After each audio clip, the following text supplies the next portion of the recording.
Welcome to today's edition of Your Levels. Let's get right into it with the first submission that we already have from Yeetus. And this is going to be Mario Gets Angry at Luigi, which seems to be Season 1, Episode 3 of some kind of comic series. We will, of course, turn on comments. This is what this is advising me to do. We'll do that as soon as we get into the level. A remastered version of Evil Moonen's second Mario comic. Let's see how it looks. And we'll just turn it on as soon as we get in. Moyako, welcome.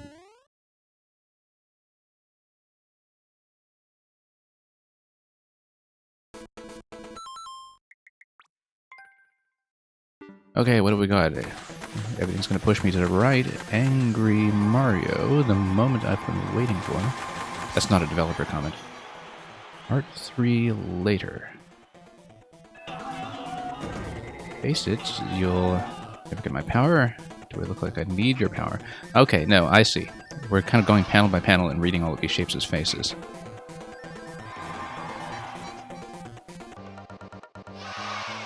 Time to go into cool mode. Puts on a cool shades.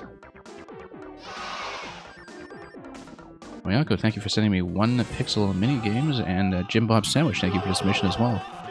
This apparently means war. Good thing his body is ready. This is a lot to take in at once. I'm kind of following the story. It is going rather quickly for me, but...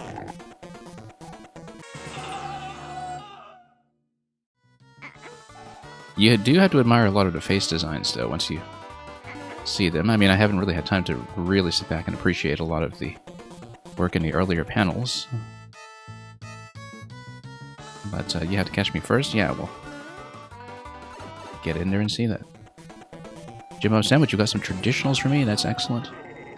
That is very welcome here. Tongueinator. Oh yeah, okay. I see the tongue. The big red bit here, that's the tongue. And yeah, we can already see, actually, and hear that the character is saying, ah. They're pulling each other's tongues, okay. Say hello to my little Bob-omb. Gross Bob-omb. I don't see a Bob-omb. Oh no, this is the Bob-omb, okay. It's kind of mid-throw, which is why it looks kind of squashed, if you look at it here.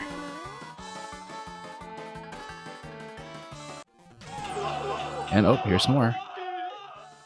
Have mercy on me, Luigi. There's a big boom. And Luigi's gonna do something for us.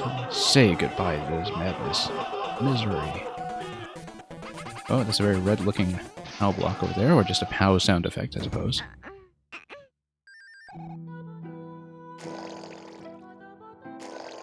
I think this is the end, though. And Luigi has managed to save today.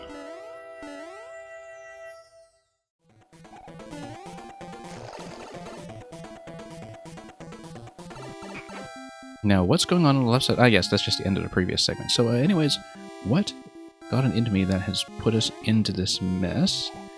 Oh, notice that this is a potential problem. It's actually possible to get locked here, I think, unless there's an invisible block. Oh, yeah, there is. Okay. Just doing this very carefully to check these things. Good, good. Policy control is on point. And we've already gone into cool mode, but that's a THX at the end. So... Oh, okay, so we actually see some of these comments that are stuffed on the end screen as well. I actually haven't really seen that used before because we usually don't play with comments on all that often, but having all the developer comments give you relevant links and instructions is pretty helpful, so... I think it would have been easier for me to read either A, in handheld mode, or B, if there was some kind of timed scroll break for each of the panels that would allow me to actually read things one panel at a time, but I'll probably just go over the video again afterwards and have a better sense of the story that we just experienced. Nevertheless, thank you for the submission, and let's move on to the next submission.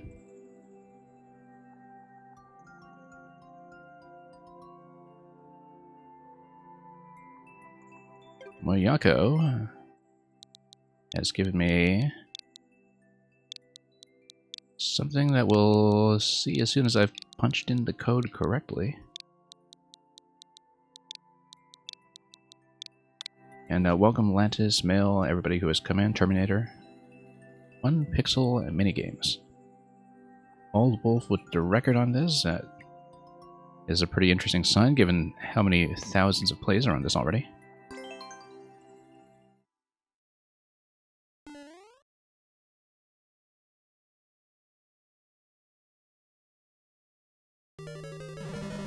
Ah, okay. Let's turn off comments first of all, so we don't have to look at the guy going seriously everywhere.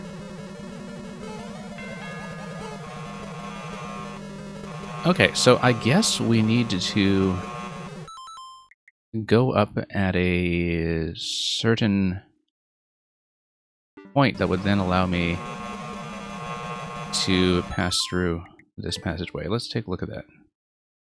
I didn't know how this would actually work. You can get up there with Z? Yeah, well, now we know.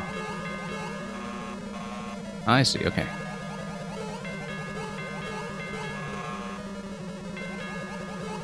So what do we just hold left all the way? No, that doesn't quite do it.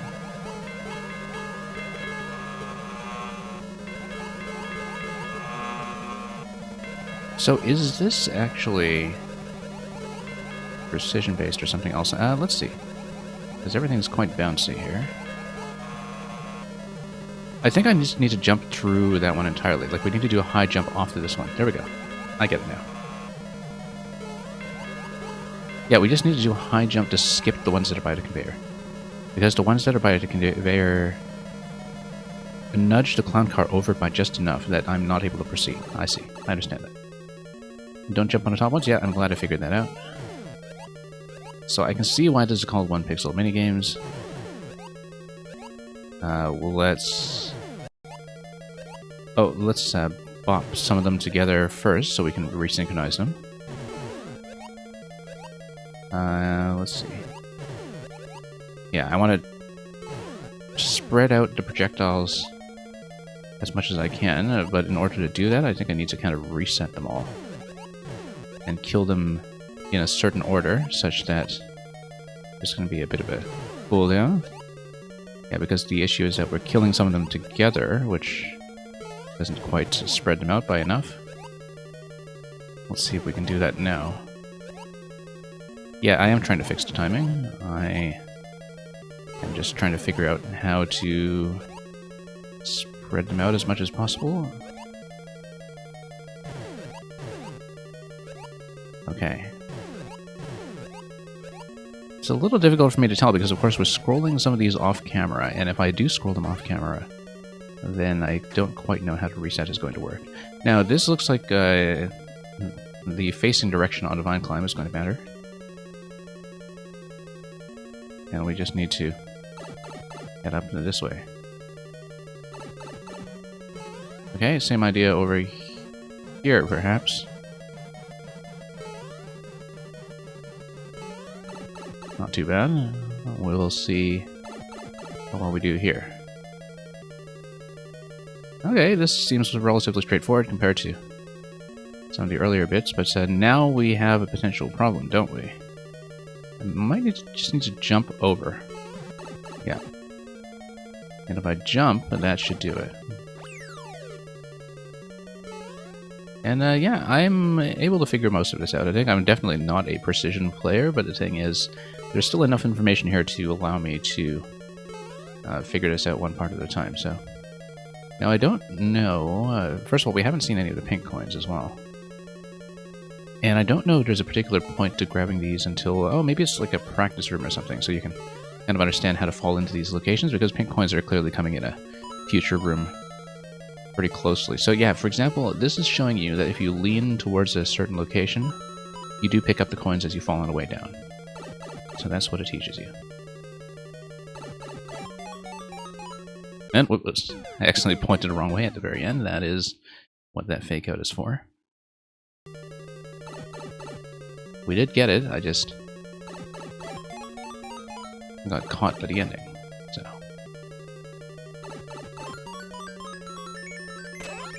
And yeah, we can't be too impulsive about the landing there. Also, I guess this is telling me to go there. Well, I don't know. This looks suspicious. I mean, if I crash against the wall, then I can drop straight down. But then I can't really come back up, can I? So let's see how this is going to go. So it's telling me that I need to drop all the way down until I see the arrows, and then I need to cling onto the vine. So that's just a preview screen.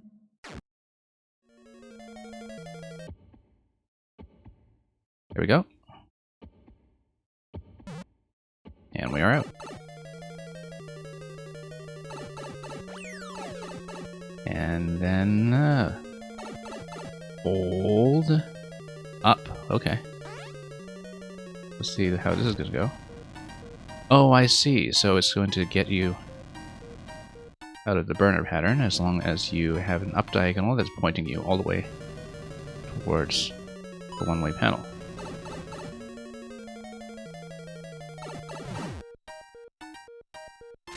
And yeah, I can see why it's 1 pixel at a time.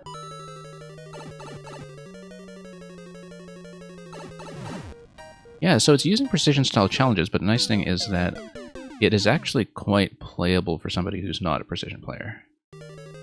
That it gives me enough information that it's actually fairly easy to control, even though the margins are by 1 pixel in either direction, so you kind of get the good parts of a precision level without actually having to do the tedious bits of repetition and trial and error, because there's plenty of information to allow you to do things right, nice and early, and with intention.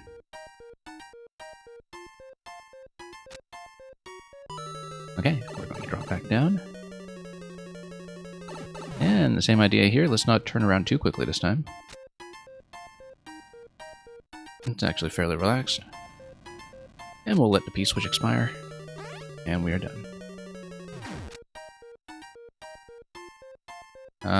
No star for me yet, but when we drop down eventually, I'm sure that's going to be something important to have. Yeah, and here we are.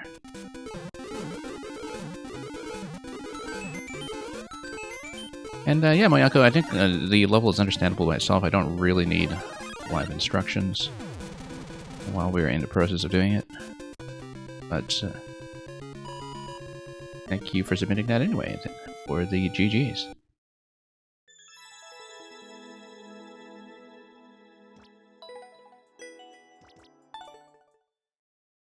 So let's mark that as a win. And let's pull up whoever's next. Jim Bob's Sandwich. I can also see why Old Wolf does have the record on that one, because Old Wolf is somebody who's quite a good precision player. Jim Bob's Sandwich, if you're still here, please check into the chat and we'll pull you up right away. And yeah, thanks for that. We'll get you in now.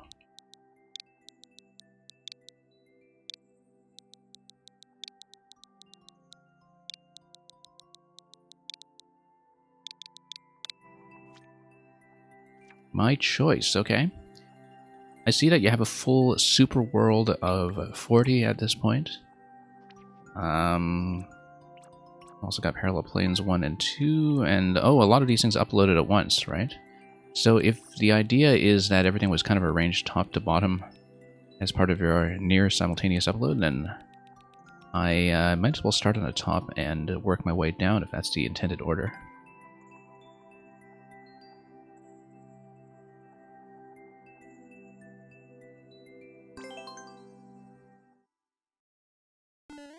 Parallel Planes, number 1.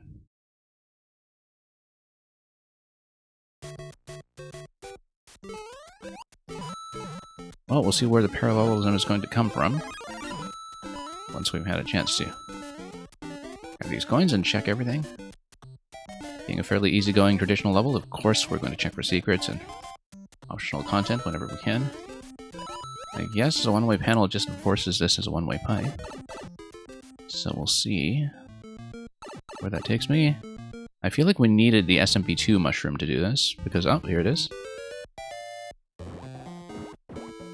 And And then, yeah, let's maybe not do that just yet.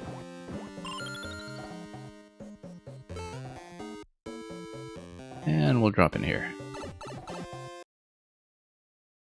Ah, very nice. Optional room with an optional power-up. It doesn't look like we'll be seeing much of elsewhere.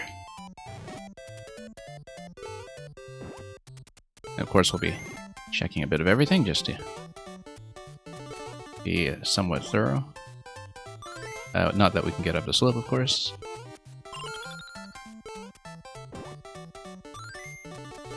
And yeah, with plenty of room to get everything we can. We might as well check the pipe.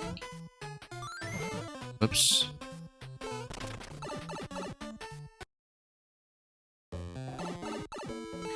Oh, you're telling me that I probably should have pulled up the Super World to begin with? Yeah, actually, that's I should have read that message before I popped in here.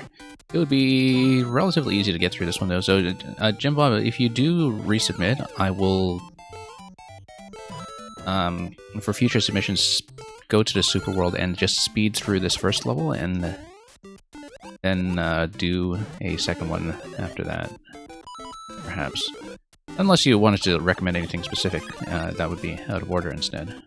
Looks like we missed the opportunity to get some kind of on-off switch while I was busy losing all my power-ups.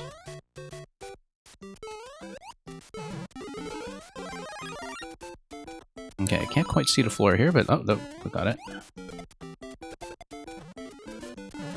Okay, just going to slowly break everything, and we're going to unwisely go for that P-switch. Interesting. So yeah, we did miss the opportunity for that on-off earlier. P-switch looks accessible if we have the SMP2 mushroom, which I rather carelessly lost. Oh, whoops. Oh, got dunked by the Goomba there. That seemed unusual.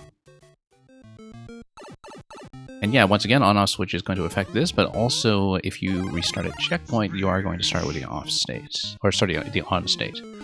And so we're kind of seeing this as though we had the checkpoint start. Thank you for the follow.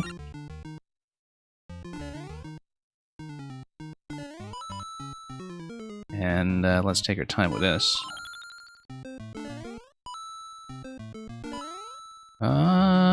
Looks like we actually do need to find an off switch, unless there's a block. Yeah, there is a block. Very subtly signified here by the background art with the doodad. Is this going to spawn Vine? Of course it is. This is where we try not to die to bumping my head. And yeah, once again, a lot of stuff that can happen here with a state change. Do the off switch? I don't know, maybe if we have an off switch coming at some other point. Look at this. So, yeah, we can just take a hit here and grab the 50 coin, and oh no, unfortunately you do need a power up to proceed there, so we have lost a chance at a secret once again. I like a lot of the secret placements in terms of how they reward good performance throughout a traditional level. Obviously we haven't been able to crack open very much, just because I've been playing too carelessly, but the idea behind it is very sound.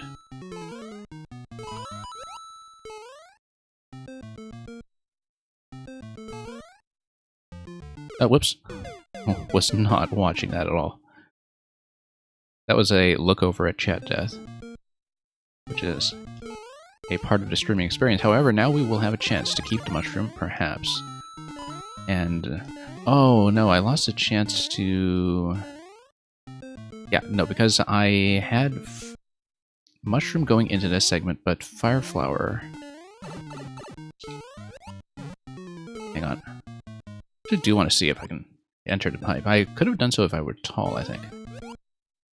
And gone back to the first section to explore it some more. But now we will not have a chance at the cloud again.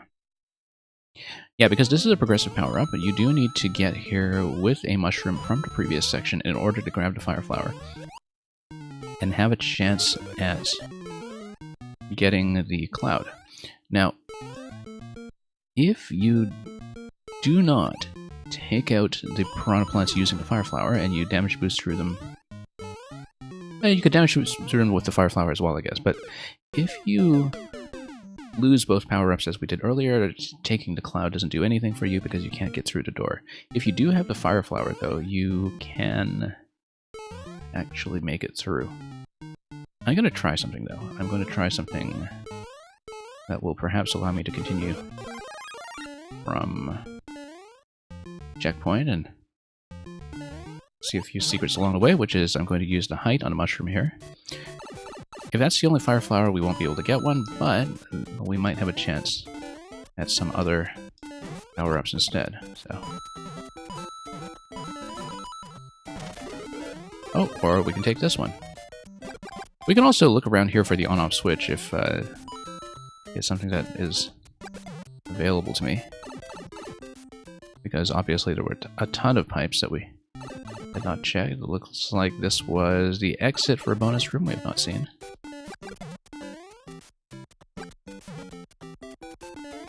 And might as well grab some flying coins while we're at it.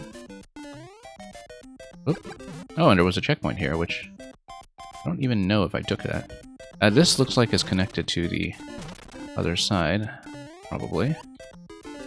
30 coin over here. Yeah, so it looks like the state switch can happen much earlier. There was the P-switch as well. We didn't really think about the P-switch. Oh, the P-switch actually would have affected the flying coins. The flying coins would have turned into flying blocks. And that might have affected something interesting. Anything here? Yep. Of course. I like that a lot of the hidden block locations actually do feel pretty intuitive. Like, you can predict in advance that something hidden is going to be there.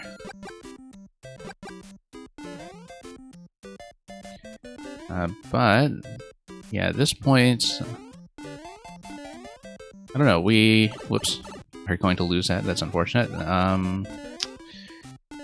Sure, let's try to grab another power-up then.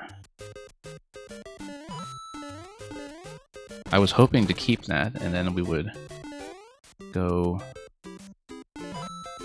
all the way back, but instead I'm going to try to see if I can get the SMB2 mushroom from the start, or just a fire flower if it's buried here somewhere would be available. Now, this of course is the first power-up in the level, so that's why it's a mushroom, but interestingly enough, if you play through the original Super Mario Bros., every power-up in the game is actually progressive. And the thing is, this was partly revealed by SMP35, where if you looped back to 1-1 in SMP35, you would be able to see, whoops, that the very first power-up in the game isn't just a mushroom, or it doesn't just have to be a mushroom. Let's grab that. We didn't actually need the coin. That's okay.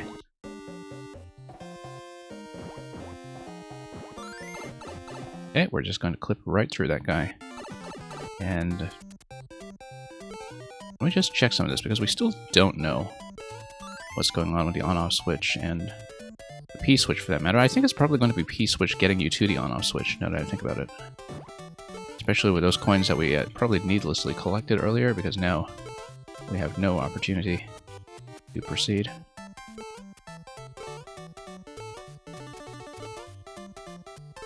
Okay. However,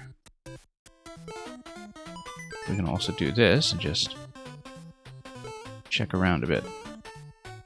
There's clearly some, whoops, opportunity we're missing, as you can see up top with that question block up there. And no, we've checked this one already. You're sitting here watching your baby being dissected. Yeah, it looks like being impressed is not the usual reaction to that. I would be horrified. However, I did lose power up once again. You see, the whole point of coming back here was to look for an opportunity to get up on a cloud. And we have completely lost that, and we're kind of back to square one. That's okay, we'll just proceed. But it looked very much like taking SMP2 and hitting the P-switch was the opportunity that we would have to get up to a state switch. And we're going to take to death anyway, so we can actually redo some of this. This is a sort of, whoops, 20%-ish traditional level. We're already lowering the clear rate, but...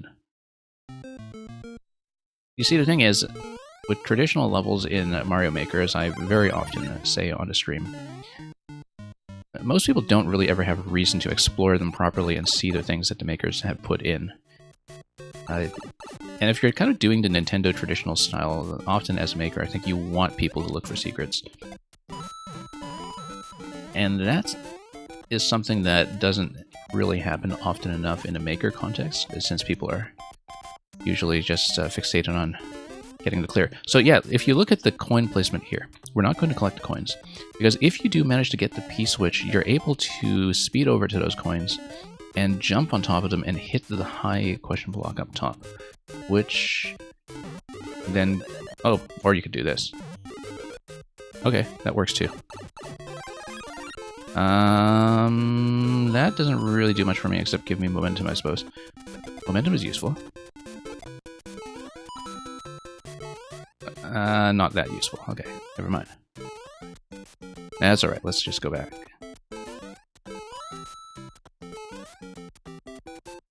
And miss.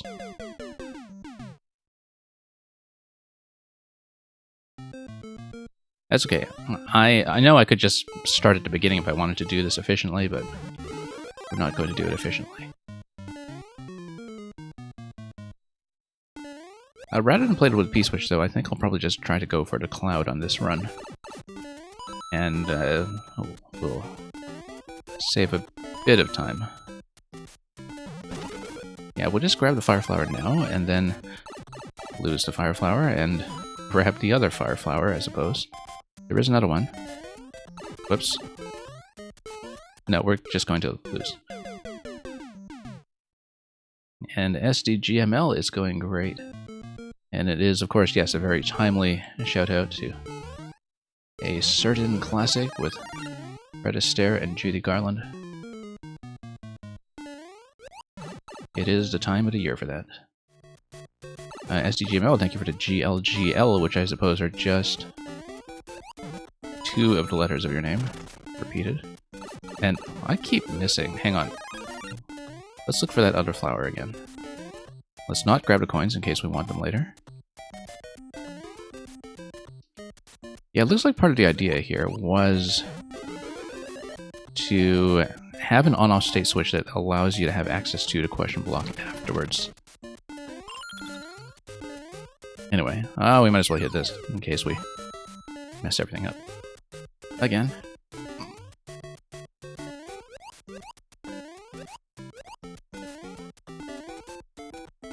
And let's hit this. And we collected too many coins, that's fine.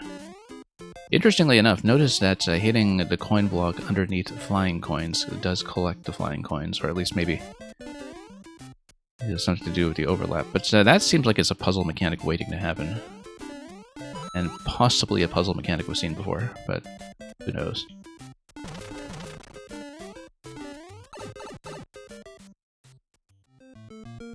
And yeah, SD, I can absolutely see why you're particularly fond of that number.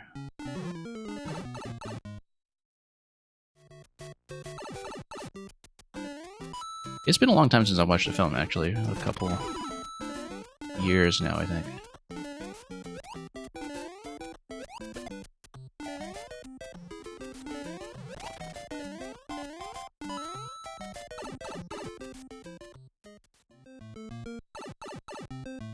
Okay, here we go.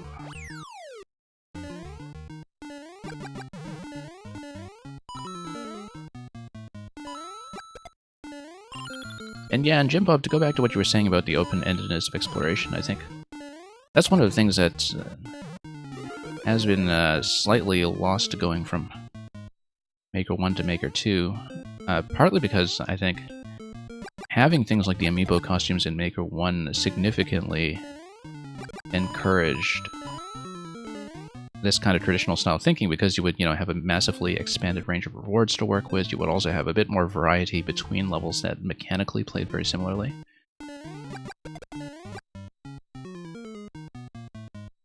I love how you can just bop both of them at once you get rid of the bottom piranha. Let's be quick about this. And, oh, no, this was not well thought out. I needed the block in order to go through here. I think I might have trapped myself, actually. Yeah, so we actually did find a soft block here. Obviously, you're supposed to go around and hit the other blocks. I would have made this bottom block a coin block. If it is a coin block, then that completely fixes this problem in every way. That's okay. I know this was a very fresh upload. You just kind of had an upload in order of your entire super world, so if you do want to fix a soft block like that, I'm sure you would have an ample opportunity to do so and, run every single one of your clear checks again if you wanted to keep your list in order. Actually, no, you don't need to, because this is the top level in the list. And so if it's only this level that has a game-breaking problem like that, then you don't really need to mess around too much with having everything neatly organized on your profile. Oops. Hang on. That's okay, we still have one more opportunity for mushroom somewhere here.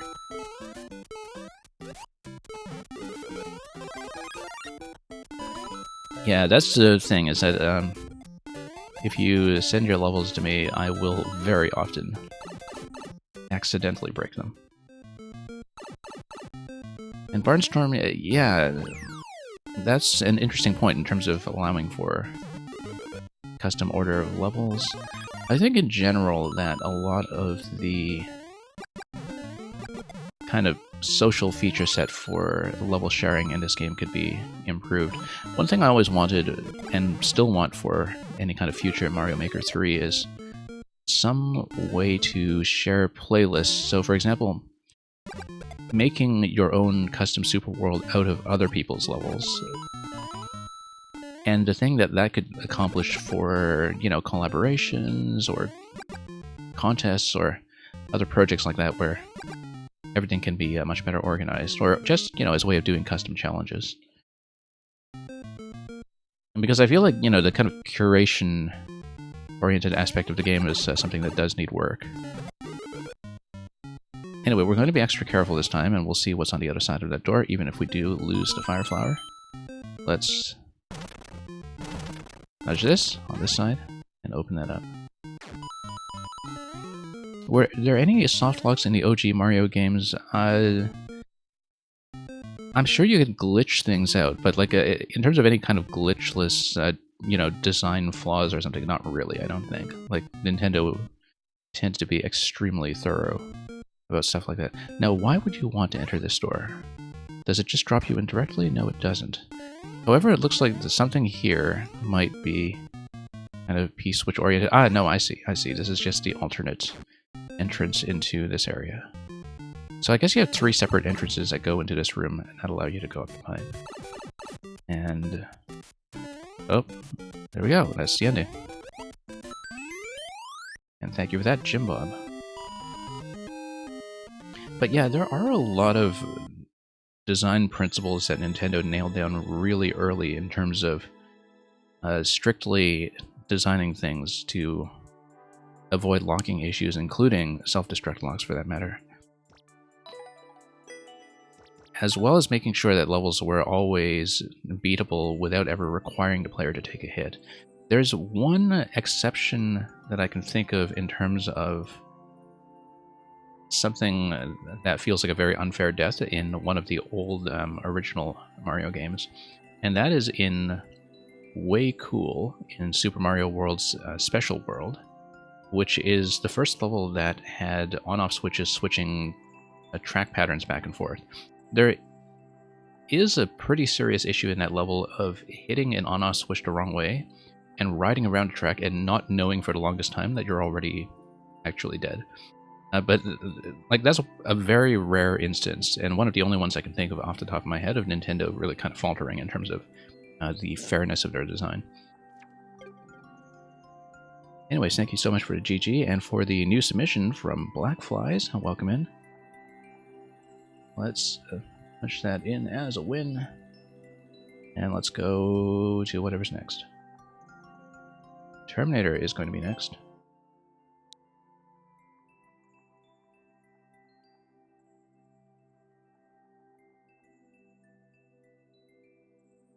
And yeah, let's move this in.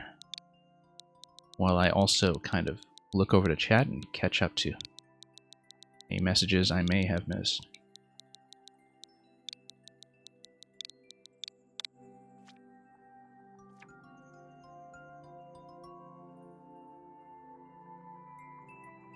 Okay, Terminator, we have played number 8, probably a long time ago. We can absolutely switch to something else, though, if you'd prefer. Because there is quite a lot that we have not done. Let's take a look at 11, then.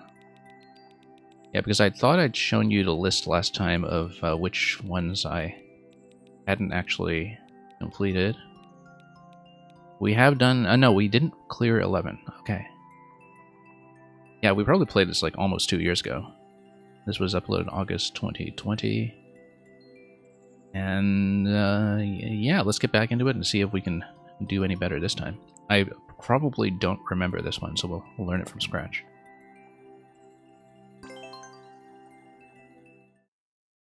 And Jim Bob Sandwich, thank you so much for the level and for dropping by. Hope to see you again.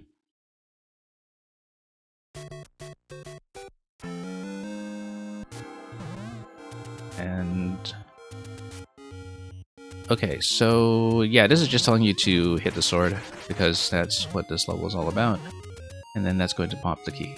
So it's just a little tutorial segment for this bit here. And are you not entertained? Yeah, it's actually been a long time since I last saw Gladiator. It's been ages, in fact. Okay, so it looks like this is going to be a multi-pink coin level, but you're going to drop into one initial coin, which suggests some kind of Antikita setup or something similar, perhaps. Let me just take a look and see what's going on, because obviously you do need to get 3 coins from each of those segments, and eventually...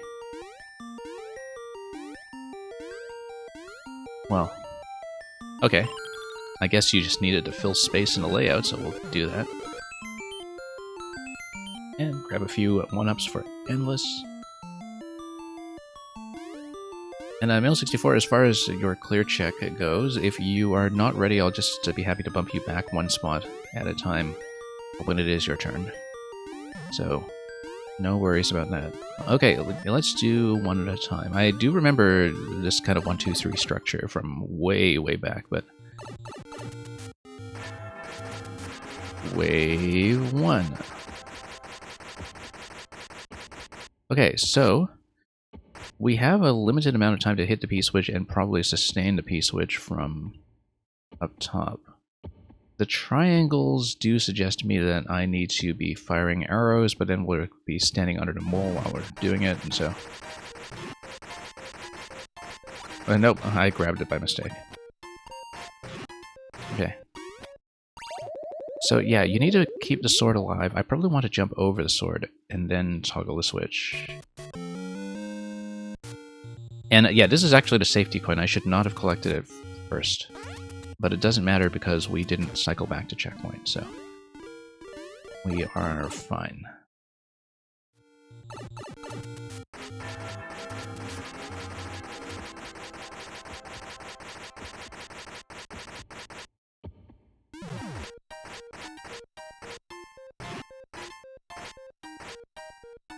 Okay.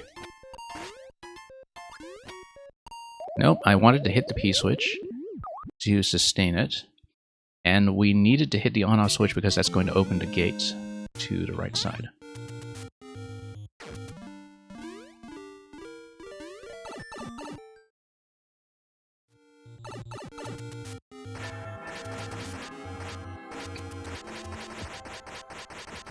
Okay, wave 1. Let's do this again.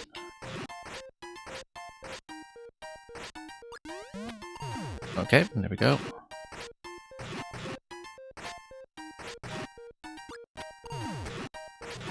And then we actually failed to hit anything here. Nope. Diagonal shots are not my forte. We should be doing diagonal shots from the ground, actually, not from a jump, because that just makes things even less accurate for me. So yeah, we'll just find an appropriate location to fire the shot from a grounded position, probably just aiming directly into the triangle indications.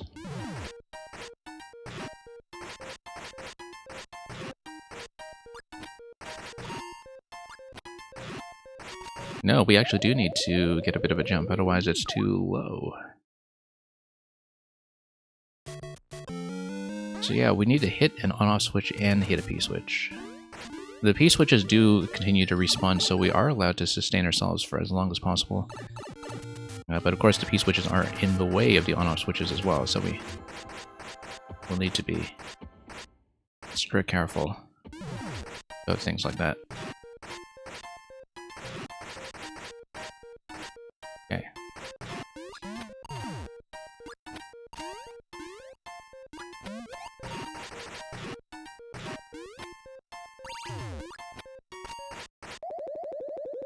Yeah, that's a lot to deal with at once. Not only that, but I need to sustain enough P-switches to bomb my way through the ice on the right side. So you hit an on-off switch, and then you need to bomb the right side, but you also need to avoid hitting the on-off switches twice after that. Because you need to maintain it in the off position. So a couple of different tasks to juggle here, which will require far better aim than what I'm showing off.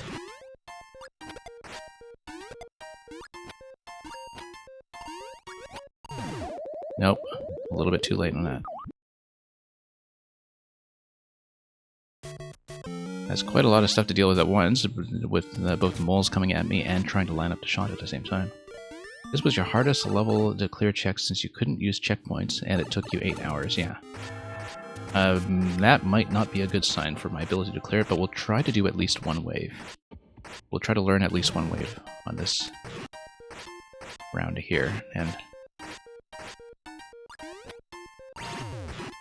Okay, we actually managed to hit that, which is good. Okay. As long as we continue to hit the on-off switches. Nope, we lost the sword. But that's okay, because if we have 2 bombs, that should actually be enough to do it. So we'll have to get at least one of these done.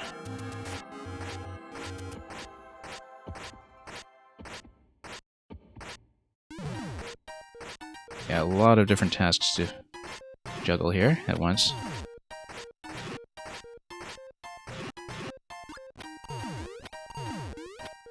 Nope. We just got smothered.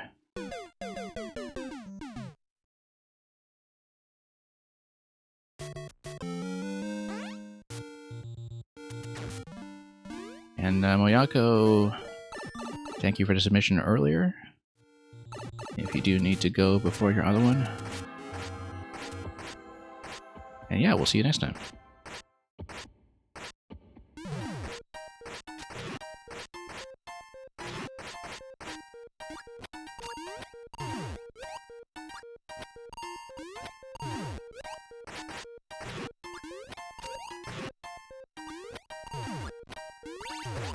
Okay, there we go, that's off. Now let's just get into position on the right side. Nope. I am listening to the chime, of course, for the P-switch timer.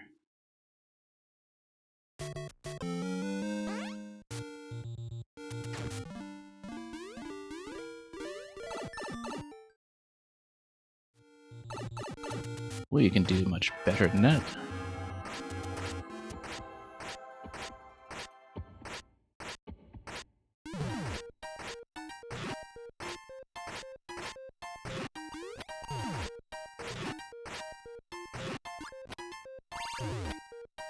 Nope.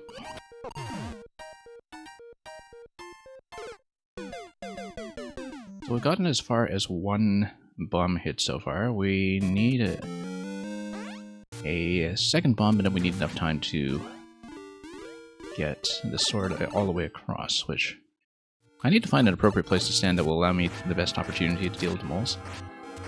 I probably don't want to be too close to either side. I think doing this from the center is probably the best approach, as long as we can line up the shots. Nope.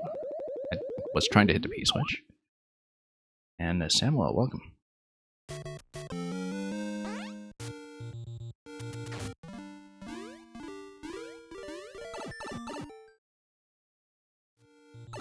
Alright, let's try this again.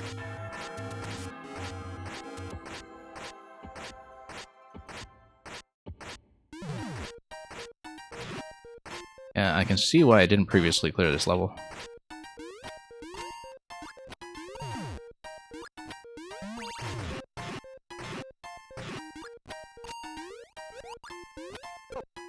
Nope. Yeah, the mole actually came in through the pipe and blocked my shot, which was trying to hit the P-switch. That did not go well. Centennium, welcome, and thank you for the submission. Hope to get to you folks soon. I may be running a relatively shorter stream today, but we'll hopefully have plenty of time to get through everybody who's already in.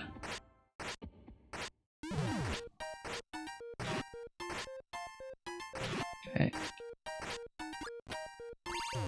Nope. Just got mobbed.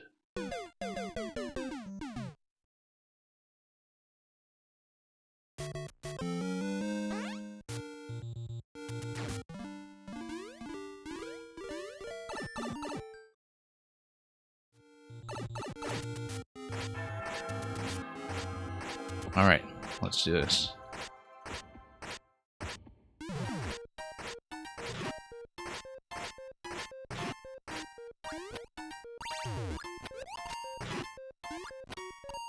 Nope, it kept missing. It was actually hitting the P-switch on the bottom.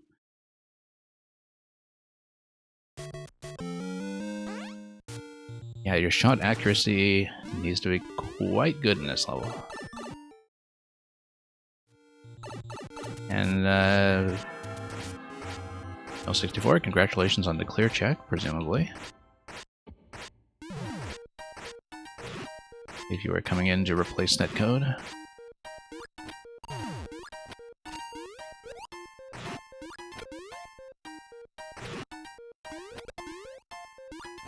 Moles keep blocking my way, that's the issue. And that when they do come down through the pipe, they obstruct a shot. The hardest level you've made since Mario Maker 1. Interesting. Looking forward to it. I'm assuming that we will not be seeing every path in one go. If it is as committed to a branching structure as most of your typical work.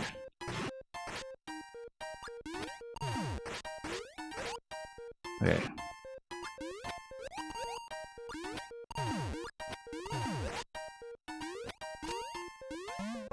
Nope.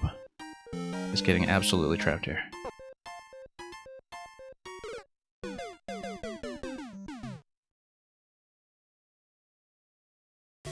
And, yeah, no, I am aware that you're also not really a Kaizo person, so I'm assuming the difficulty is coming from something else that we're going to discover very soon.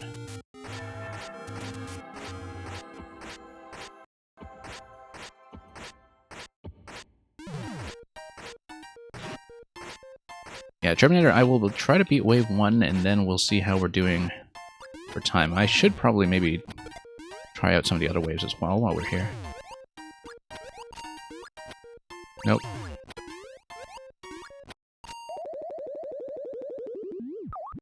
Yeah, a lot of things going on here, because we need to hit the on-off switches only once. We need to hit the P-switches often in order to remain in position, but the problem beyond that is that the moles keep blocking the P-switches when I try to kill them, so...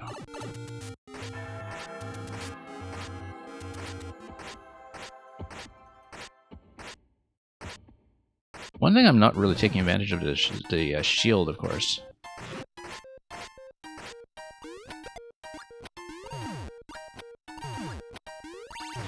Nope.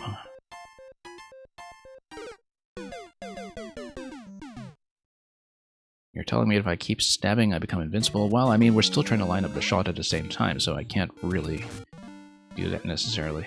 It would be easier if I found a good grounded position to hit the P-switch, but it does seem to require a jump in order for my shot to go high enough. And that's part of the problem, is that I've never been good at any kind of jumping diagonal shot. It is a major and pervasive control problem for me. Nope. I need to figure out a specific block to stand on, I think, in order to have consistent results, because we haven't been thinking about that. And yeah, I'll really need to count the P blocks relative to the triangles for the purpose of lining up my shot accordingly. So let's say we say the block next to triangle gets a P-switch. 2 block next to triangle will get the on-off switch. Nope, and I got hit. Okay, no, I have a method now. The P block that is directly next to the triangle hits the P-switch. 1 additional block over hits the on-off switch. If I do that, then I move to the right side to set up the bomb, then I think I actually have a workable approach. As long as I stab the moles quickly enough, I think I do have a position that will function. Yeah.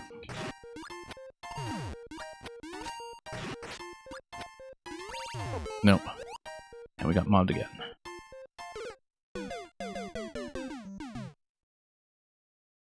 Yeah, I do not envy the 8-hour clear check you were telling me about. That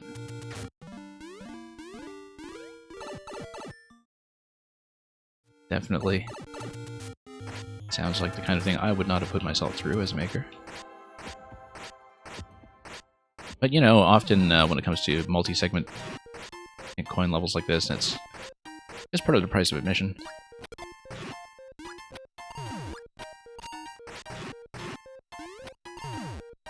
Okay, it's okay to hit the P-switch. What I don't want to do is... Whoops, missed the P-switch first of all, and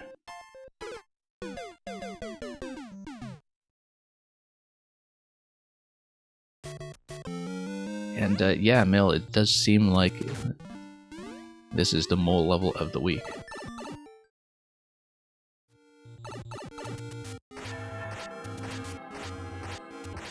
Yeah, Terminator will probably have to learn this one segment at a time. And...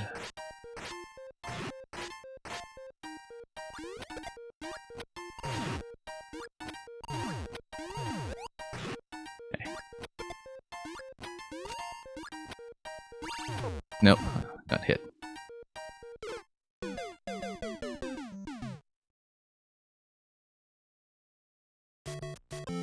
It's a toughie. We'll try to make it work. I don't remember what my progression through this was like the last time I played it, a year and a half ago or whenever that was. Now, obviously I didn't clear the level, but I don't know if I made it through one of the other waves. I don't think I made it through this one, I would have remembered. It's possible I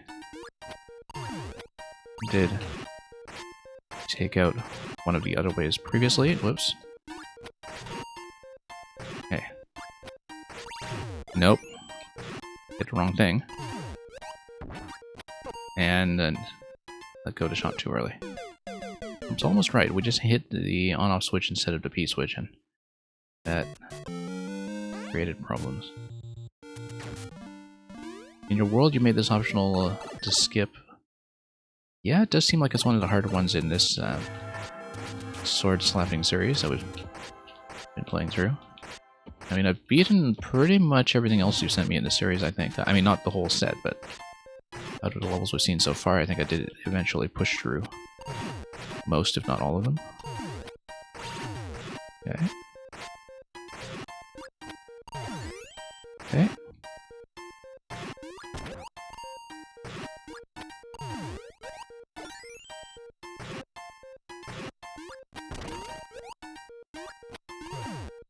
Okay. There we go. And we are safe. Assuming I am out of range. There we are. That last ice block seemed to cause problems. But we made it. Success. We'll at least take a look at the other segments in case they're a little more approachable than this one. Sometimes it's just 1 out of 3 that I'm having a ton of trouble with, so we'll at least try them out, but I will not necessarily grind through them all the way in one go. Wave 2, very similar kind of setup. Whoops, whoops. Okay, that's fine, we'll learn this one anyway. Ah, boom boom, okay. And once you hit the on-off switches, you get into some issues. Now, it's okay, because if you kill Boom Boom, you don't need to deal with them twice. So you just need to sustain the P-switch long enough to take Boom Boom out. And I should actually try to avoid hitting the on-off switches, because I don't want to know what comes out of the pipe until Boom Boom has already been dealt with.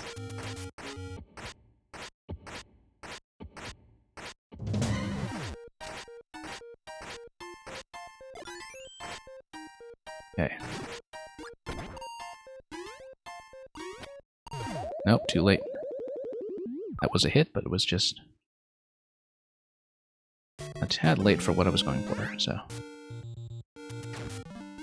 But I think I have an approach to this that should work. As long as Boom Boom's positioning doesn't cause too much chaos.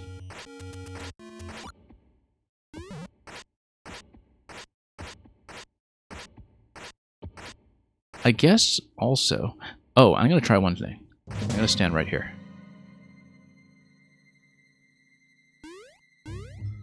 I don't think Boom Boom has spawned. I think Boom Boom doesn't spawn until you cross, because otherwise this would break.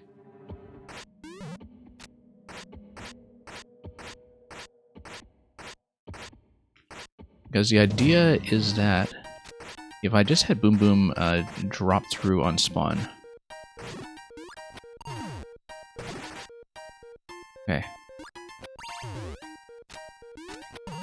Nope, now I got blocked completely, and the mecha comes down. Yeah, we don't want to deal with that. However, once Boom Boom has been dealt with, the mecha is my way to get through the ice. Mail64, you're telling me the music stopped. Is the sound back and not glitching too much? If the sound is a bit glitchy, do let me know and we'll try to fix that up. Let's preview the third room Terminator in case we have one that's a little more easily approachable.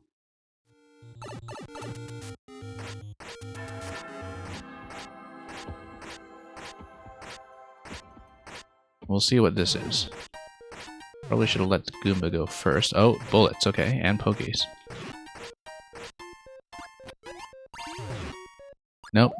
Once again, shot accuracy to the P-switches is the key here. And also taking out the pokies by poking them in the head is going to be important, but I think that is manageable, so we'll try to do it.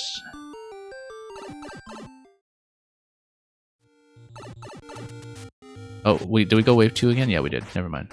Wrong room.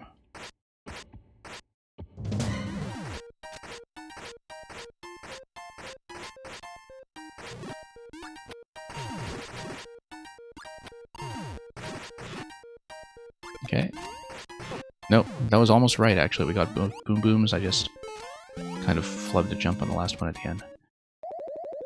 So after that, we hit the on-off switch. We try to sustain a P-switches, but then I need to dodge the Mecha Koopa as well as let him zap.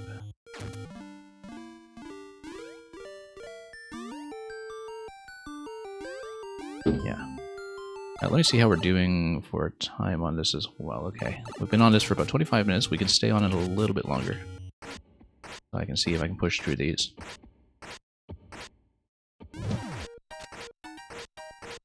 Yeah, these levels are only as hard as you make them with your accuracy on the P-switch shots. Whoops, accidentally took that. Never mind.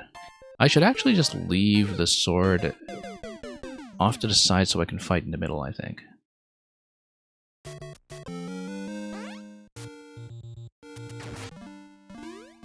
L64, actually, that's just small blue mecha. That's a good point, actually. I think it's just still bombs that we need, because I forgot that I can still use bombs. I was thinking about the big blue mecha for some reason, but no, we just need to not hit the on-off switches. And, whoops, made a mistake again. Let's just take to death. Or practice the shot. No, you do need to hit the on-off switch anyway to open up the right side. So no matter what, you will need to deal with mecha because it is within spawning range, even if you are on the right side of that layout.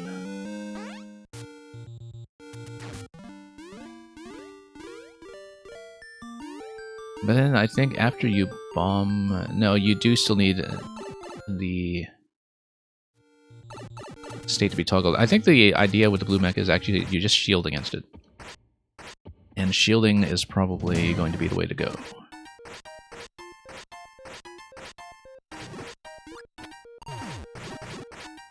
Okay. No, I thought I had one additional... Yeah, I thought I'd hit that guy already, but I guess I only got 2 hits against that one. We were close.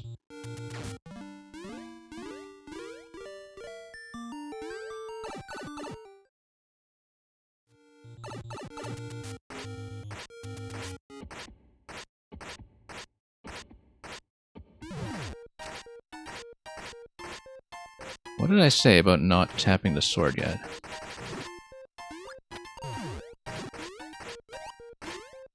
Nope. Jumped right into that Goomba. Yeah, we should, like I said, fight in the middle until the boom booms are down. But then I would need to do a little bit of additional running around to grab the sword afterwards. That's probably okay. Since priority here should be to avoid consuming the sword. And I do want a little bit of additional room to jump around, perhaps, so... Yeah, let's do it this way instead. Until the boom booms are dead.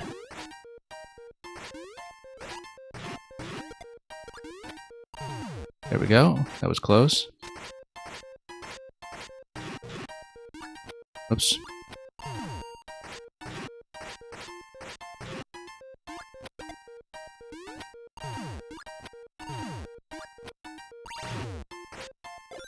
Nope. That was so close to being correct.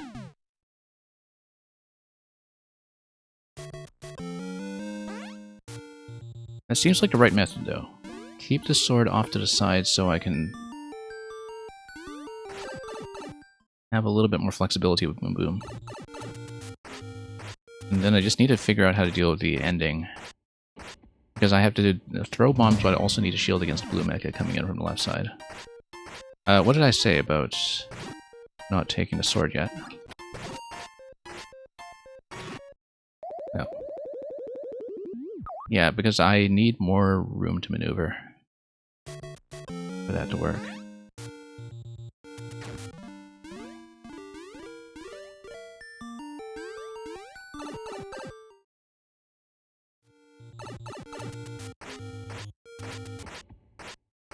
Quite a juggling act. Get through this one.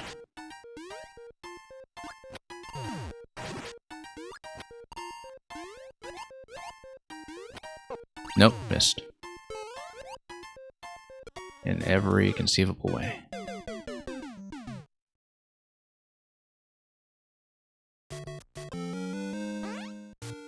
We really did have a good attempt, though. And if we can get this one down quickly, maybe we'll stick with it a little bit longer after all. Just to see if the clear is in sight.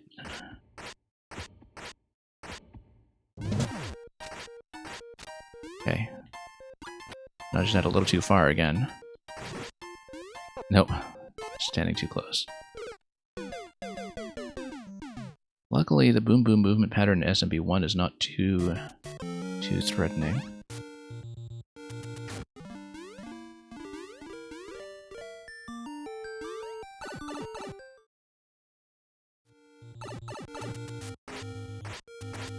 Okay, tap, tap, tap. No. Stood too close as I was trying to jump over. Changes a Goron tunic. Who's wearing the Goron tunic? I guess that would be... Oh, that would be blue, wouldn't it? No, that's the Zora tunic. This is the Goron tunic. No, it's not. The Goron tunic is red. Right? Or... Oh, no. Yeah, no, I know what you mean now. Okay.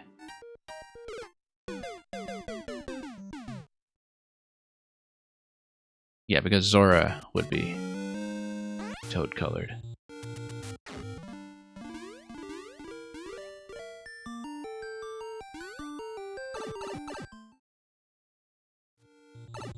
It's been a while. Let's see here. I mean, I guess you're switching to Link anyway, regardless of which character you're on, so...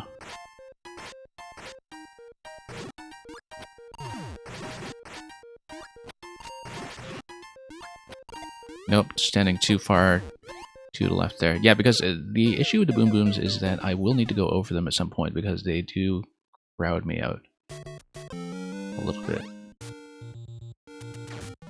They do push me to the left, and if they push me to the left, then I'm out of range to fire the arrow where I wanted to land.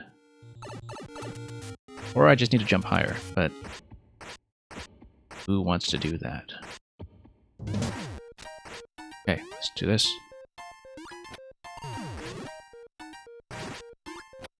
Let's not get hit too hard by the recoil.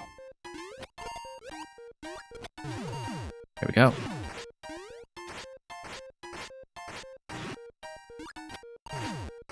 Okay, doing alright. Let's move the sword as close as we can, so I don't have to deal with it. Okay. Nope. I was trying to shield, but then also work with the Goomba at the same time. That's too many pieces at once. Notice that the mecha does blast the right side. I was actually given an opening there.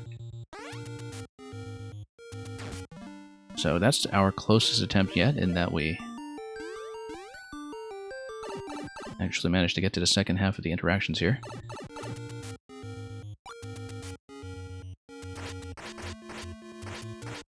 And yeah, Terminator, if I can't beat this one soon, we'll probably move on with the queue for now, and then do a more concerted attempt at this at a later point. Whoops.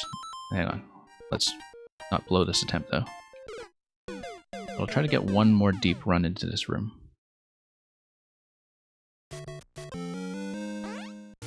And of course, Terminator, you're quite welcome to resubmit. It does mean that I'd have to redo the first room, but I think my approach to the first room is repeatable enough that I don't mind too much. So, we'll try it again. Because I'll need multiple segments to learn this anyway. What did I say about doing this? Nope, and then I always miscount how many hits we have on each one. There's always one that I hit earlier than the other, so there's one Boom Boom that can be a bit of a straggler.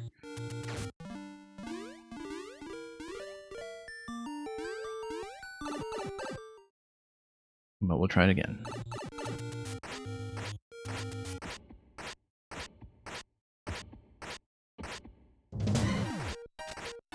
And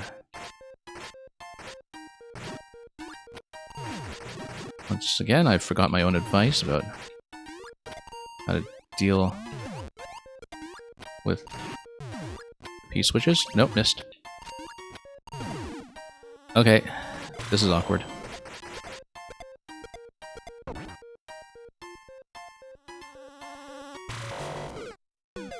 The second Boom Boom has already received a promotion, I think.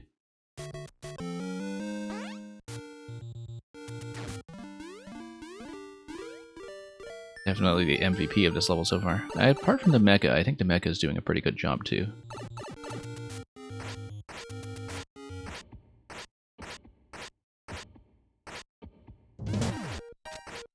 Of making sure I don't accomplish my objective. Whoops. Okay. Nope, once again we crashed into that.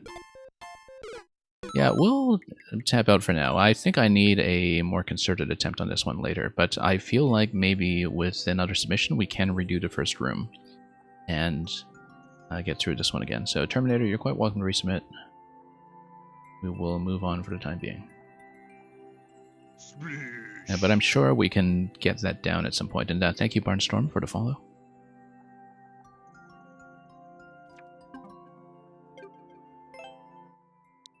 Yeah, it's just that today I may have to go earlier than I usually do, and so I do want to make sure that the people in the queue get played first. And because sometimes we can get stuck on a level, particularly a mole level, for quite a long time. Frozen Volcanoes Bowel. I'm sure Nintendo will find that perfectly pleasant. But this is a placeholder. So let's see how it goes. This one is a mix of two unlikable concepts.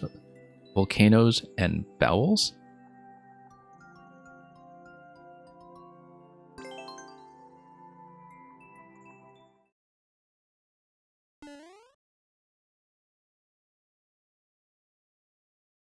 Oh, SD, this is an early upload, so it'll be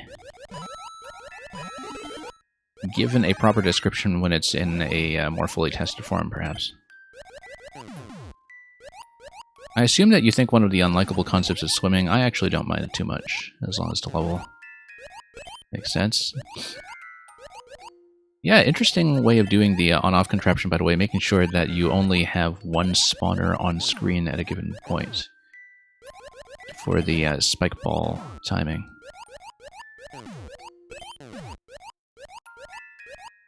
Yeah, interesting way to make this rhythmic on-off interaction happen without having to play too much with loading tricks, I suppose. Okay, so we do need to get through the gate, and then we need to follow the rhythm of the lava as well, which is going to be its own thing. And I see, because in your Super World sequence, this is following something underwater, I should have remembered that the Potable would come back up. Very nice of the icicles to make at least some of that clear. Whoops. But whoops, I should have pulled up there, of course. Too busy paying attention to the on switch on the top right to see what was going on. I think the on switch there is just to make sure the state is reset back to on. That seemed like the thing that was going on. Whoops. Oh yeah, I guess we kind of went back and forth in the middle segment in a way that was perfectly spaced to have a quick reactivation of the switch.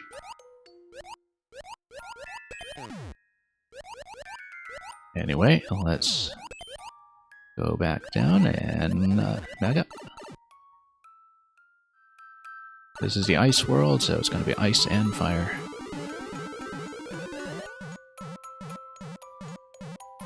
And yeah, it looks like, whoops, the on-off switch is mainly just there to enforce the on state going into the room that comes next.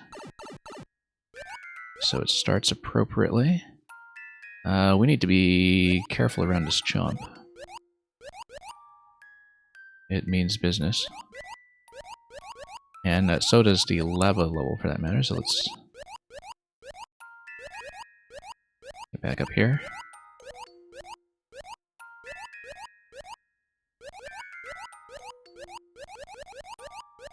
Then not get killed by Chomp RNG if I can avoid it. Interestingly enough, if you go down, you can grab the bone shell. Oh, we should have done that. So it is possible. This is a nice little way of doing a bonus, in fact. As long as we don't get hit by the bone shell, and the mushroom remains intact, which is great. Bone shell is amazing here because it does give you speed while swimming, and it allows you to rest in lava.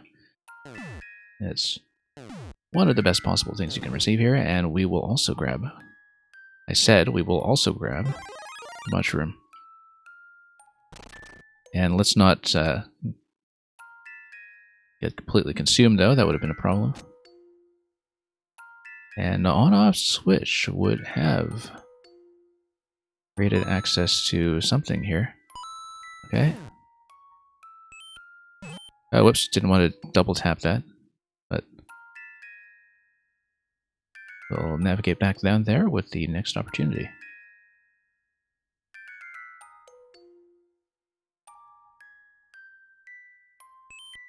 Yeah, the double tap can be a bit of an issue, but we'll do this first. Grab a leaf. Chichiri coming in with a party of 44. Seems like you had a Baba night over there, and I can already tell from some of the emotes that you're bringing in with the raid message. Let's give a big shout out to Troll Playtesting Master from the Octopus Cove, who has decided to be Baba today. Whoops. Okay, this looks like it's supposed to project a spike ball. Let's work our way over. And yeah, just Gooch, who's responsible for the Baba emotes, I suppose. Okay, so no blame taken. Let's try to get out of here without bumping the switch. What are we doing? Thwomp is going to give me this, which is not helpful yet, but we can probably find a way to build some speed for the Tanuki leaf, assuming I get out of the shell first. Oh yeah, no, we need to bounce to Thwomp, obviously, but I would need to get out of the shell to do that.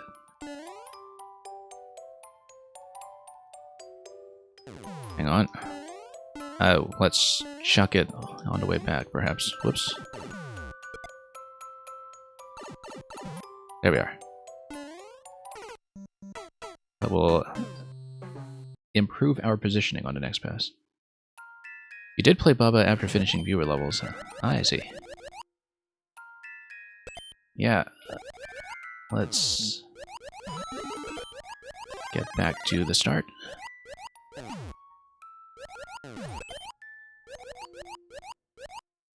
Yeah, I hope you've been having a good time with Baba. I went back to stream a bit of it after the big content update that was released last year, but I didn't actually finish the new content. Mainly because I was just a little too busy on stream, but it's made for a pretty nice viewer-level experience in its own right, in fact, even though the community for it is quite small. Every now and then, the developer of Baba Is You does run a Baba viewer-level stream as well, which must be an interesting experience, since, you know, as the person who developed the game, he does know how the rules are internally handled inside and out.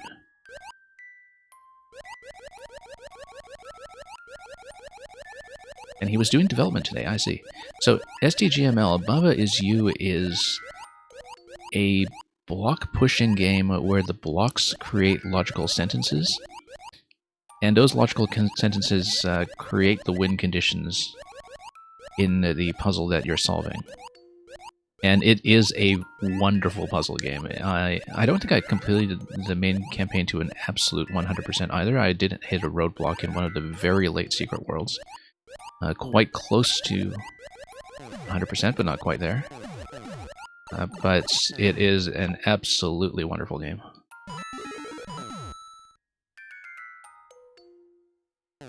It's just a work of brilliance.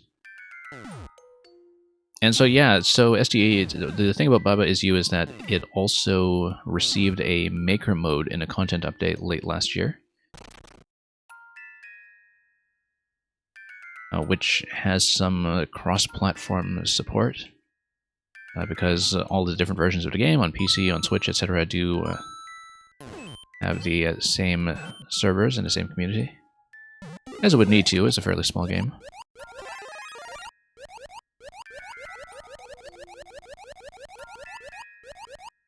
And yeah, there has been some crossover between Mario Maker people and Baba people for obvious reasons.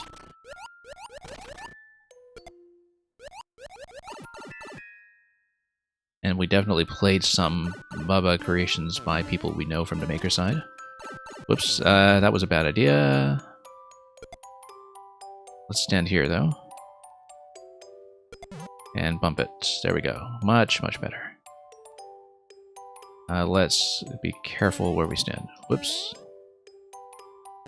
And just continue tossing it up until things happen. Whoop. This is not going to quite reach, in fact. We need to maybe get up to the slope and then bump it. There we go. And try it again. There we are. And, of course, we'll try to keep this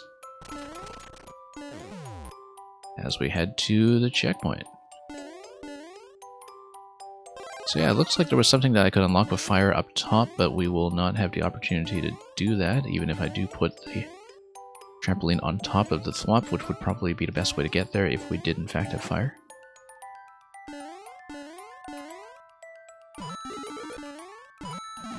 Or you could fly, but if you fly, you don't have ice, so that's not useful.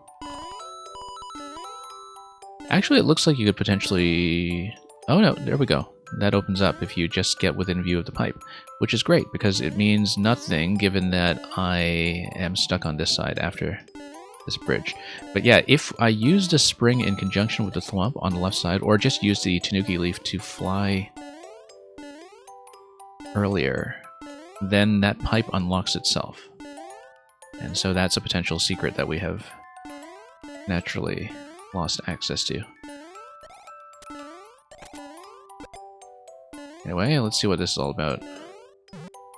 We can probably just fly up to that if I find a location to build up some P-meter. I don't think we'll have enough room here, unfortunately. So we'll probably just have to continue, but maybe there's something going on here with the snowballs that I can take advantage of.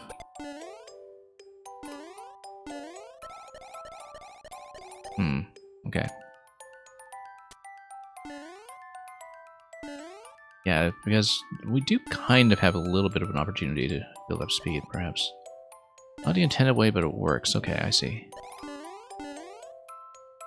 Yeah, we have not been known to do things the intended way around here, so...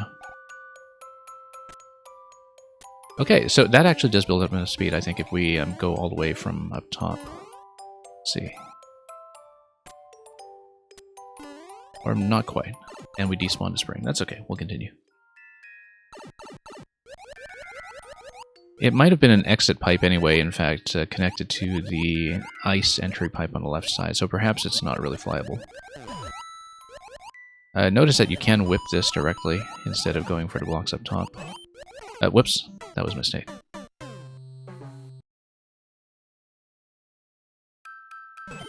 Okay, my bad. And of course now I am trapped on this side since we didn't have the thwomp interaction earlier on. And that's alright, we'll just take a snowball. I don't really know what the snowballs for are. I guess the idea would be to kick it to the left and then jump on it somehow, or... I don't actually know what it's doing for me, apart from giving me the opportunity to check something up here. And see what's going on. That's okay. Snow does not get carried, of course. Because if it were possible, you could take snow into the lava castle here, which might not be so good for the snow. Whoops. Okay, so we do need a switch activation here again. Yeah, we'll just reverse down here and get out quickly. Not too bad.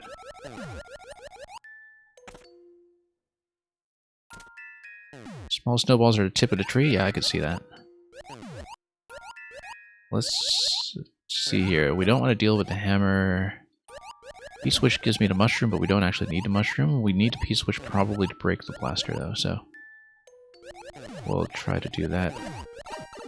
Okay, now we need a mushroom. Couldn't quite swim through that quickly enough. That's alright. We'll do this once again.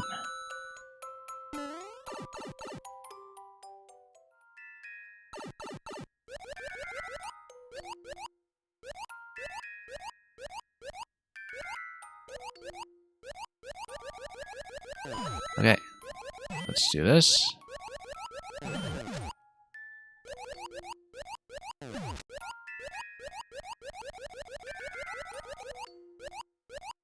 Also not a fan of the lava insta-kill. Would you prefer that I just melt slowly.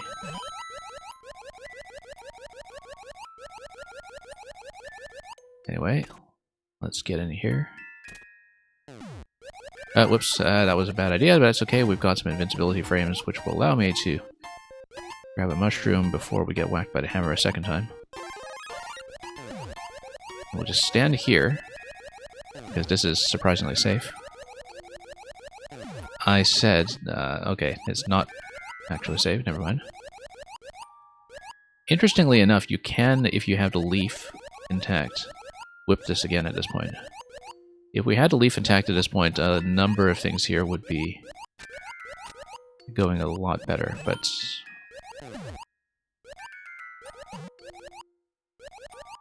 It does make me wonder... Oh, first of all, this is kind of nice, using the shell to take that out. Also, if we did have the opportunity to have the leaf here, we could whip the shell... and that would just... whip the shell, I guess. Let's... see here. Okay, looks like we're going to have a bit of track switching on the fire over here. And the point of this is going to be to activate the seesaw by lowering the blaster towards it, which, if we're tall, is actually slightly more difficult since we can't go up top. That's okay. That opens the gate. That allows the shell to activate switches on that side. And then here we just need to watch the tracks carefully so we don't get set on fire. I say as I get set on fire. Eventually we will want to ignite the bomb. How are we going to do that? We're going to see if I can swim carefully.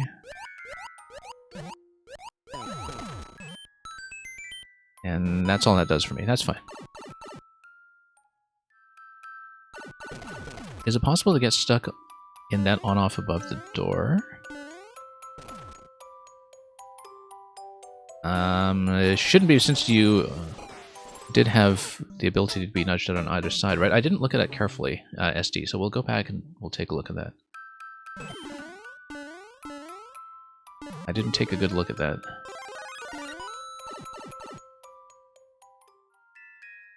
But I believe the current behavior is that if you can get bumped out of the edge on either side, and you should be fine. And I know that is something that has been patched. Like, some of the behavior with the red and blue blocks trapping you is not quite the same as the game was at launch, and I can never remember which way it was patched. Same with trapping certain objects like super ball projectiles and such. Like, there's some on-off freezing behavior that has been altered over time. Chicheri, you must be off now. Yeah, thanks for dropping by. You have a great weekend yourself. And thank you so much once again for bringing your crew over from the Octopus Cove. Whoa. Alright, let's try to get out of chomp range and hammer range. Or not, yeah. Okay. There we go. Yeah, no, oh, you mean above the semi-solid? Like if you... No, this is the ceiling, that's why. Yeah, an SD, so if you just bump this, you get displaced to either side. We've seen a number of levels that use that, in fact. Once again, kind of nice to see this chomp clearing action over here. That is a very nice touch.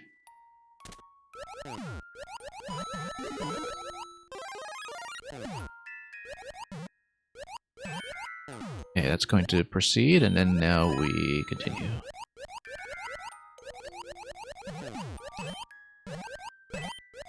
That works quite nicely as well. Let's now not get set on fire, as I was saying earlier. We got set on fire? Okay, fine. We've seen this one-up interaction once, we can just continue, I think. Previous room was a month by itself. Oh, you mean the time it took to put together. Whoops. Ice is slippery. The ice world is slippery, rather. I thought I could make a clean landing there, and that was not well timed.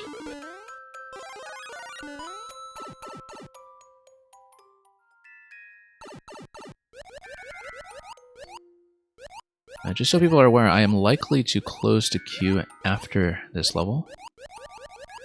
It is a little earlier than usual for me, but like I said, I do want to guarantee that we can get through the queue today if we can, so just check the current list. The outside of the volcano is on ice. Yes, I do see that. Where there are snowballs on the tops of the trees.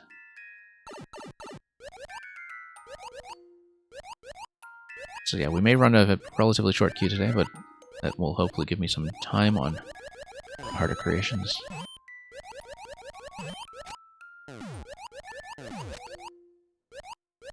Yeah, this does seem like it is much more mechanism-driven than a lot of your earlier creations. That's something I have noticed. So I can see why, from a design and playtesting perspective, that the seesaw room in particular would just take a lot of debugging. Particularly because it's a room that is built pretty wide, and so, you know, you'd have to be fairly careful about spawning issues, particularly where seesaws are involved.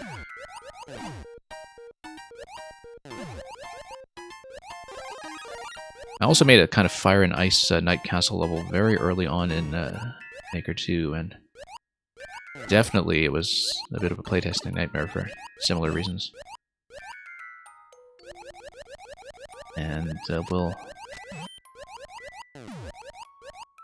do this. Okay, that got cleared right away. That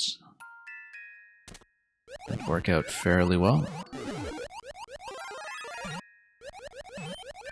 Terminator, if you're talking about the live-action Mario Brothers film in 1993, I did watch it a long time ago, and I don't remember it well enough to say anything about it. I actually have been meaning to go back to it just for fun. I'm legitimately curious to see what I would think about it now. Because it's one of those things where if you have a bit of a critical distance away from it in terms of, you know, your expectations for any kind of commercial entertainment, and you try to see what the artists were getting at, I feel like it's probably pretty fascinating.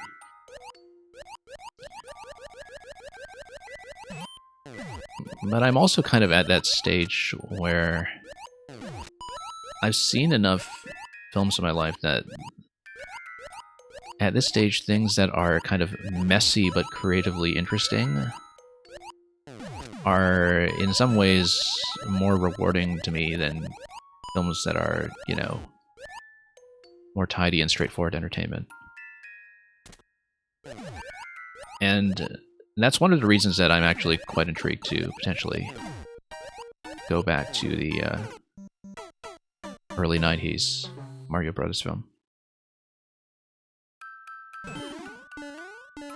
Terminator, do I think I can watch it on stream? I don't know if I can, actually, because I don't know what its current rights situation is, and I don't know really if I even have access to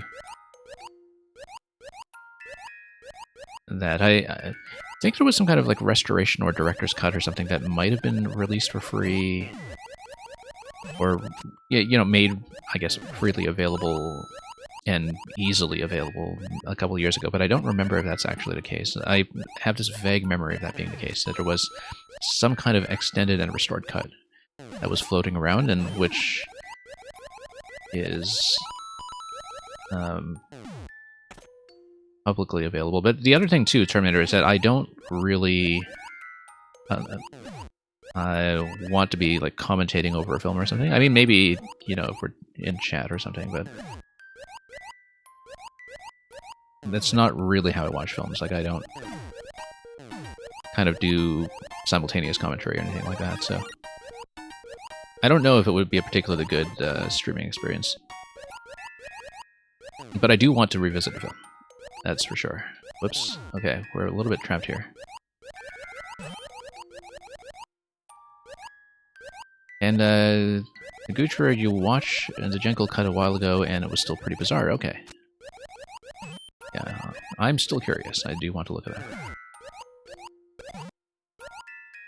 And yeah, SD, if we did run something like that, and if I were able to run something like that without getting into trouble with Twitch shutting me down or something, the way to do it would be to do text chat only.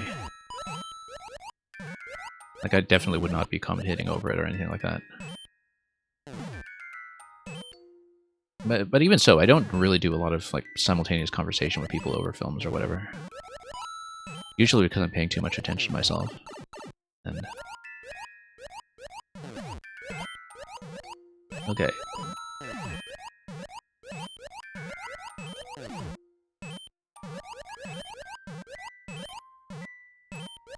But yeah, I don't know, if we can find some other way of doing some kind of film club experience for it, like, you know, having a scheduled chat about it over Discord or something, that might still be interesting, but...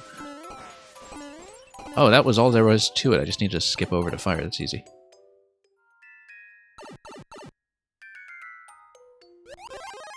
Yeah, I know some other streamers do, like, Discord film nights and such every now and then. I don't really quite know how that works, but we'll... Like, whether it's through the Discord screen sharing or something else. Yeah, but it might be worth looking into at some point. Okay, so Wendy is on a track slayer. Whoops. We're going to take a hit right away because that's careless. And then, okay, so you kind of go phase by phase here. That's interesting. I like that idea of having a boss fight take place over to multiple phases. And of course, there's this illusion of Wendy continuing to fight because of the way that she's been loaded onto successive tracks. I don't know if that is the same Wendy. I don't think it is. I think one Wendy got unloaded to right side and another one got loaded on the left, from what I can see here. Oh no, it's actually the same Wendy. Okay. Never doubt Wendy. Whoops. Wendy has a very keen sense of identity. Oh. And let's go up. How is going to get me through to Muncher? But we are shielded from some of the projectiles here, which is good. Getting with the Muncher allows me to pop this open. And then door probably allows me to get out, but let's pop this first. And then, of course, we will try to fly if I can evade the cannonballs well enough.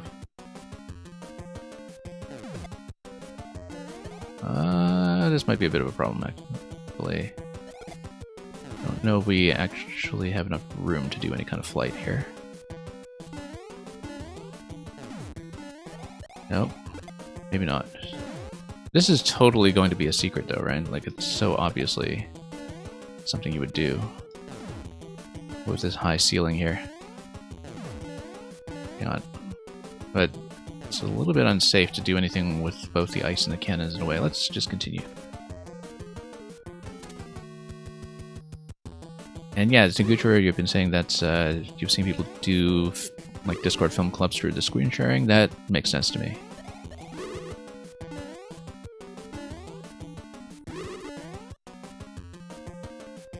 We'll see. That would be an interesting thing to figure out before the new animated film comes out, because I know that that's kind of revived a lot of interest in looking up the original 93 film as well. And, oops. Alright, bit of a sloppy fight, but we'll take it. Should have just used a snowball. And Supernova, yes indeed.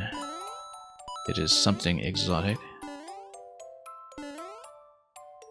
Oops.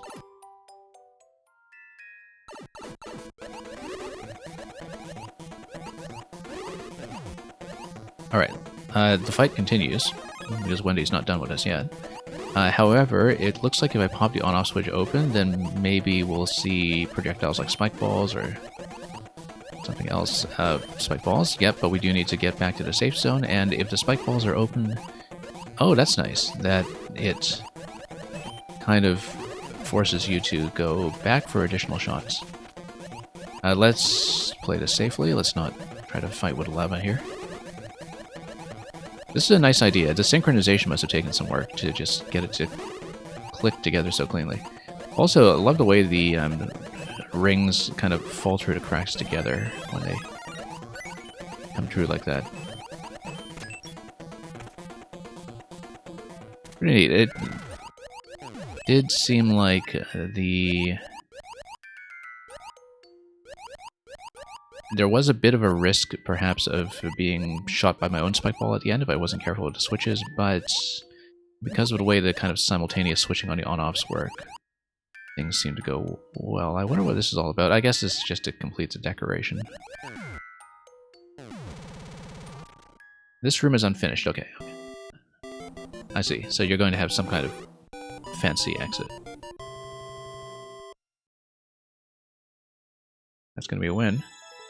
Like I said, I am going to close the queue once I load up the next level, since I do want to guarantee at this point that we can get through the remaining people. So this is going to be last call for anybody who has just come in and wants to submit some codes. As usual, I will do my best to get through everybody who has submitted up to this point.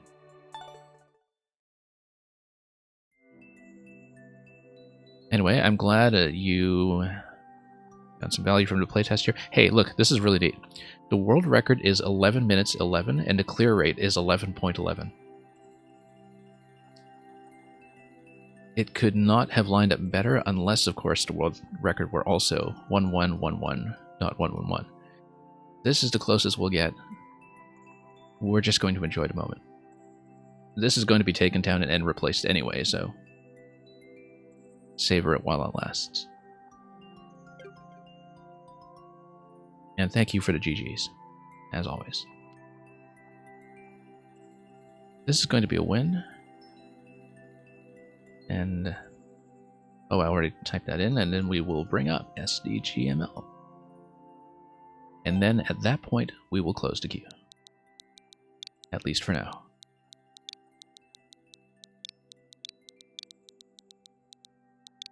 And then perhaps that will give me sufficient time to properly clear Terminator's level once we get to it later. SD, so is it most recent, or do we just continue and with the order we have here and just continue with Jamie's level? I know you always tell me to play the oldest one that I haven't played, right? So we'll do that, and unless you have a different suggestion, and we'll just choose from the top three. We'll, yeah, continue to go in order. Jamie, the one and only, very frequent Mario Kart streamer, on top of playing some Maker levels from time to time. Very pleasant as a streamer in his own right. I really do need to join in on one of his Mario Kart parties at some point. But, Supernova, thank you for the submission. We are going to close. And if we get through things quickly, we'll see if we can extend, but for the moment, we'll just try to get through whatever we can. Frog and Spring Check. Hippity hoppity, Jamie go boppity. That seems like it's right under the 32 character limit. Pressing right up against it.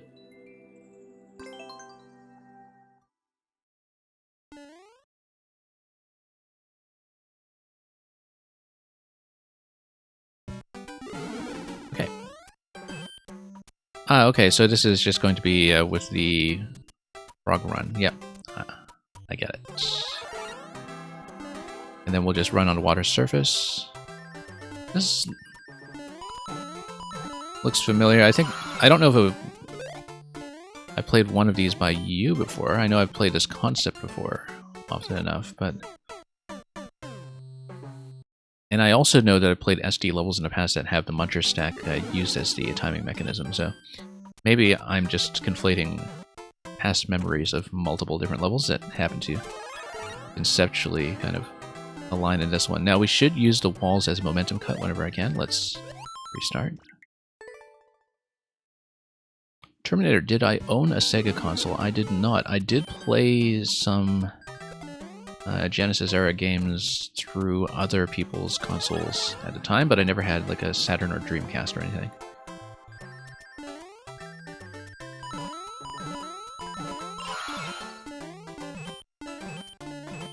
Partly because I actually didn't have an N64 originally either, in fact, because in the late 90s I was a very PC-centric player. And I was mostly doing PC strategy games for a while. I didn't really get back into consoles until the GameCube or so, and then at that point I caught up with a lot of the library I had missed on Super Nintendo and N64. Back then it was easier to catch up on individual games through rentals, though, so for a couple of the sort of major works on N64, like GoldenEye, which was the de facto party game of the era, I would actually just kind of do weekend rentals of an N64 if I didn't have access to one otherwise. Whoops. Terminator, for a long time, and continuing to this day with the exception of Nintendo, everybody sells console hardware at a loss. Nintendo stopped doing that at a certain point. I think it was maybe not until the Iwata era with the late GameCube and then later the Wii, where they kind of changed their strategy with that. But everybody sells consoles at a loss. Until Nintendo decided to kind of go lower tech, I believe. It was maybe with the Wii that stopped. But yeah, per unit sold Terminator, if you take a look at the tech that's actually in something like the PS4 or PS5, that's, you know, basically a loss leader for the platform holder, as far as I'm aware.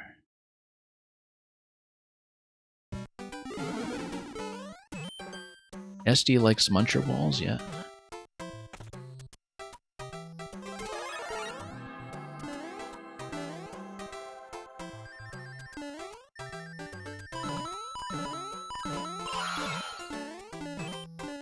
Okay. We do need to control some jumps from time to time. Drop in. Now we haven't actually hit the water in a while. I think maybe my synchronization here is off. Yeah, we do need a frog in order to continue doing this, of course. In order to skim over the water. But it seems like maybe my synchronization with the water level is not quite where it needs to be in order to finish that last segment safely. Let's see.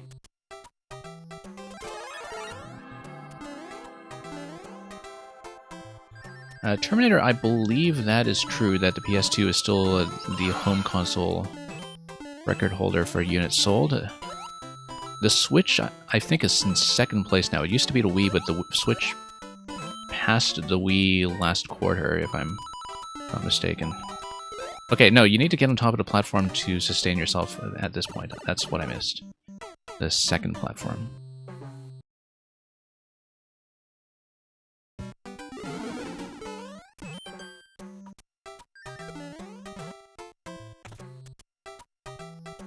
Yeah, the Switch is easily my most played video game system of all time in terms of hours logged. Nothing else comes close. And it's funny because I guess it came at a time when I didn't think I was going to spend as much time on video games anymore, but then, particularly since I started streaming, my time with this hardware has been off the charts. It's been really quite wonderful.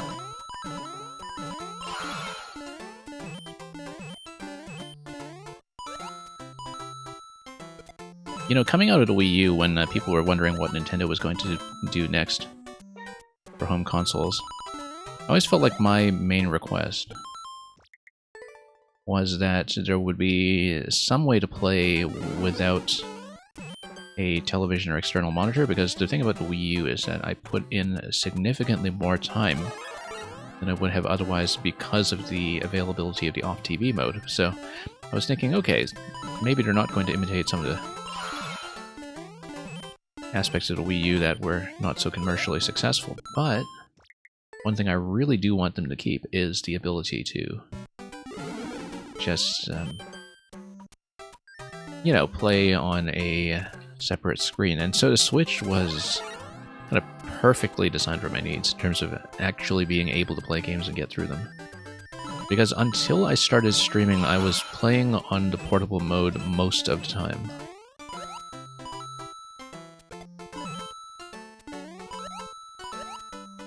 I actually got a new external monitor specifically for streaming. Because until that point, handheld or tabletop was the way of things. Here's a checkpoint. A door and a pipe. Ah, I see the pipe is just for the frog.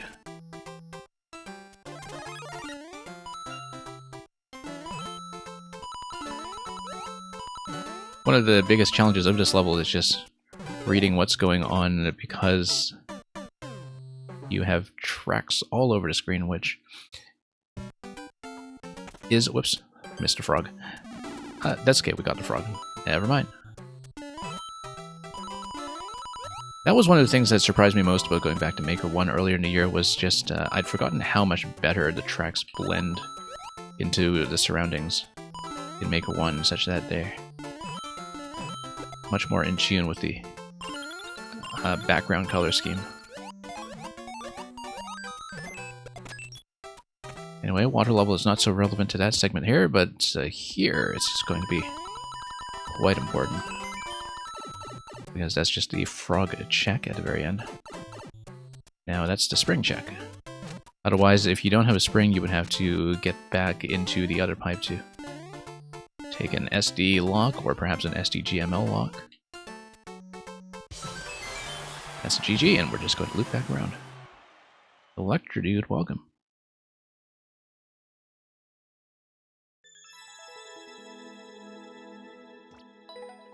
And that was a hippity hoppity.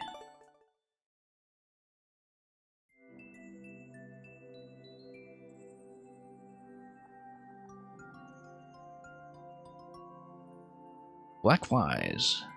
You are still here, please check in. And yeah, good luck. We'll take that recommendation. And let's put in your code.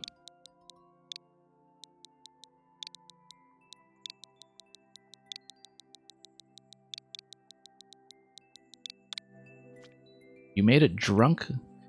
That's fine. I'm sure we've seen many levels that are,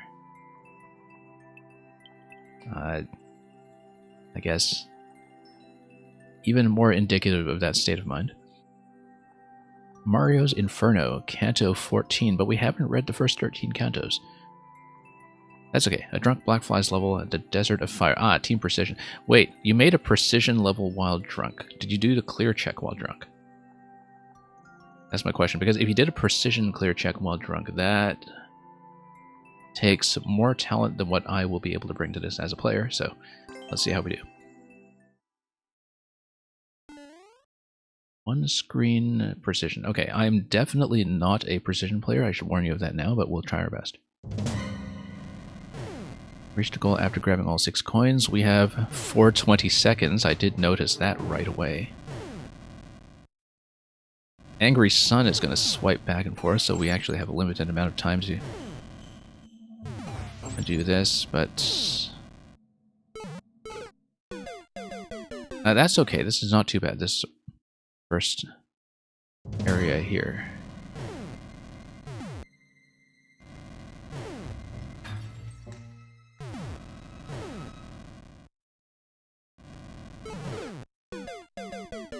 Yeah, I found a way to get there. I just jumped too early last time. So let's maybe let the sun wrap to the other side first. Oh, there's a cannon shot that comes down that side as well. That's okay, we just need to plan this first jump a little bit better. 6 coins when you enter the door, it's behind the saw. Okay, okay. I think I see. I mean, I don't see, but I think I know what you mean. And let's get out before the sun comes back. Now let's mind the projectiles here, because they do blend the background quite a bit. I see the first coin here. I don't know if this is a safe place to stand. It may or may not be. Lots of fire coming in here. Let's let the fire pass. There we go. That's one coin.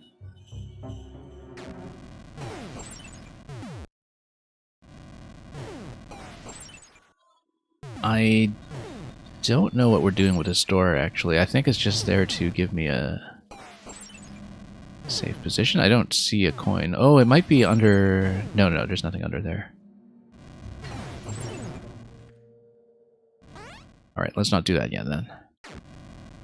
Let's try to get out of here instead and see how to continue. Looks like our next destination is going to be the door on the bottom left. That will require a more strategic jump coming out of this position. Door reset and icicle. Wait, let's see what you mean by that. Let's see. The rest is pretty self-explanatory, but door reset and do the icicle strat.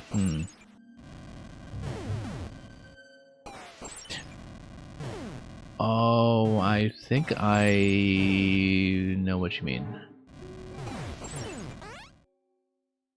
You think I sound like a weather news reporter? Well, the forecast for this level is very sunny. Whoops. Alright, just taking note of the clear condition here, let's see once again what we're doing for coins, because we've got one coin accounted for so far. We have the second one that's on the rightmost side, and we have 4 more that... Okay, there's one that's under the pokey that is in the top right, the 2 tile high pokey, which looks very difficult to reach.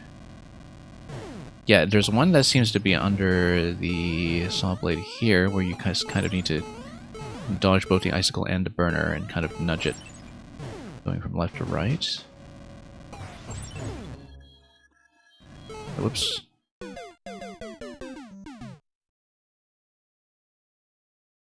This level is unreadable on mobile in portrait mode. Oh, probably. But as long as you can see what Luigi's position is, we're off to a good start. Also, yeah, it's funny because you switched me to Luigi earlier with the Point Redemption Mel 64, and Luigi blends particularly well with all of the green that's in this level. Out of all the characters that we could be using here, Luigi is the one most capable of camouflage.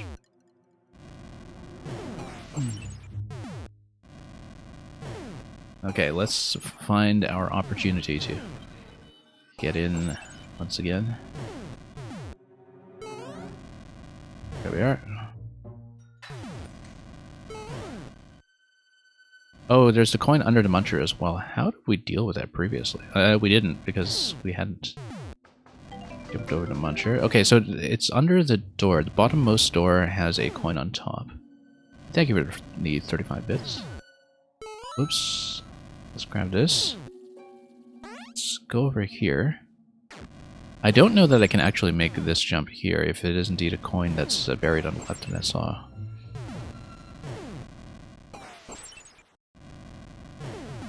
That might be a bit tricky. And then there are still... Okay, there's one coin that is on the left side of the skewer. Under the burner on the left side of the skewer. So let's see, how many coins remaining on screen can we see? I do see all 5. So for those who are on portrait mode on mobile or otherwise unable to see what's going on, there is one coin, even on my monitor it's actually really difficult to see. There's one coin that's under the leftmost grinder blade, right where the icicle and the burner have an overlap. There's one coin that's above the bottom door in the middle that is under the stationary muncher. One coin is on the left side of the skewer, directly under the burner. One coin is very visible between the booze at the diamond that's on the right side over the rightmost door, and the last one is covered by the 2-tile pokey that is on the top right. So those are the 5 remaining coins. We've seen all 5 of them, and I already feel like I have cleared the level in spirit. because actually grabbing this stuff is going to be a nightmare. We need to wait for the boo rings to open up, and we did touch the coin, to be absolutely fair.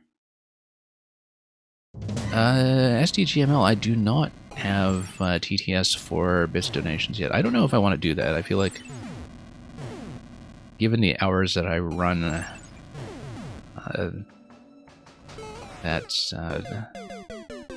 there is already one Orator stream that does that for you.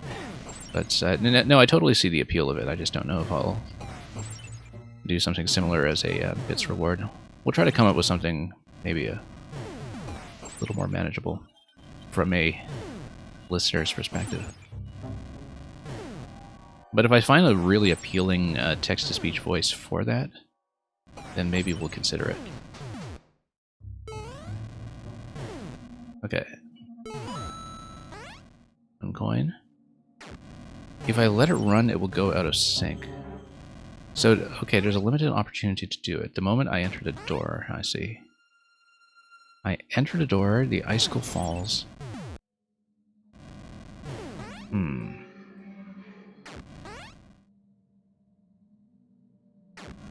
Once the ghost gap happens... Okay, so it has to be on the first cycle that has a gap. Like that, right? Yeah, I see the opportunity, I just don't quite make the jump yet.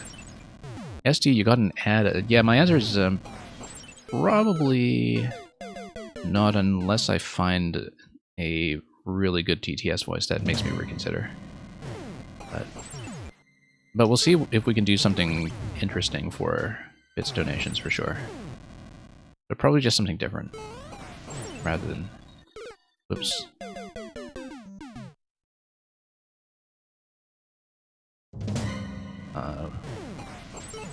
Rather than just, you know, R, as they say.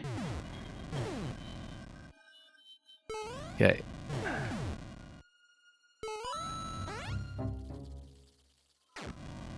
Yeah, why don't I just record my own sound samples for a TTS voice? That's a good question.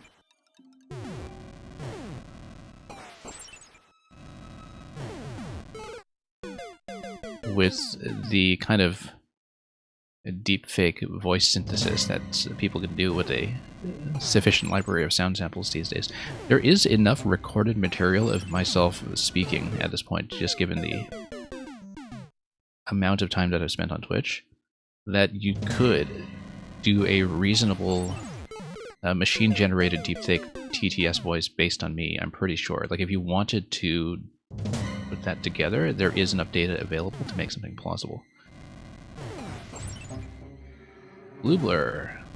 Stream is going well today. Well, I mean, we're playing a drunk level right now, but other than that...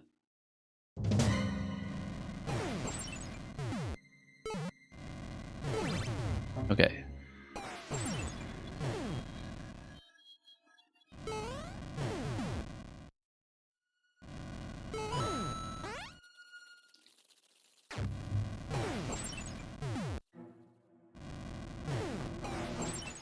Okay, we missed the opportunity here. Let's see.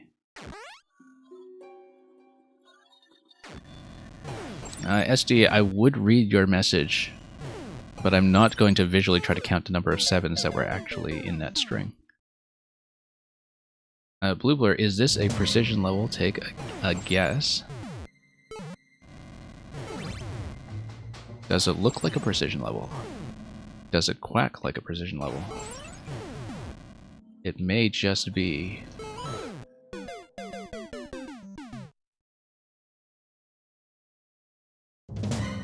Yeah.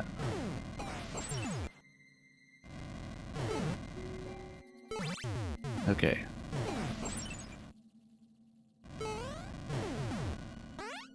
Oh, forgot the first coin, that's okay. We're trying to get any coin at all right now, so... Other than the first one.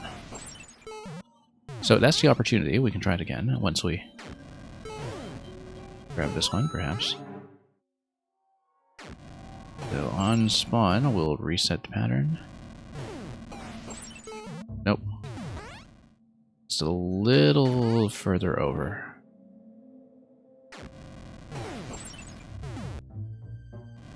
And let's just...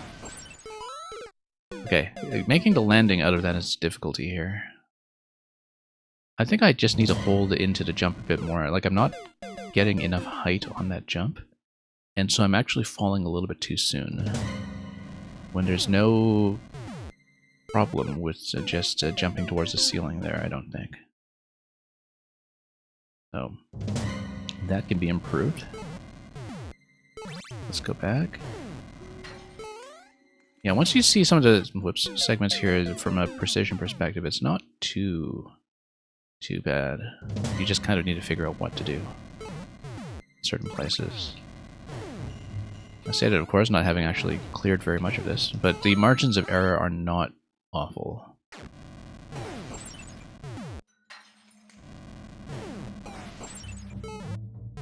Okay, so we're making enough height there, just not covering enough distance.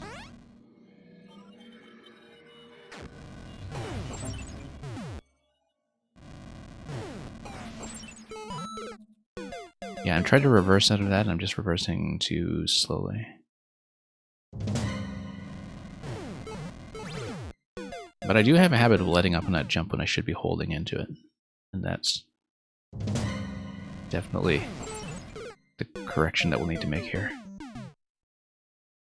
We'll see, Black Flies. We'll make a couple of attempts to that coin to see if I can get it, and then I'll try to attempt some of the other coins independently. I don't know if I'll necessarily get to clear, because like I said, definitely not much of a precision player, but we'll do our best. It will click, yeah, I'm sure. Yeah, I'm trying to reverse out of that, and it's just not quite happening.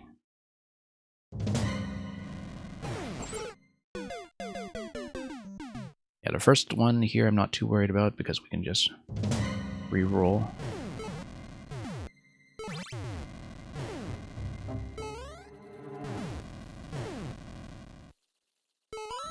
Honestly, it's more reasonable than much precision stuff that I've seen in the past. SDGML, you're going to redeem Skip to Q for Supernova? Yeah, we can do that. Remind me when we do exit this level that we'll do that. And the queue is short enough that hopefully it's not going to be too much of a displacement. Also, I do know that Supernova did technically submit your code, so that's going to be, whoops, a bit of a double request. And that works well enough. This act of collusion. Whoops. Let's just try to do another one just to change things up a bit.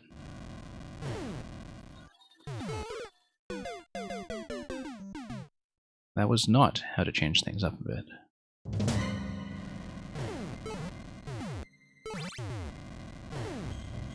Possibly there's a particular pattern that I want when I come out this door as well.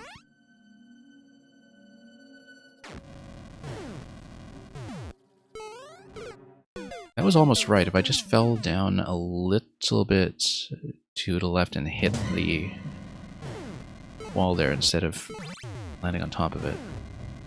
Oh, maybe we do need to land on top of it and just kind of follow the Pokey. Look at how the Pokey's being pushed by the Muncher on top, too.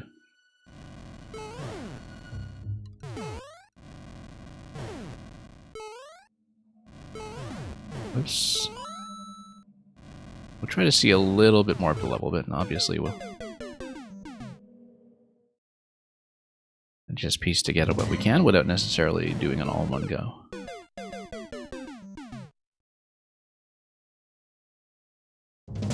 Supernova pulling the bait and switch. That's alright as well. I know that I'm not quite caught up with Supernova either.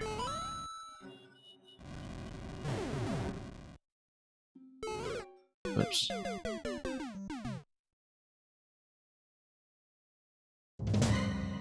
Nova expecting a more negative reaction. Well, that's only if we actually believed you when you said that you mostly make garbage.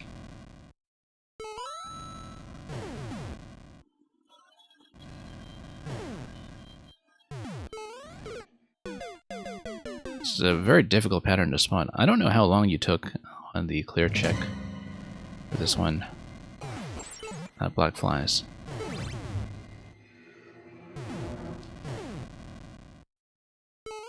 But like I said, it's actually more reasonable than a lot of precision I've seen. And I guess maybe more visually entertaining.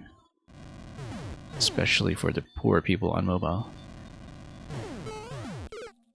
Oh, that was almost right. We just didn't watch the muncher on the bottom track and the fact that it was about to be swiped by the sun.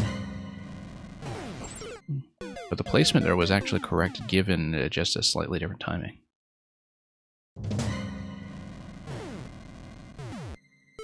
Anyway, Nova, as long as we've had you make up your mind by the time you're actually called in.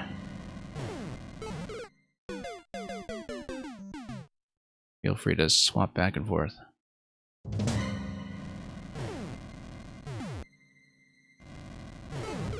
%90 of your channel points were accumulated on mobile. I'm impressed that you calculated that.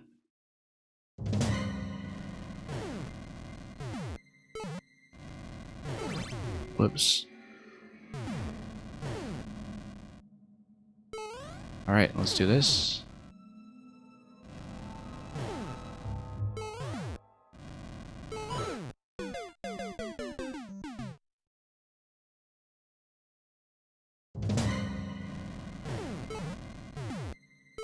And up we go.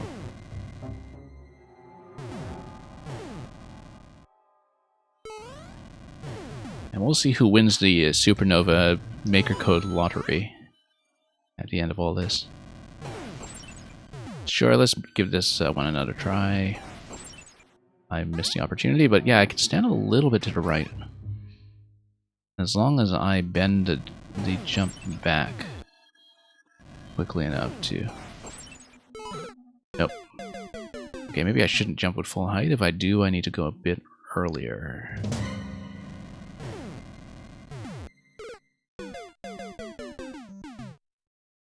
I wonder if there are any other coins I can attempt up to this point. I don't think so, because I would need to get through the door past coin 3 in order to attempt anything that's on the right side. So that being the skewer, the Boo Diamond, as well as the two-tile pokey. I can't actually attempt any of that until I've gotten through the door. So there's not much of a likelihood that I'll actually make it that far. We'll try to at least get some kind of second coin safely in this level, though. We'll see if we can at least progress that far. And that will be my personal benchmark for feeling like I've cleared something. Hey, we made it. Look at that. Right when I said.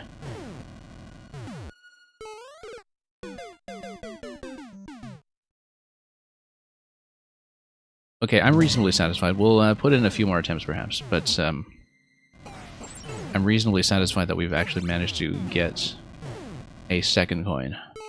Or third coin, actually. Is it? No, it's a second coin. Okay. I don't know why I thought it was a third. Probably because of that jump towards the on-off switch at the very beginning.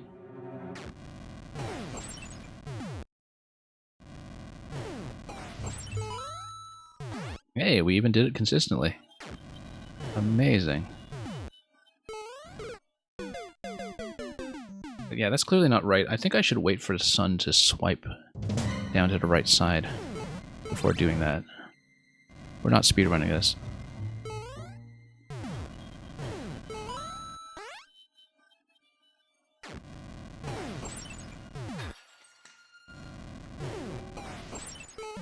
Nope. Let's do it again.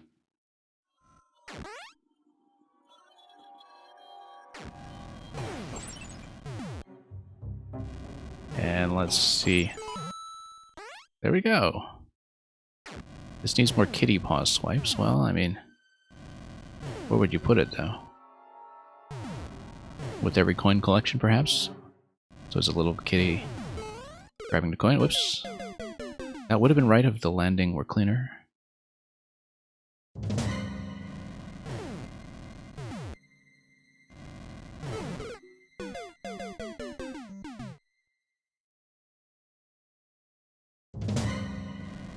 And let's see here. Yeah, Black Flies, I think we will probably call it after one more good attempt, perhaps. We'll try to at least make that last jump with the Muncher. Well, this is not a good attempt. We'll obviously try to make it work.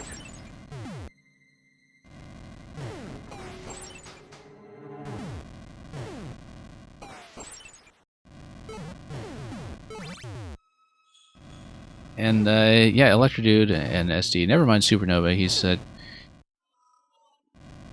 kind of discovering all the pleasures of finally having turned 18, other than just being able to look at naked pipes on the internet.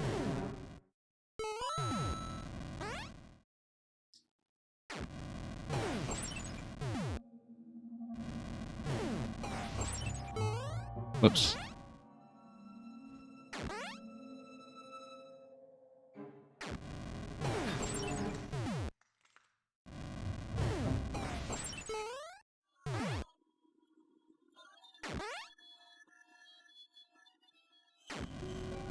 Anyway, let's see about this coin here.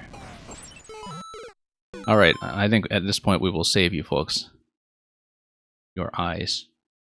And Black Flies, thanks for that. Well, sure, I usually don't with precision, but this was something of its own flavor, shall we say. Only one clear on this so far by Gideon. Well, it was just that one screen. We've seen what there is to see, basically.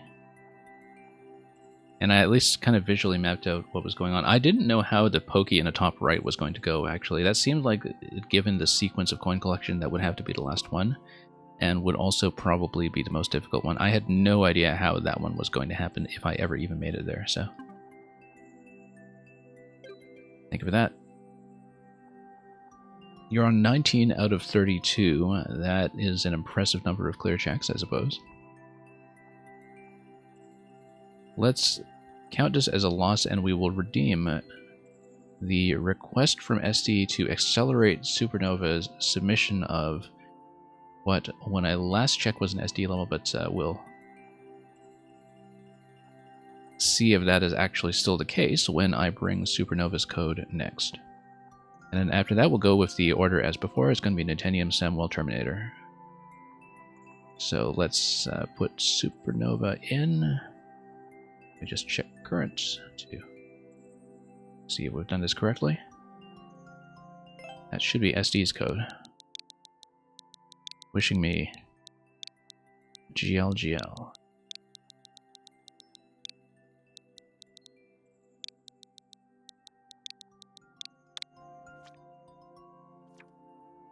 SD, you were saying Nova can look at what he wants on the internet, except you absolutely draw the line at naked pipes. Yeah, you might not want to know what he's been up to when Mang is busy submitting levels then.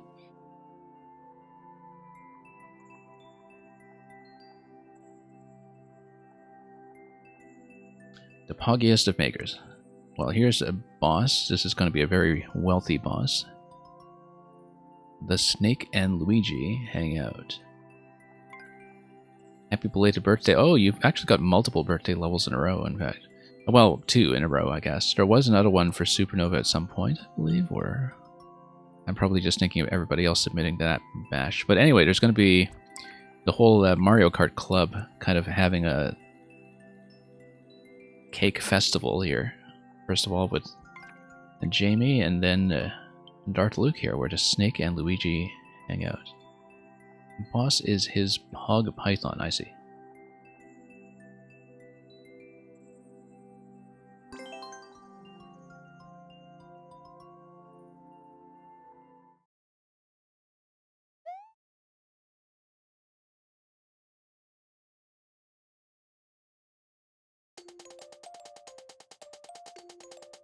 Well, okay, so we're going to drop on top of the Wiggler, and it's going to be a Wiggler bounce level.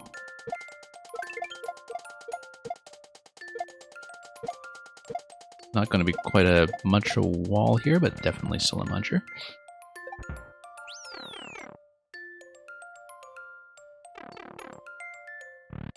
It's not spelled boss, it's spelled B-O dollar dollar. Okay. Anyway, we'll follow this up, and... Oh, I see. We should be watching the key blocks as warnings. I should have gathered that from the previous area, but you know how I am with actually bothering to read indications, so... We'll try to keep that in mind, so we don't get sniped in this area here. I actually kind of need to get up front and get on the left side of the muncher, I suppose.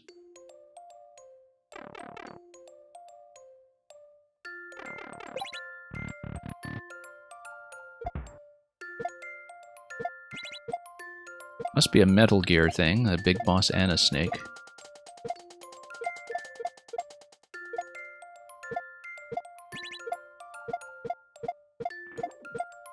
Okay, some of the timings here are quite nice once you do understand them. They take a little bit of figuring out blindly at first, but we'll make it. Yeah, because some of the spacing allows you to just kind of weave in between instead. And that seems to be the way to do it. No, not when it's going up slope, of course. That is obviously a jump.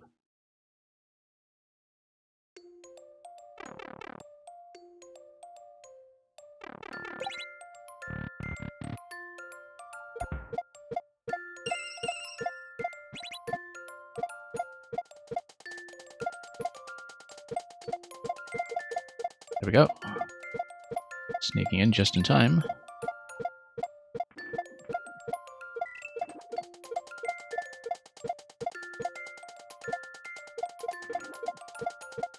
And these platforms allow you to stall a little bit.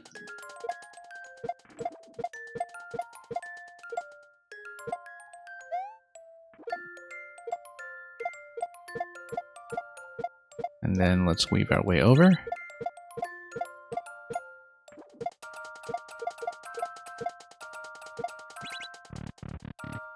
And there we are. Checkpoints. Left pipe and a right pipe. Let's see what we'll do here. Oh, I guess the green pipe is probably the way to continue then. Also a couple of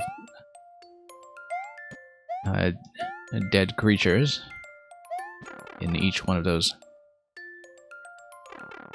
locations embedded deep in the ground. Oh, double wiggler. Okay, we'll take it. And no more P markings as well. We don't need them. We're going quickly. Oh, no. Never mind. We do have some.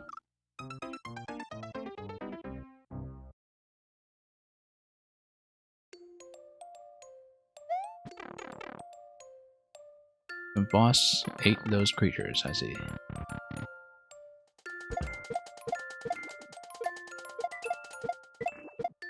Yeah, actually that muncher is going to be completely safe. That's why there's no marking. It's there to scare you. More than anything else. And yeah, SDGML does know her German. I vaguely recall you saying something about having studied in Germany. Now that you're kind of explaining German orthography.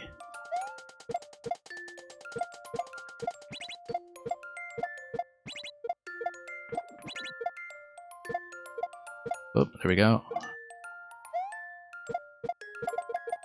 Whoops, fell off. You did a semester in Berlin, I see.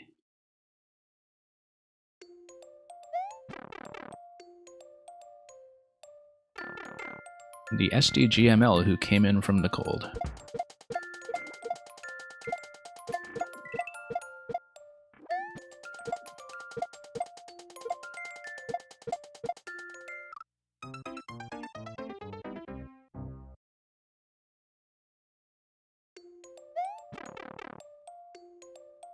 Okay, let's try this again.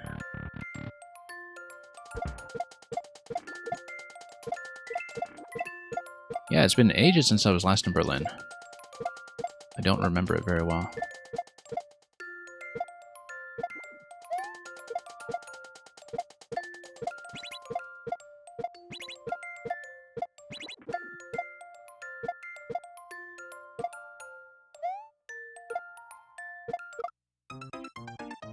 fact, you had to clear check this level for SD. I see. Yeah, when I was last in Berlin, the Brandenburg Gate was under restoration at the time, so it was kind of completely covered. And so I don't have a direct visual memory of having seen the Brandenburg Gate.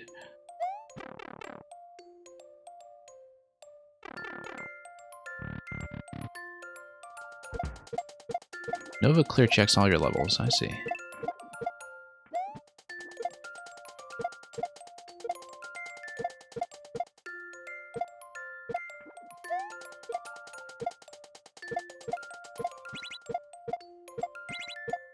Whoops.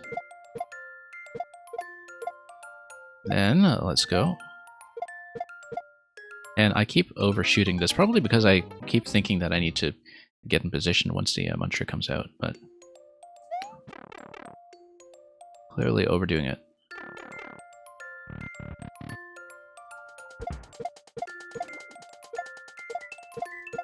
One thing I do remember about Berlin is that I quite like the streetcars.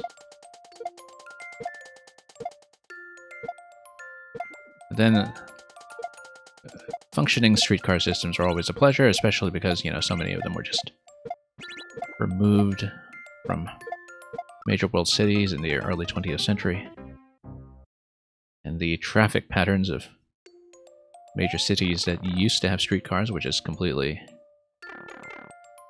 thrown into disarray because they were retooled in ways that they weren't properly designed for it in the first place. There actually are P-block markers under the first Muncher. We just didn't see them earlier because they were pretty well camouflaged by the semi-solids, and as I said earlier, they don't matter because that Muncher is safe.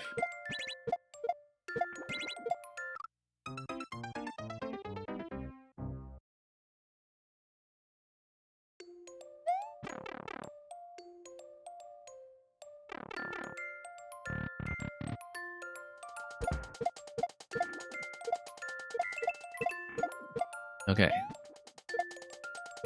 Let's go over here.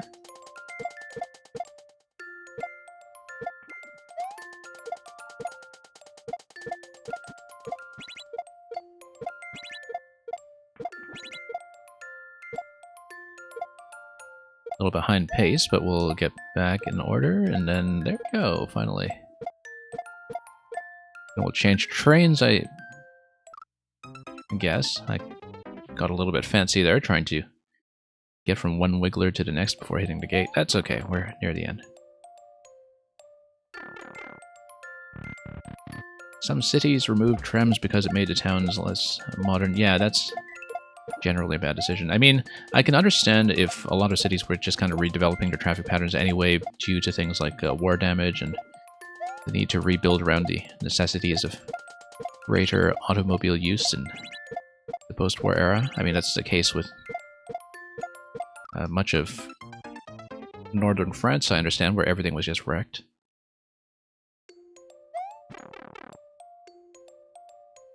And also many parts of North America as well, that because there was such a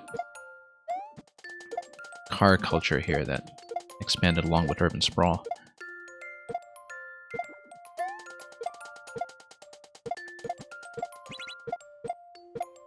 That's in North America in particular, there were a lot of former streetcar lines that were gradually stripped out.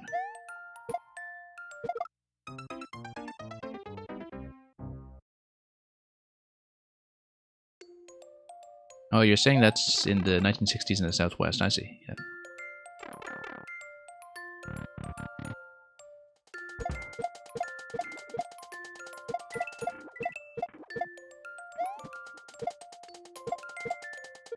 Yeah, there's this concept in urban planning that they call the 15-minute city, where the idea is that you should be residentially zoned in such a way that you are within a 15-minute walking distance from essential services. And of course, in much of North America anyway, with the urban planning having gone the way it has since 1950s or thereabouts, that is not the case for anything but a very tight downtown core, if that. It's actually kind of a rarity in the continent, I think. One place where apparently the urban planning actually does reflect that principle very well, in terms of even outlying suburban zones having good walking access to various amenities, is Vancouver, I'm told. But that's a strong exception to the rule.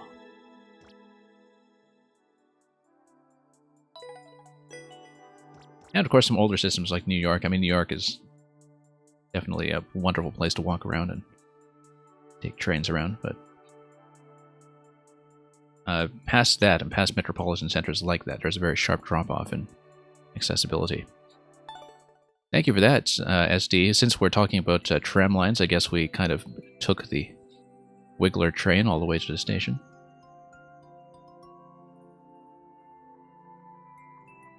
And thank you, Nova, for sending that along, and SD for accelerating that. Let's go on with the queue in the regular order once again.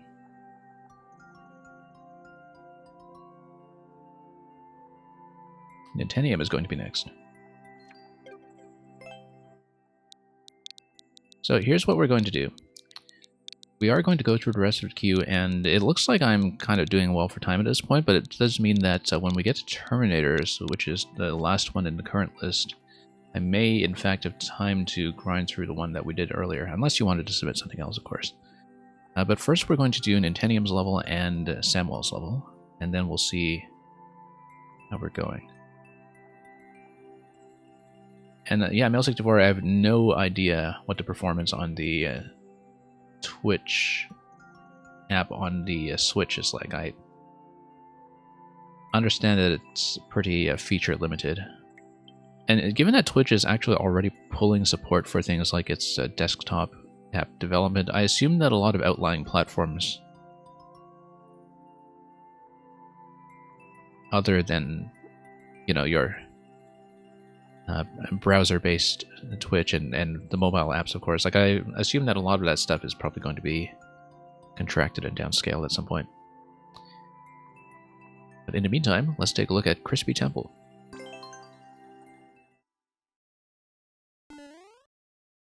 Yeah, it depends on your data, it depends on a number of different factors, I think. Whoops.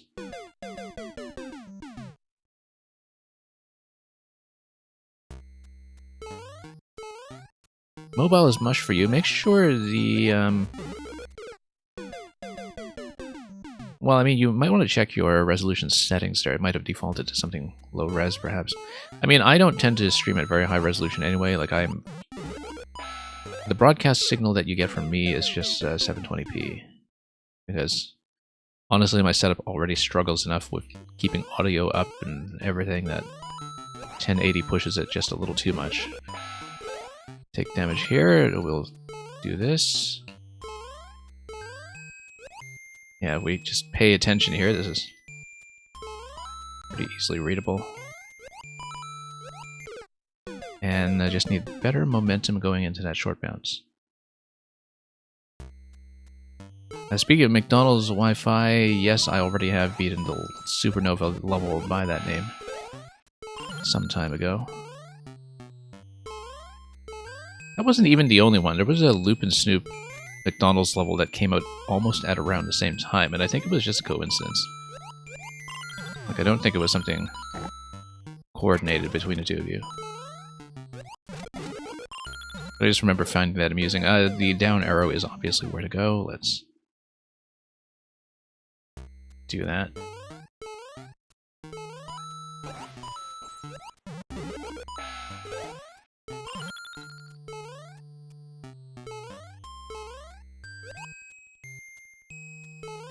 Okay. And back down.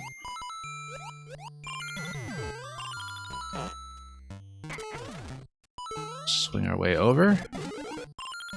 This is what happens when I aim for objects rather than indications. Ah, your level inspired him to make that. Okay. That makes sense. I didn't quite remember to specific order of events there. Whoops. Let's actually pay attention instead of reading chat half the time.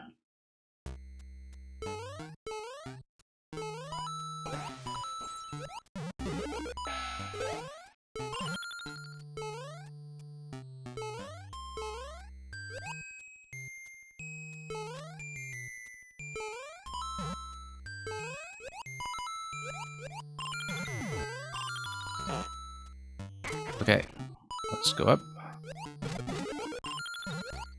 There we are. Oh, that's it.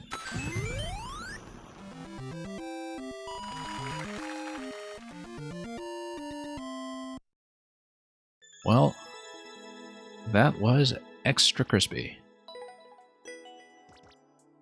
And I see this must be Aura who has the world record on it already. I do know that Nintendo often submits a lot of these new levels to Aura's stream as well, and you know, on the same day of upload, that I always kind of see these records ahead of me, so we'll definitely need to pop over to that stream and look at what is almost certainly just a one-shot run at some point after I'm off broadcast. But in the meantime, thank you for that, Nintendo. Hope you've enjoyed the many different playthroughs that you've been seeing of this so far.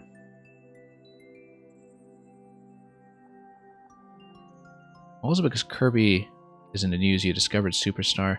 Yeah, Mail64, I just finished 100% on Kirby and the Forgotten Land on stream this past week. And it is absolutely fantastic. It is highly, highly recommended. I thought it actually kind of blew past my expectations for the series.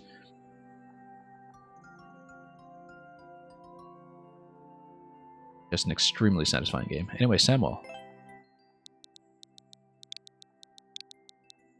Yeah, we might be on pace to reopen later, but we'll see, because obviously when I do reopen, I tend to prioritize people who have not yet had a chance because they came in late. But like I said, today I was kind of expecting to have a shorter availability anyhow. Cape King is going to be a very fresh upload, which includes a tutorial on helpful Cape tech and message blocks with comments. We'll see if we need that. Perhaps, perhaps not. But of course, Samuel, if you prefer to see it with comments on for playtesting purposes, do let me know. Otherwise, we'll just go in and do it with them off first, unless we run into issues with understanding how the cape works.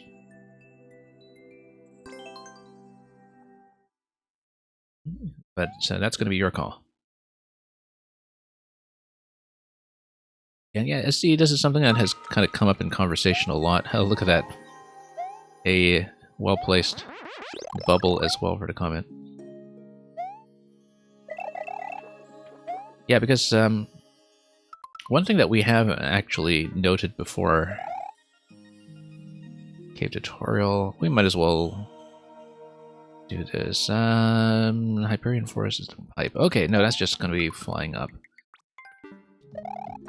Oh, you want on... Okay, yeah, let's do it on so you can actually see everything for playtesting purposes. So we'll do the training section as well to show off how it works. How to cape good is... comments. Hang on. The... Whoops. Dialogue bubble is a comment. Yes, of course. You want to see how understandable the setups are? Yeah, we'll see.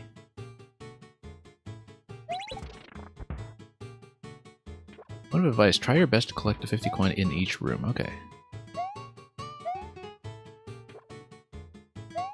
I see. So we'll try to build some proper acceleration then.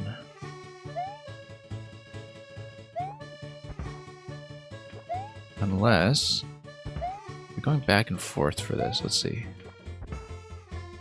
Well, no, I mean, if you have to drag from underwater, you cannot actually build enough P-speed for the flight. But I was thinking that if I ran from the water and then jumped out, maybe we could finish the run in such a way that allows me to do it. Yes, there we go. Whoops. Yeah, so you can build up a bit of initial speed, just not full speed when you're underwater. To finish the thought that I was trying to make earlier,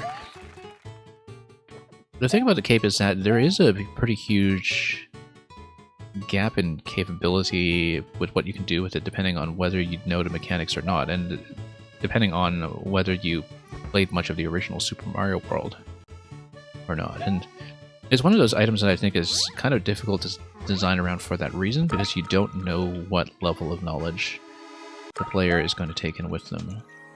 Because there's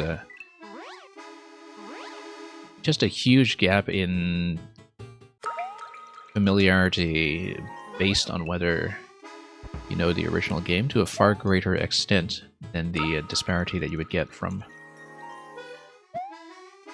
pretty much any other item, I think. I mean, there's certain things like the squirrel, for instance, but even people who played all of NSMBU didn't necessarily understand the squirrel, so pressing backwards, yeah, we know how to boost. I'm just not doing it well. Let's follow the arrow. Following the arrow is good. We'll do it this way. Flying slowly with lots of small boosts lets you gain extra height in small spaces. Slow your momentum during your jump, then only input small boosts. And then, yeah, we know that. Let's see if we can do it, though.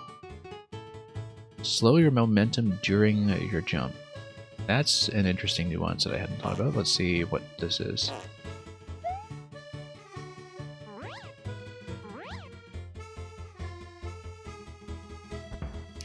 Yeah, because I want to go up. But I'm changing direction here, which is maybe not a good idea. Whoops.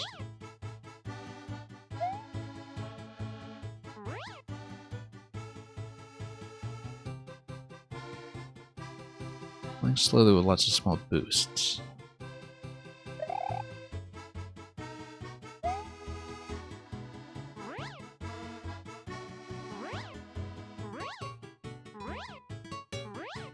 Okay, we're not quite doing it.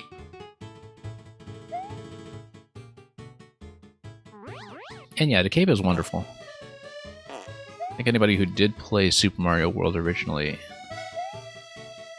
does have very fond memories of just going back in the Donut Plains training zone over and over just to have fun with the item.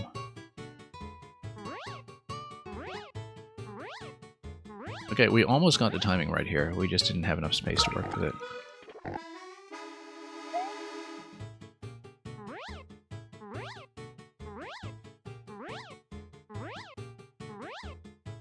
Yeah, it's a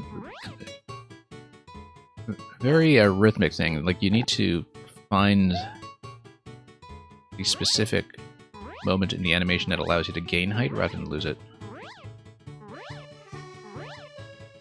So, very much a consistency check. And once I hit the wall, I'm in trouble, so...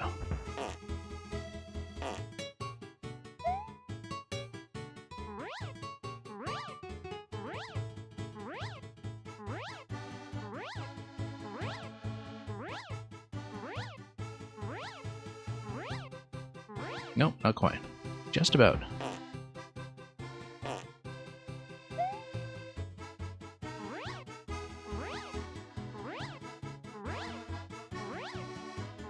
Yeah, I'll catch up on the chat in a bit, but I think it's very true that for a couple of reasons, like what Supernova mentioned about not being able to build on a half screen, unless you have like a tight ceiling on a level that's really not about flight.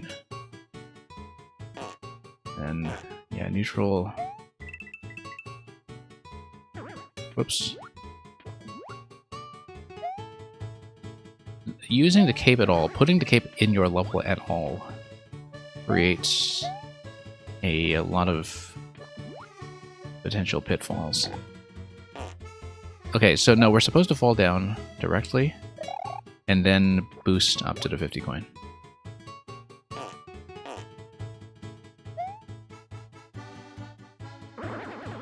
Not quite. after the peak of your jump.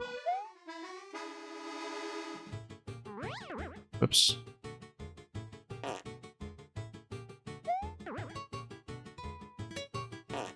We're going to run into some issues with a timer here, but that's okay. Next time we'll just run directly up to this part of the tutorial. And then I would have enough room to do a little bit of a dive at the end there to maybe get an extra boost.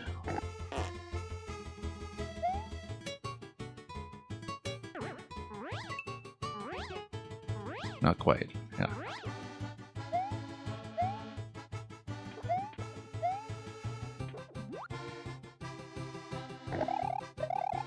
I found that I've really enjoyed cape-based puzzles, in fact. There was a really good one by Deft Spies who used to upload under the name Iris in Maker 1 that we showed off earlier this year. That one came to mind immediately. It was very dependent on Maker 1 camera tech, though. It was not a level that could be remade in Maker 2. At least not one-to-one.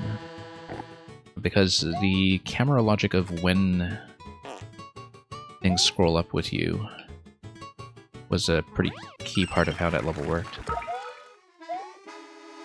Okay, what's this going to tell me? Gain P speed on the bridge, run off the edge and float onto the wiggler. Spin fly. Well, we're going to run out of time here. Let's revisit this room in just a moment. Does anyone know a better way of having the Delfino music play without putting the sound effect in Luigi?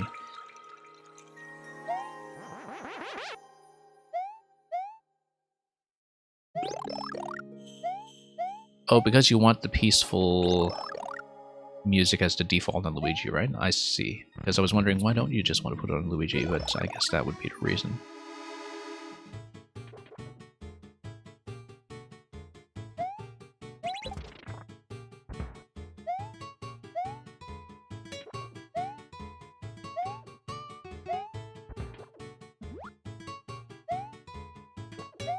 Use cannon or mounters with a sound effect. I see, yeah.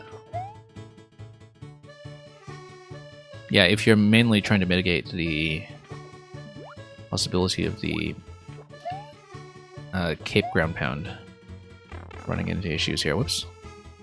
I guess the reset door is here in case you take out the Wiggler by mistake. That would be the main thing to deal with here. Let's see, what's this? So we would fly around.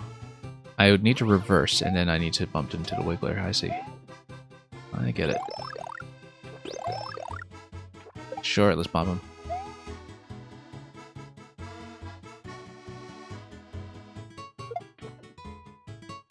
Wait. Float onto Wiggler, spin flying into a twister, and then landing on an enemy has the same effect. I don't quite follow, but let's... Oh, spin flying into Twister. Here's the Twister, but we need to hit the on-off switch before the Twister is available, right? So yeah, we do need to do that. Spin flying into a Twister and then landing on an enemy.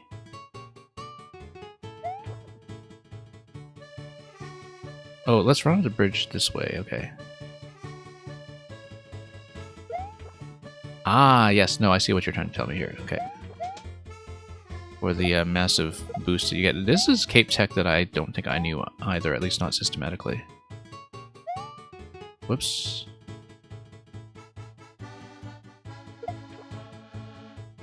Or maybe it was just the Twister here that we weren't thinking about. Sorry, I'm a ways behind in chat, just... Okay, we don't want to change direction there. Let's not reverse.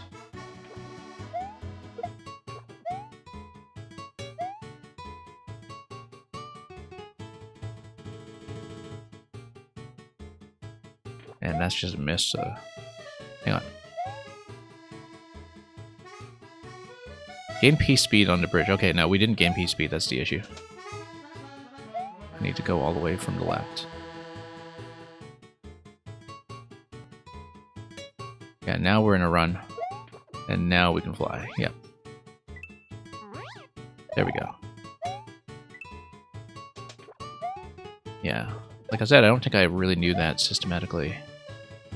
Spin flying into a twister and then landing on an enemy has the same effect. Let's try that, perhaps. Spin flying into a twister and then landing on an enemy. Interesting. That's something I didn't know either, I think. That's really quite specific. Okay. During spin flight, hold left or right a bit before landing to keep P-speed. Interesting. Okay, because then we'll... yeah. Continue like that. Let's see if we can do that repeatedly, just to understand it. Nope, I was trying to reverse so I could spin up to the 1-ups.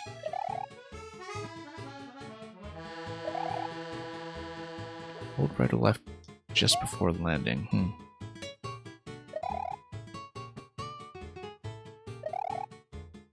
I guess the reversal is the issue there. I will try it without the reverse. Whoops, no, that's not a spin.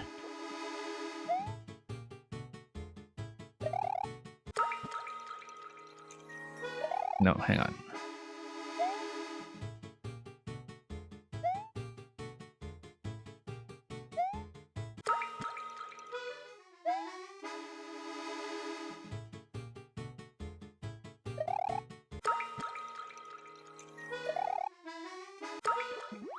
Okay, we'll see, because the 1-ups... maybe I'm just supposed to come up here on this side. No. Yeah, the 1-ups are not reachable from down low, so the idea is to spin fly from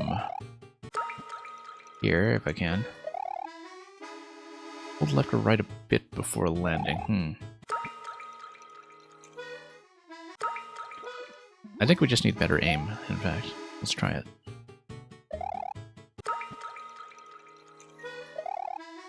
Okay, I'm holding before landing, but clearly not continuing that properly.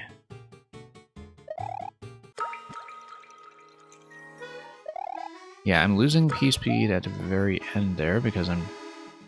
you know what? We can just do this. But then... yeah, no, that gets me over, but that doesn't get me to the 1-ups. I guess we actually need to do this instead. And then... there we go. Almost. That was the right idea, just... not good placement. That's okay.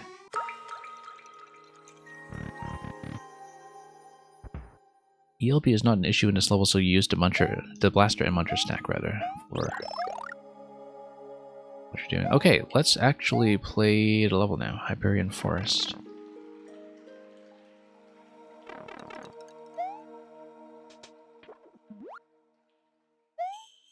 $100 left, that's okay. We'll not necessarily clear it on this go, but we'll try to actually beat it. And then we'll just try to remember all the tech that we can to make it happen.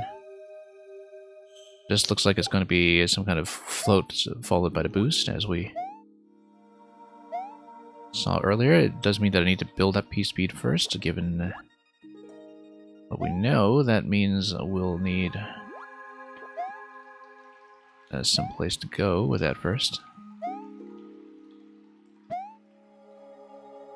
Yeah, this will allow me to fly, but why will we want to do that?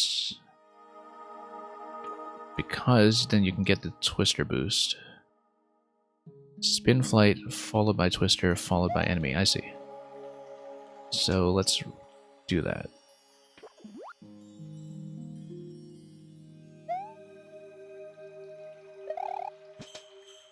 Then I would need to land towards the twister here. No, I came in a bit low.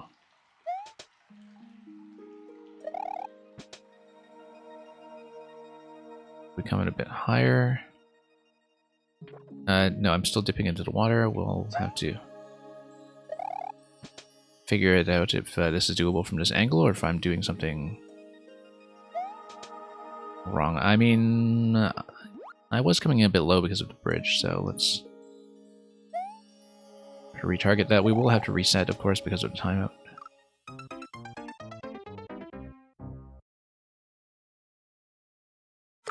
Just a moment. Let me see if I missed anything too critical in chat. I missed a lot of stuff or skimmed over it, I suppose.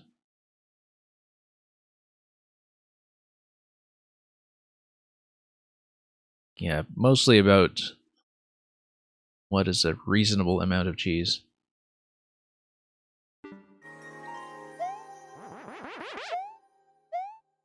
Let's see.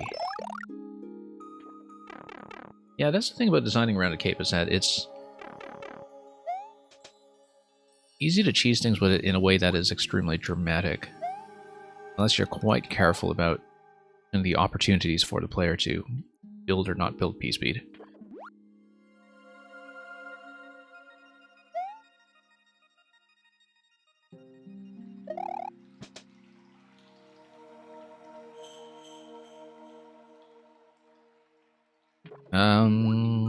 Yeah, we're losing too much speed here. Oh, because I'm hitting the wall. If I don't hit the wall, maybe we can do this. Let's see. But then we need to float down and then hit this. Yeah, no, it's the exits after the twister that I'm not quite doing correctly. Let's try it.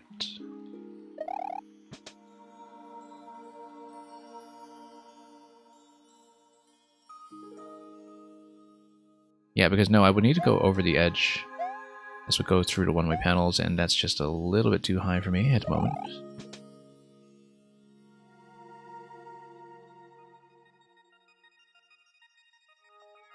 Yeah, no, I keep tripping on that corner. But maybe it's not an issue that I trip on that corner because we maintain P-Speed coming out of that, right? If I understand that correctly. Like, if I've still preserved P-Speed up to that point... It's hard to tell, of course, because we don't have a visible meter like we do in SMP3. Then tripping over that corner is not an issue as long as I fly directly out of it. As we kind of put together all the tech that we've learned so far.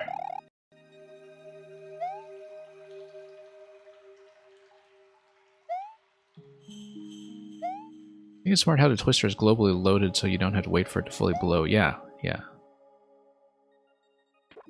Because otherwise whenever you come in, you would have issues with it lagging behind.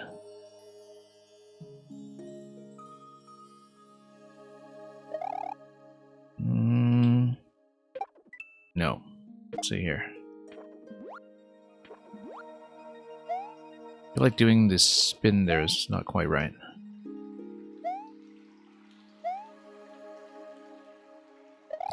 Yeah, the twister on the snake block in the top left. I believe that's what we're talking about. Oops.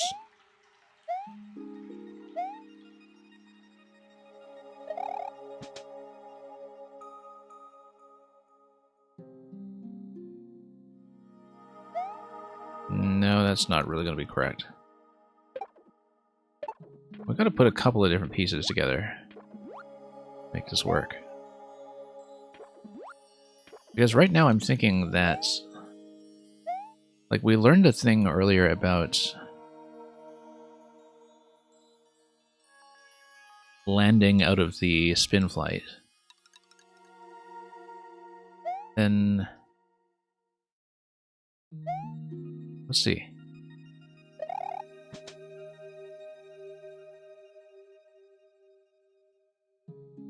I should also see more of the level, I think. Let's go further to the right and see if there's any additional element we can interact with to perhaps simplify this. But it does seem like there's something I haven't quite put together yet about what happens with getting enough height out of the twister to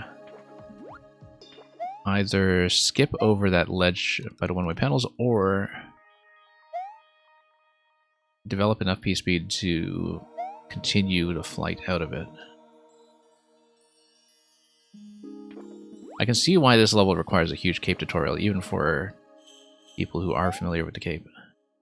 Or think they are familiar with the Cape. This is a little more advanced tech. The other item that kind of feels like this in Mario Maker is actually the cat suit in 3D World, because the cat suit doesn't operate quite the same way as it does in the original game, and so it kind of has its own really deep movement set, where it's often got this very challenging technical requirement to it if you want to do a more interesting level that uses it, I suppose. It's difficult to actually expect that of a player. Track plus a vine is a reed. Yeah, I guess it is. Especially when it's on water like this. Let's take a look at what's going on this side. Oh, there's nothing going on this side. Okay, this is actually the limit.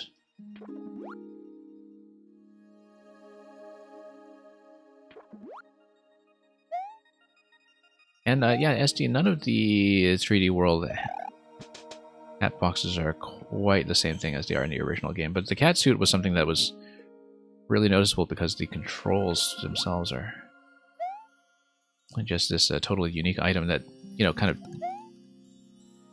practically didn't have an original game attached to them because of how dramatically altered it was from 3D World controls.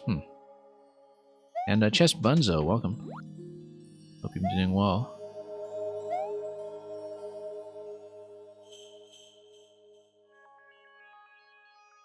Okay, so we're missing something with this ledge. There was something that the level was telling me earlier about maintaining momentum like we did at the final exit. Just coming out of a spin, landing, and then maintaining P-speed such that it could continue to take off. We don't quite have that yet, because when I'm going through the twister, like right now the twister is kind of a big disruption. Probably because we have some kind of directional switch there that's cutting momentum, perhaps. There's something I'm not quite doing control-wise that we need to understand. Oops. I am overthinking it. Okay, probably.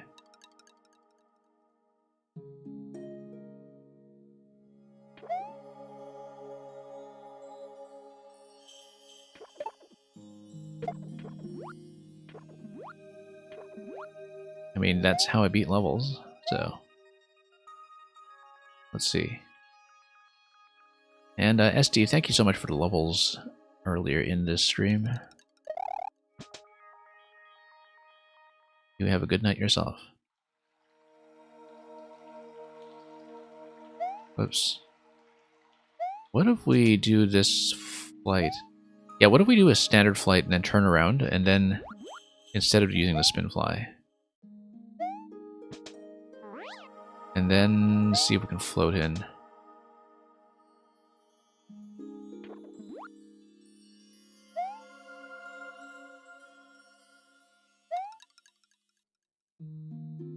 No, I mean, obviously the one-way panel here is set up in such a way that you are supposed to build P-speed coming out of this jump. The question is what we do with that. I assumed it would be a spin, but then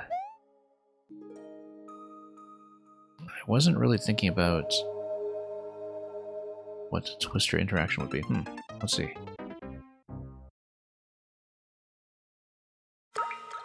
Let's go into the tutorial room again. Let's see if there's some insight into this that we've missed.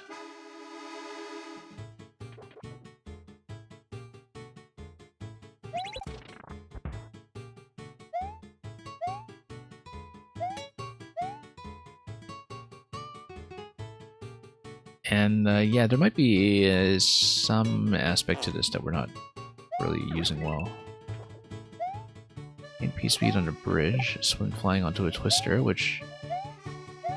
Yeah, let's activate this twister again, first of all. Whoops.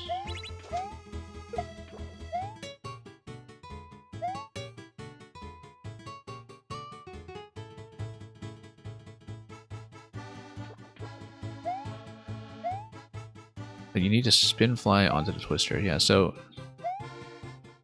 we'll just demonstrate this. So this is similar to the thing that we're doing on the other end. Whoops. Oh, except we wanted to wrap around the twister on this side. Yep.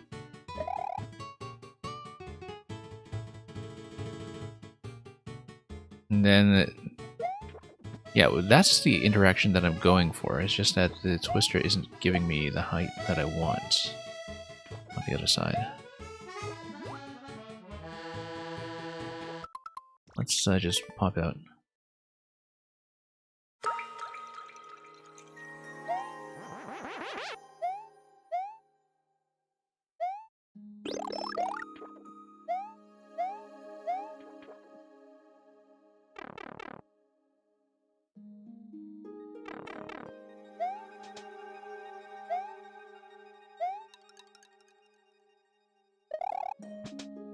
Okay, so let's try to spin into this. Whoops. When you spin into this, twister is going to revert me to normal flight. We probably just need to center the ascent a little bit better so I can ride all the way to the top. Yeah, it might just be that I'm way off center on this every time. There we go. There we don't. Oh yes, there we go. But then we need to continue from here. Okay. So let's see what's going on here. We can fly into the twister, and then what does this do? And then you would need to maintain the speed to come down here and then fly up. Okay, so we've got part of this figured out.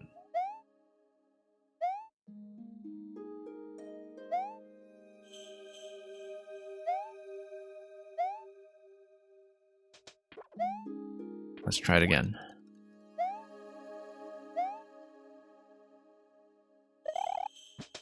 So yeah, just need better centering on the twister. That's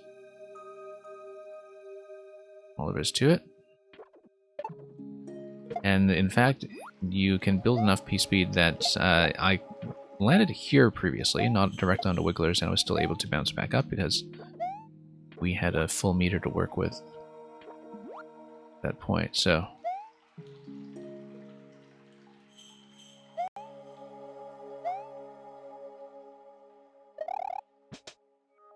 Let's try it once again. Nope.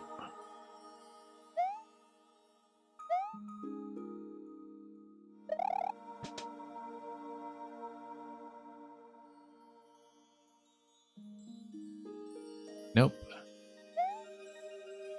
Yeah, something about the way I'm landing in that is not quite clean.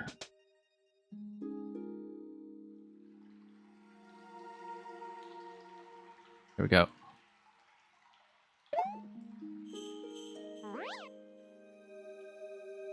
I do not want to land on this, though.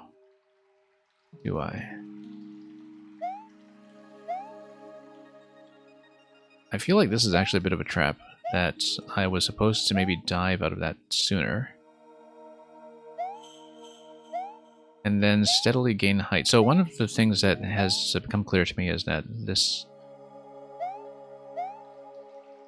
bit up top is...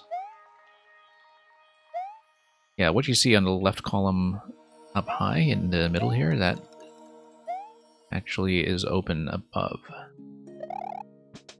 I'll see if I can demonstrate what I mean by that if we just put in a good attempt in this segment. Oops. Twister doing its thing.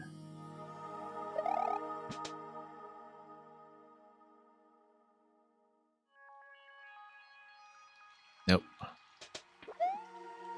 Can't quite do that consistently yet.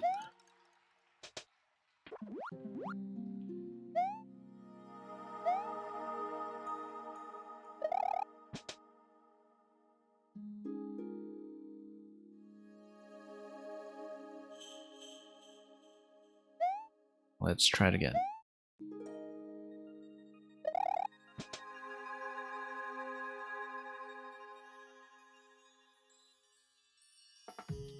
I wonder what it is that is making that difference there with how I'm landing into that.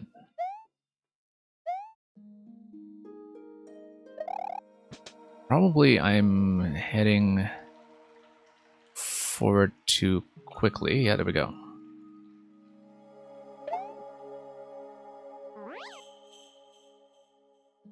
Whoops. You know, I feel like that's actually reachable if I still have momentum at that point.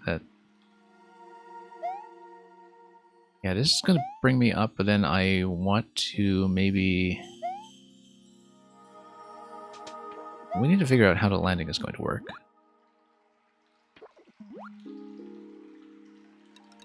It's a pretty tricky sequence.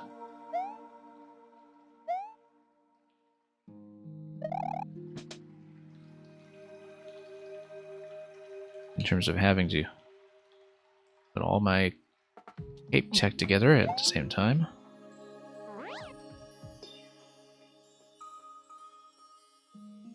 Because we're going to have to float at this point, and then that's going to catch me up here unless I maybe dive in advance. If I dive in advance, then I have the opportunity to pull up with the cape. And try to gain as much elevation as possible.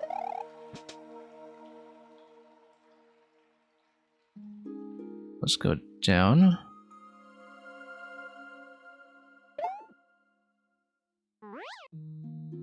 Nope. So I was trying to push on ahead to dive coming out of the twister, but the issue was that it doesn't actually let me do that. It oh, look at the top left there. Top left is interesting because that gives me a bit of a landing zone that I had not been thinking about.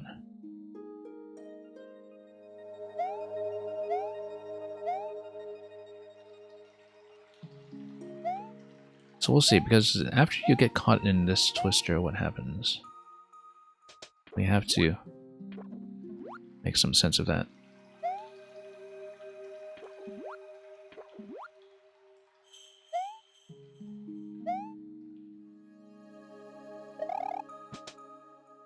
So let's go back down. Nope.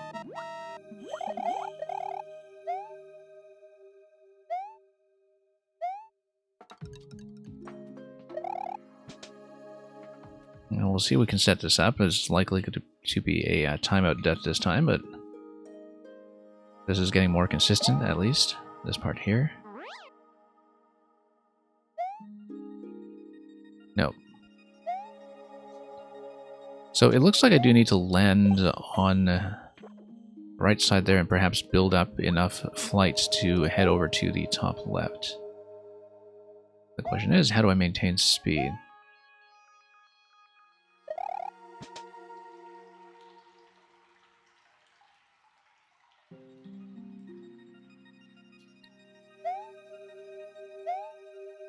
Because once you come out of the twister...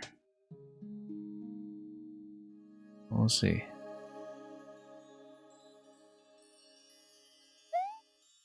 And yeah, Samuel, having pulled up the sound test at the end of the game, which has about 90 tracks to it, and it's just a sample of some of the loops you hear, the soundtrack to Kirby and the Forgotten Land is pretty considerable.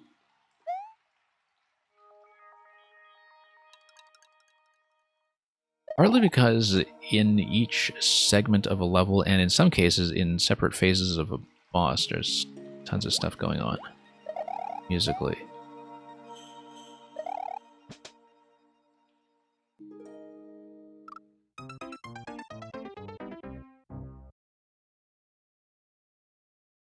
Kirby soundtrack is generally no joke. No, it definitely isn't.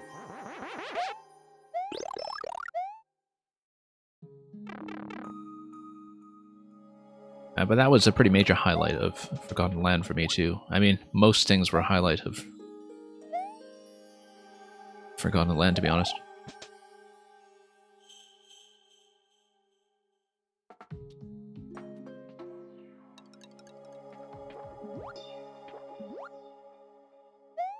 Anyway, let's hop up over here.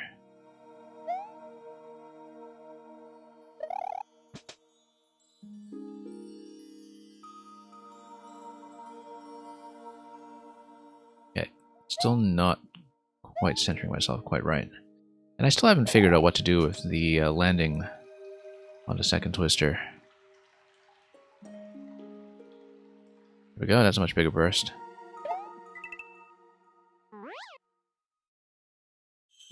Because how do I cut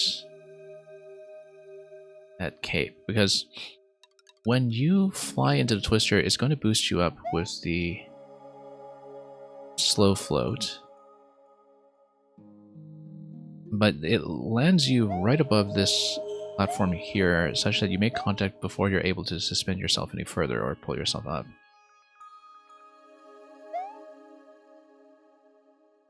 Can I jump and spin? No, at that point there's too much of a lag time to it.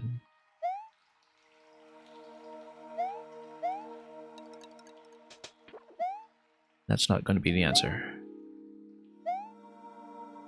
Whoops.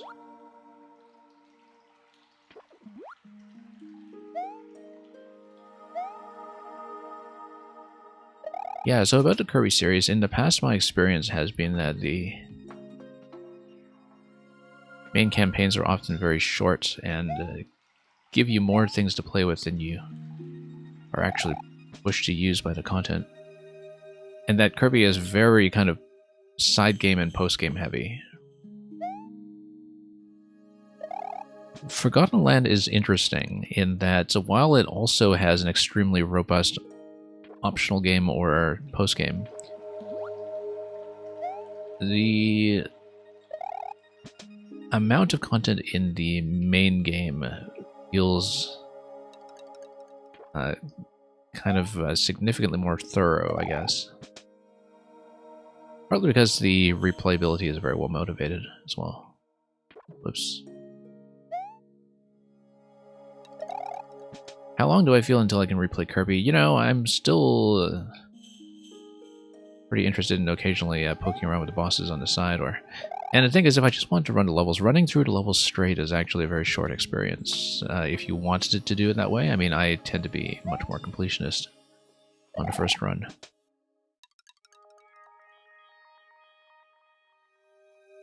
So I don't know, I feel like it's an easy game to dip back into casually if I wanted to do it. You're saying Dreamland 2 is too big for a Game Boy game. That's interesting. Yeah, Forgotten Land is, like I said, well past what my expectations were. For a conversion of the series into 3D, it is very well thought out. And there is much that we will continue to think about when it comes to level design in that game. Whoops. I'm still not quite getting the first jump here. Let's try this again.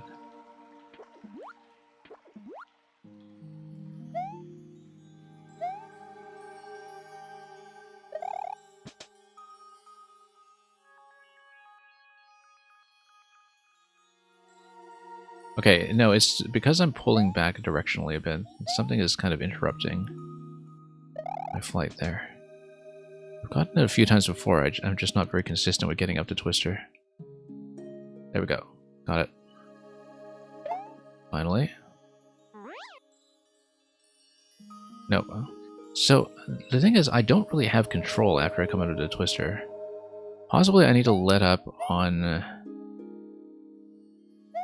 the jump button a bit to get out of the float, but I'm not really sure. Because I can't dive and I can't pull up, and so we have a couple of issues there.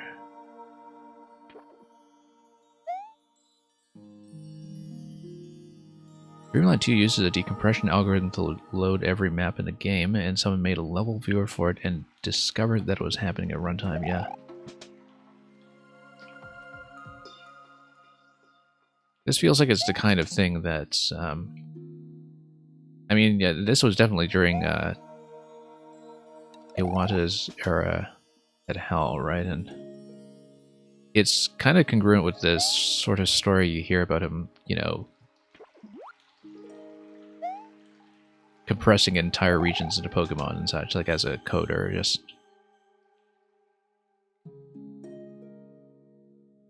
being a legend of efficiency.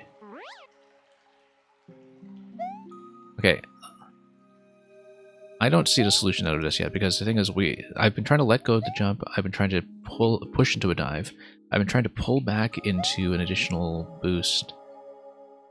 But so far, every time we've hit this twister, we have run into trouble. Possibly, I'm not supposed to be floating down towards it in the first place. There's something I'm not doing right with this twister, where perhaps I need to... Maybe I just need to not get pushed into it, or... No, that's got to be part of the... I don't know, right? I'm just not really sure how to read that.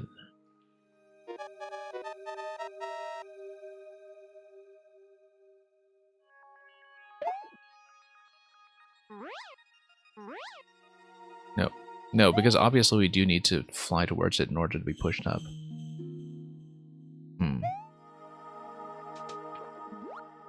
Maybe spin jumping on a wiggler. Oh, for like an initial spin flight? I don't know. Because we do have P over here. If we have P speed, actually, I shouldn't be bouncing the wigglers at all. I should actually just be doing a spin when I land on this, because I am landing here with full speed before I hit the wigglers at all. So maybe... Samuel, I may, in fact, take a hint for once. Maybe at timeout. Let's see if I can figure it out in the next 30 seconds.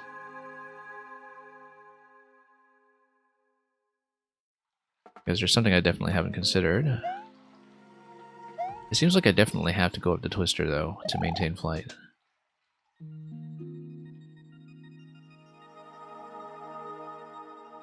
Okay, let's try it again. Nope. No, you do have to hit this. You do have to hit the wigglers. Otherwise, you do not have enough speed to go up. Let's start over. We had 4 seconds on that anyhow.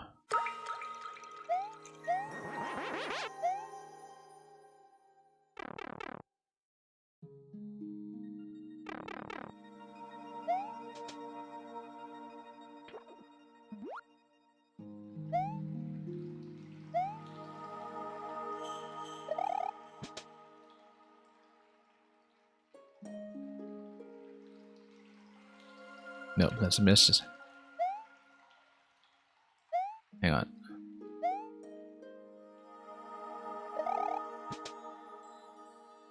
First part of the pattern is correct here. There's a... We'll do this, we'll go down.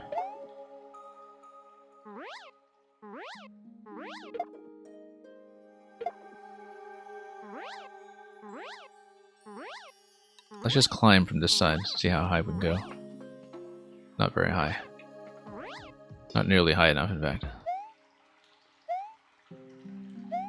to get to where we need to go.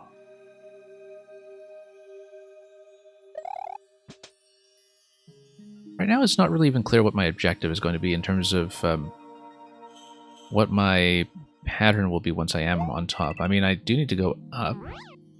If you're doing it right, you need to stay on the yellow mushroom. Okay, interesting. Pressing jump on a twister gives you more height. So I guess I need to land on the yellow mushroom like I was doing, but be able to take off from it, right? And I have not been able to do that yet. Okay. Nope, need to pull back here to gain some height.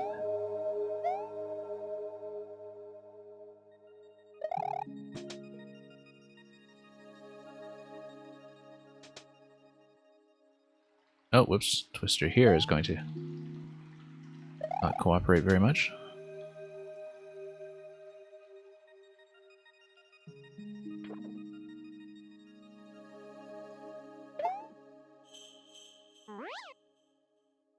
I was holding jump, by the way, going into the twister.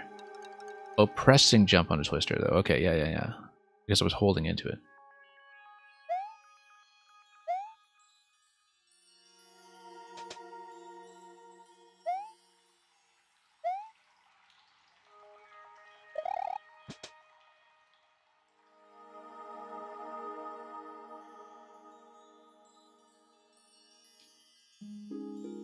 Okay, up we go. Then I need to stay on the platform and then, oh, look at that. We got something. Now what do we do? Oh, we need to continue. More twisters, more platforms. Let's see what we can do.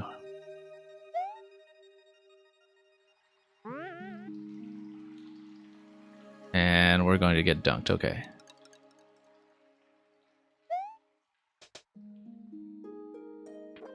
Well, getting over it.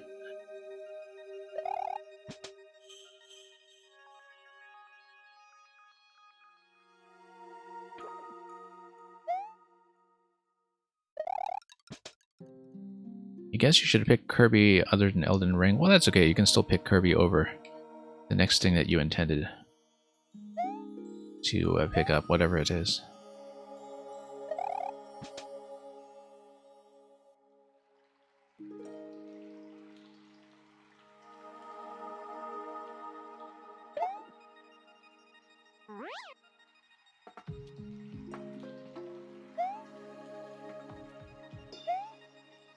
Okay, so yeah, I'm able to get up there and I'm able to float over, as we saw, but I don't quite see how to continue from there.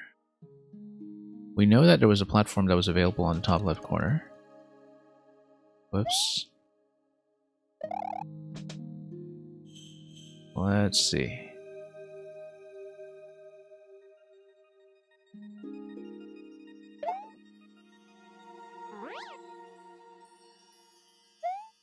Nope. God.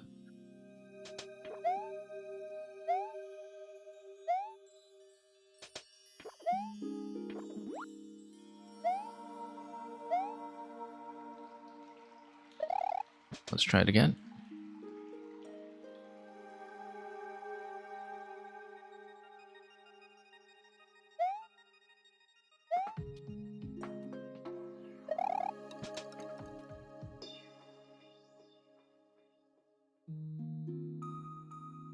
Nope. Still losing momentum there.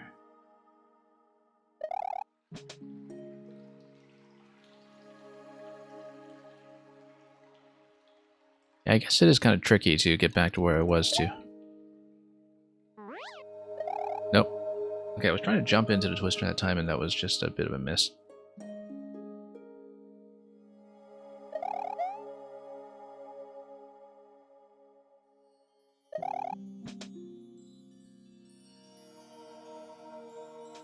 And yeah, if you know that you're going to have a long sitting, like a lot of people are having on Elden Ring, it makes sense for that to be something you pick up with ample time to play it. So.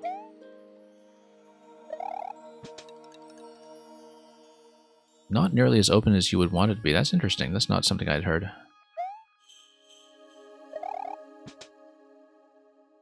Although I've only been very kind of casually exposed to Elden Ring, not having played it myself.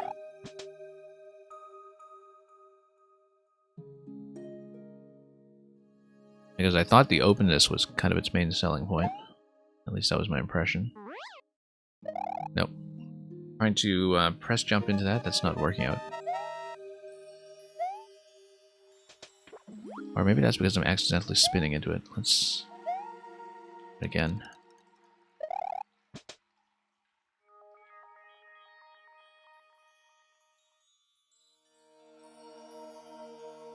Hang on. We can do better than this.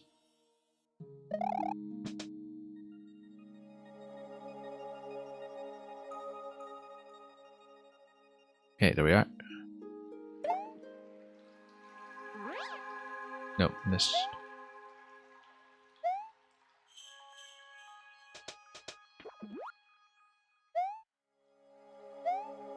Yeah, speaking of Breath of the Wild, I did, around the time of the 5th anniversary in March, off-stream, finally start the thing that I've been talking about doing for years, which is do my master mode run in a second language, in my case in French. It's been a very interesting experience so far to just see the different localizations of the place names and everything, and kind of have that experience of having the landscape look new and vaguely foreign again. Because it had been a long-running ambition of mine, but I wanted enough space from Breath of the Wild to A, not burn out, and B, also kind of take it fresh again. And yeah, the VA for sure is something that has been a pleasure to listen to. Okay, Samuel, we need to figure this out. Let's see, because I was able to make the jump over to the next high platform previously, but I didn't really know where to continue from there. Or what to do. I think that's one of the issues I have with this layout, is that while it is meant to be this, big, continuous, very technically specific flight sequence, when I get up to a new place in the level, I do need to kind of process what it is I'm seeing and decide what it is I'm supposed to do. But doing that requires me to reset these interactions from the beginning, and I'm not playing these well enough or consistently enough to kind of get back to where I was progressing. I mean, I guess it's fairly typical for like a getting over it style level, which this sort of is so far.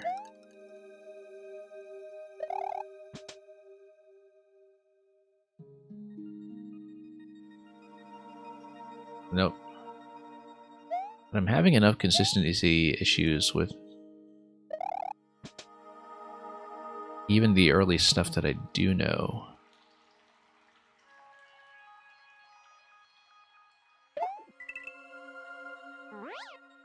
Yeah, like landing the thing over here. No, it's not a matter of indication, Terminator. I really don't think it is.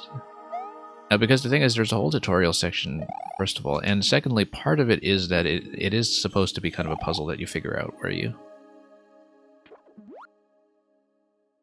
try to understand from looking at each segment what it is you're supposed to do. The main issue is more that the execution barrier can be a little unforgiving, which is understandable because it would be difficult to de-cheese otherwise. And that once you do read a segment for the first time, there isn't much of a chance to practice it without going through the whole thing. Because here's the thing, that, in some ways you do need tight margins of error for something like this to work, because otherwise it would just be extremely open to alternate or unintended methods, just given how flexible an item the cape is. And so, some of the requirements, if you're trying to force a certain tech, are going to be pretty strict here. But they're strict enough that it does make learning the progression of future segments in the level pretty challenging, because you need to kind of get back into position and maintain P-Speed the whole way. I can just wait on the yellow mushroom, gain momentum, and then jump. Okay. Okay, I wasn't quite sure from the distance I was covering. So I am able to stop there then, okay. That's what you were trying to tell me earlier as well.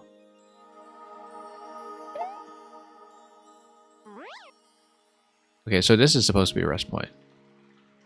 If there's a rest point, then I can get on top like this, right? Yeah, whoop. Hang on.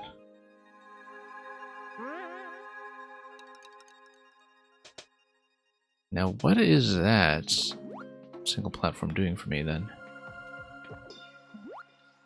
Okay, no, I understand now. Yeah, it was hard for me to kind of estimate that distance from what it was doing earlier.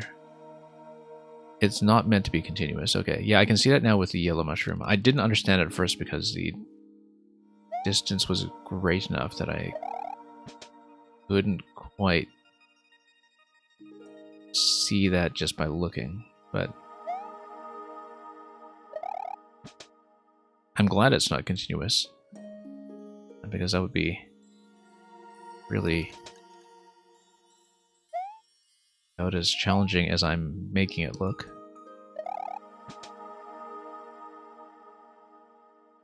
Let's see if we can make it happen. There we go. Finally. Okay, so then we get over here. And this I will probably need to eventually spin up to, perhaps, because I do not have the momentum to do this right now. If I land on top of the spring, possibly it will do it for me, but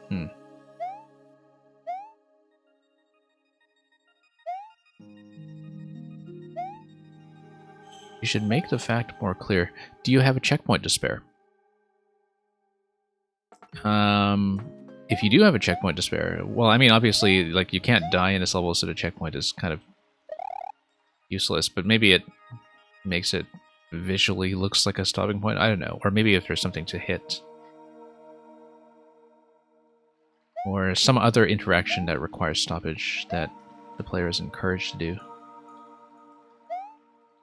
And then at least it communicates the message that, like, stopping is acceptable.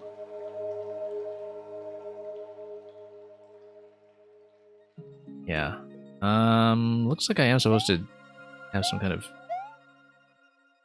momentum trick here to continue. I do wonder about this, whether I'm supposed to land on top of it, perhaps. Well, not like that.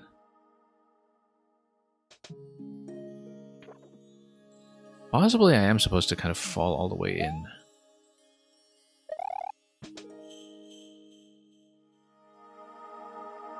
Maybe. I don't know what that gets me, though. That I can't already do.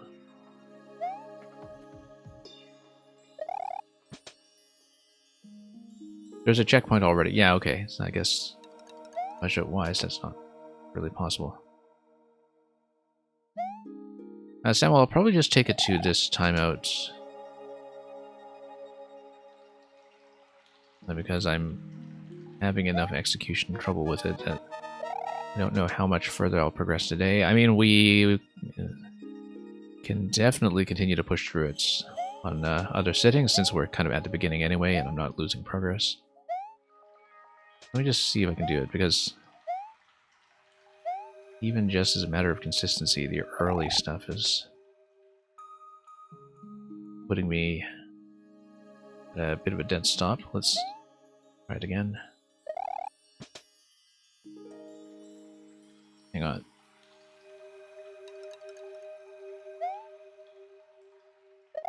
The spring is to save myself from falling, so I'm just not supposed to go there in the first place, yeah. Not relevant otherwise. Let's try it again.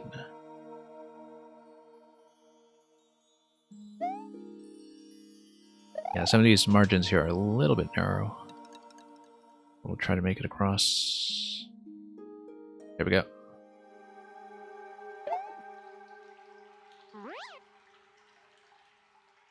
Okay.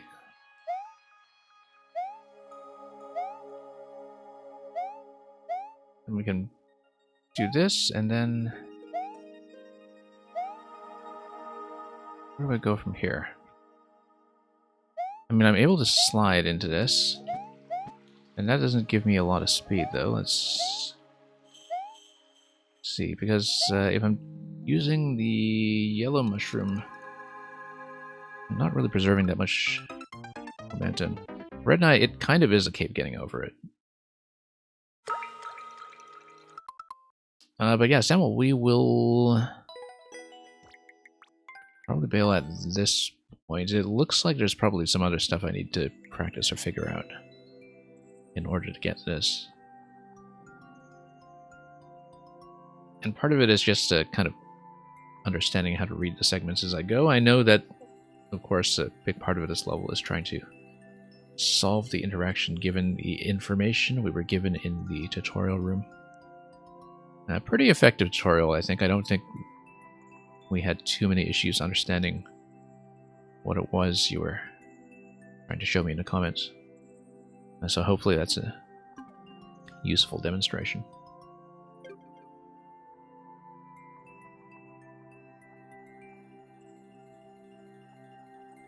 Yeah, it's more that when the blindness of certain segments stops your progress, it's difficult to get back on track, just because of the execution barrier of each of the individual segments.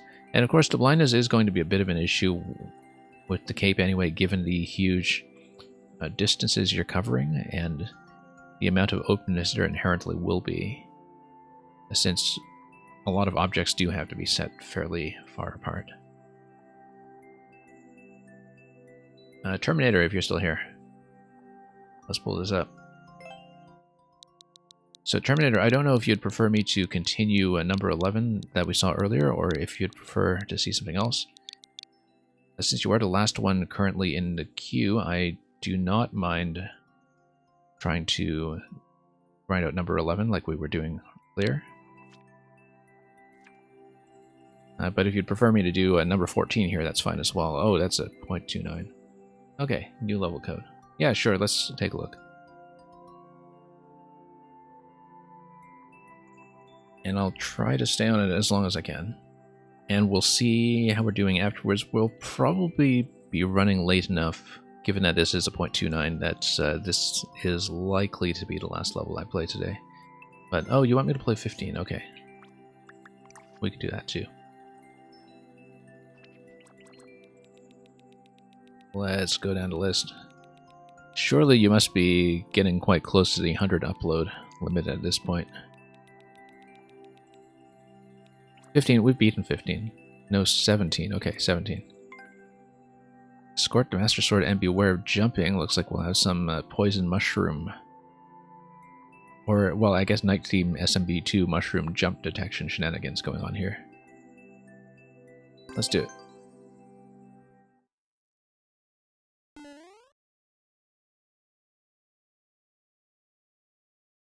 Reach the goal as Link.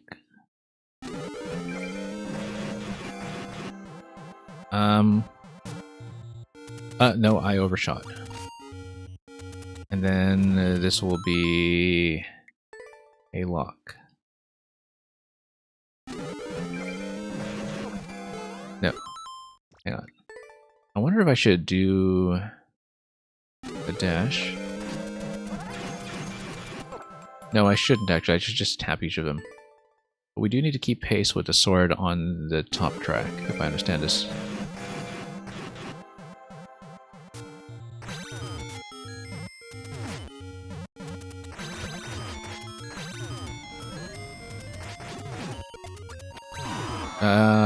Oh, you need to hit the off switch without hitting the P switches. But it is going to be an arrow shot, it's just a matter of accuracy.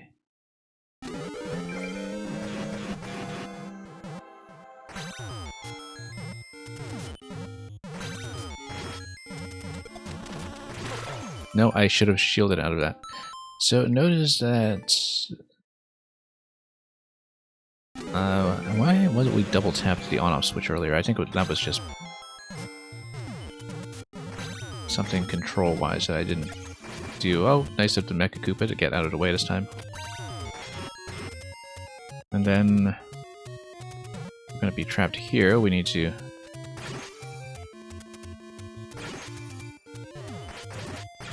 get over this way. Does the sword wait for me? No, it's... oh yeah, it does. Okay. I was afraid that would go far enough to despawn, but whoops.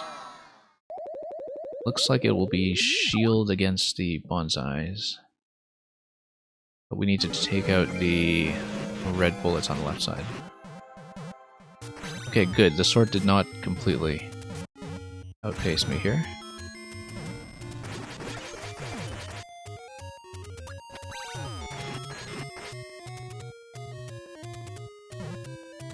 Yeah, because it does seem to be a little bit of a risk, perhaps.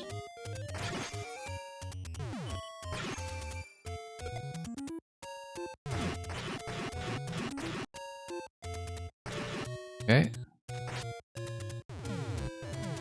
Let's just wait this out for a bit. Can't wait it out too long though before bullets get in the way.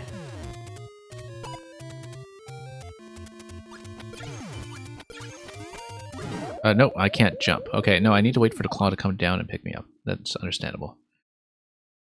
And Red and I are definitely having a sip while spectating this.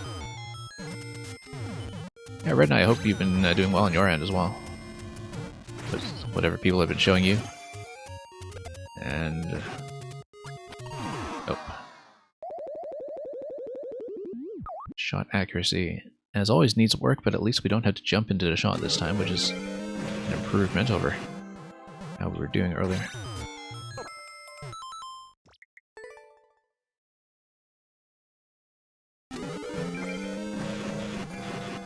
Yeah, so far no issues with being outpaced by the sword, which is good and important.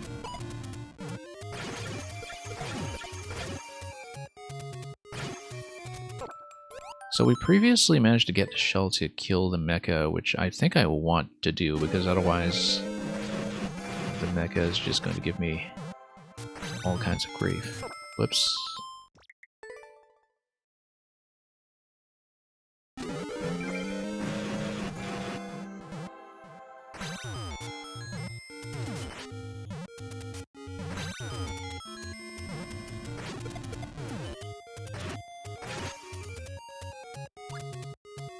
Hang on. No, bad idea. That was going to catch me out. Took too long there.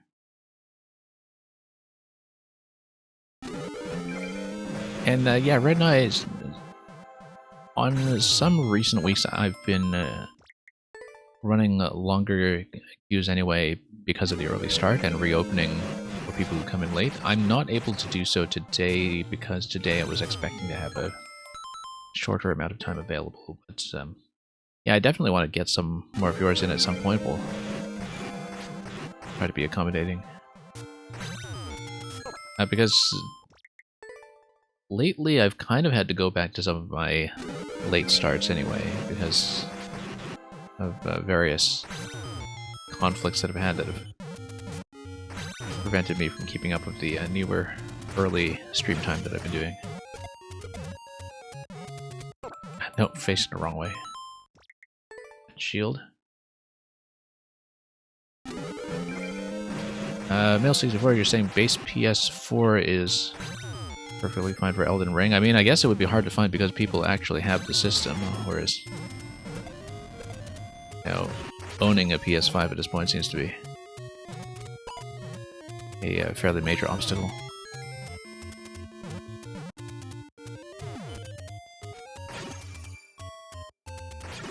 Nope, facing the wrong way. I was trying to face left there, but...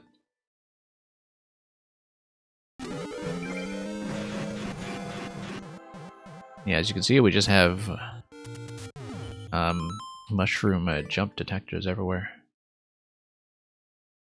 Yeah, Red Knight, I've been well. I've... during the midweek streams outside of viewer levels, not been playing too much Mario Maker recently, mostly because we were working through Kirby, and Kirby was wonderful, so definitely quite the experience. Whoops. Yeah, if we get within range of spawning the twisters at all, I need to go much faster there. We have a bit of a time limit, because that's what the twisters do. But if we get here quickly, we don't need to deal with the mecha at all.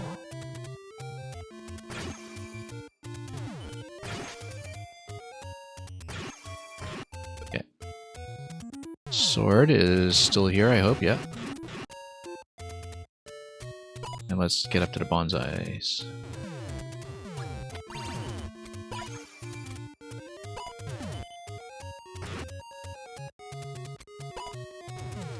One more. Okay, so now we need to eliminate as many of the piranha plants as I can, and then get picked up by the claw, and the bullet is a problem, I think, because I don't believe I can take an arrow into the bullet. Oops. Really shouldn't run across that gap.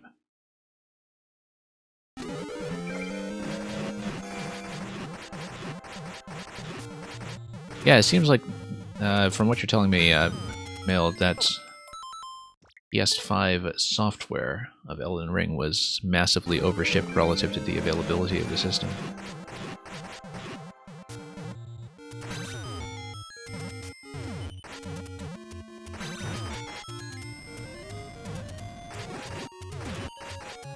Oops.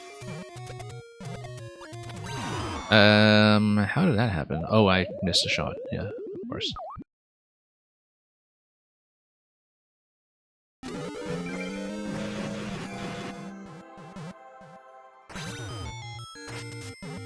Yeah, slowing down into these jumps is fine, because then we don't build up so much momentum that we dash right over it. Whoops.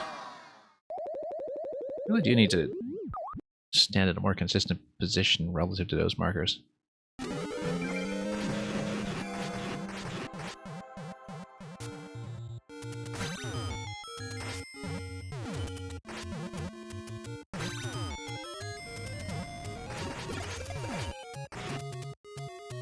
PS4 version, you can download the PS5 version, okay.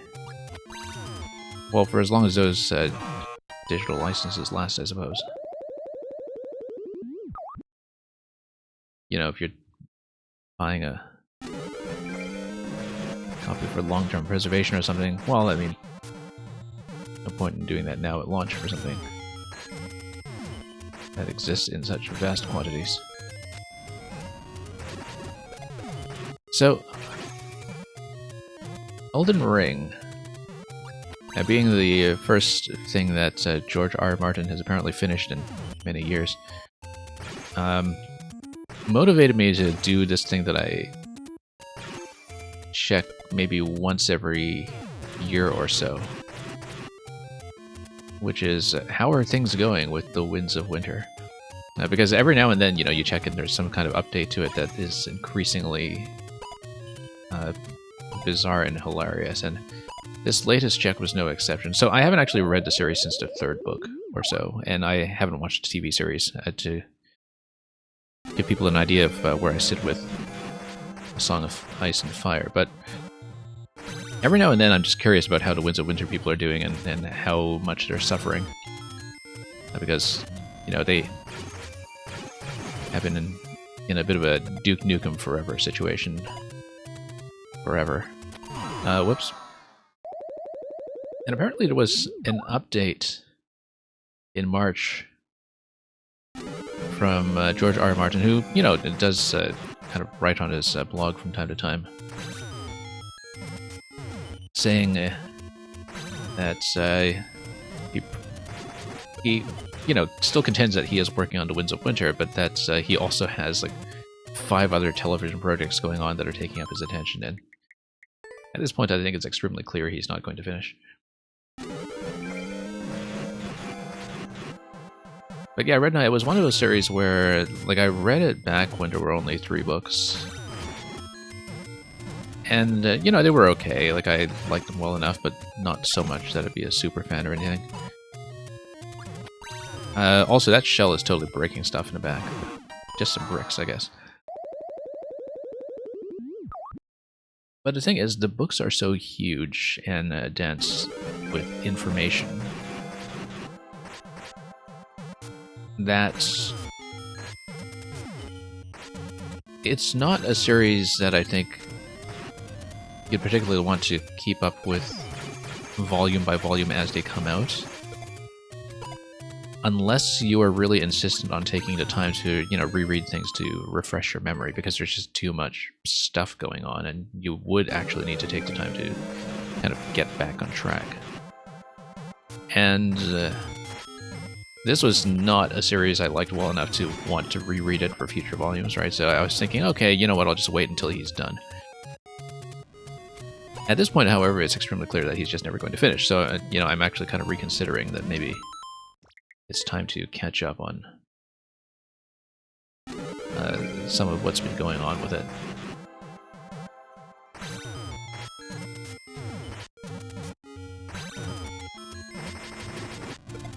But anyway, this was just an offshoot of the conversation we were having about Elden Ring. But you get the idea.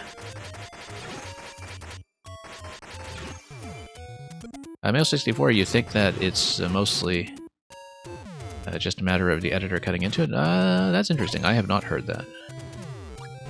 That doesn't seem to be congruent with what Martin was saying as recently as March, but of course some of these things are not always clear.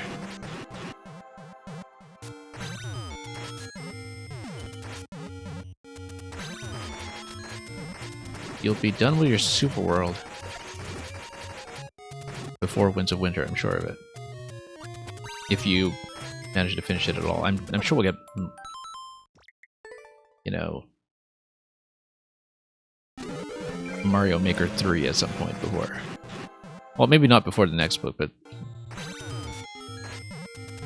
it depends on how badly things are going.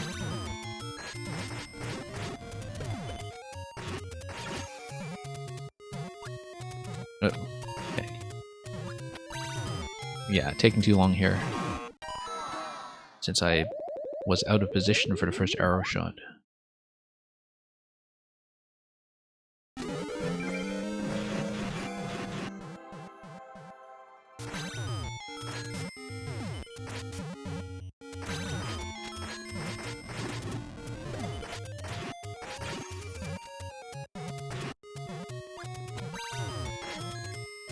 No, trying to press too aggressively there against the twisters.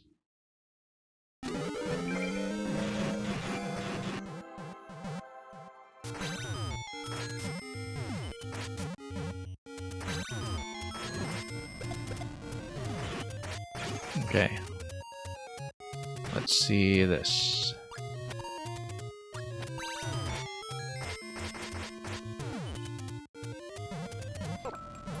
Hang on.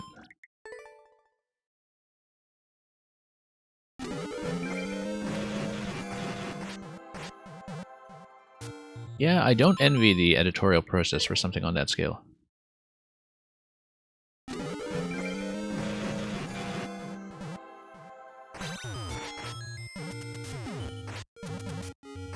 One of the few things I do know about George R. R. Martin is that apparently he still insists on writing in MS-DOS. Which actually kind of makes me wonder about how his software is handling files on the scale that he's dealing with. Because, you know, while a lot of old word processing software is actually still very robust, the main issue with it, other than file format compatibility with modern systems, is that they have kind of unforeseen memory issues once you get to data of a certain scale. But anyway, I completely understand, though, that somebody would still be working in DOS after all these years, because definitely, you know, I'm still kind of very attached to the same sort of home IT setup that I've had for my own workflows since, oh, probably the mid-2000s or so, right? Like, my software environment has not changed that much, and one does kind of get accustomed to a way of working where there's, with local software in particular, that's kind of like natively built, there's no particular reason to migrate.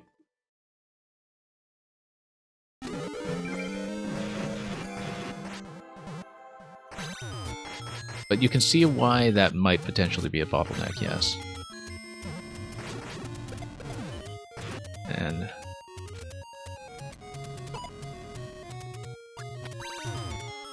no, too late here.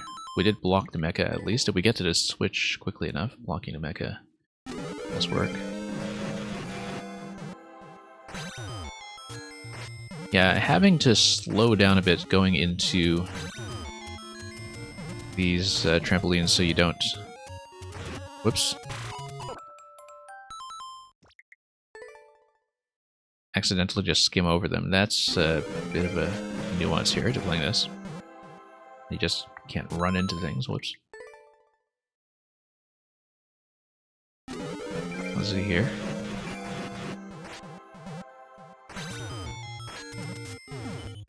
Yeah, because you need to slow down a bit and then go, and then...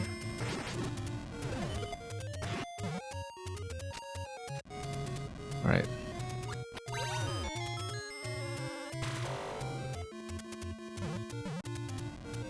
We'll tap each boom boom in succession, and then each boom boom hit, rather, and see what we can do about the moles. And then it's bonsai after this.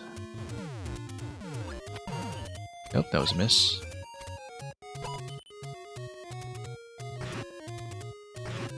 We'll have to deal with the bullets again in just a moment, but let's line up the shot. And oh, time's up already. Oh wow, I didn't really think about the timer on this in terms of how tight it would be. 50 seconds. You know, all this time that I've been playing this level, I have not thought about the 50-second timer because I usually don't survive long enough for that to become an issue.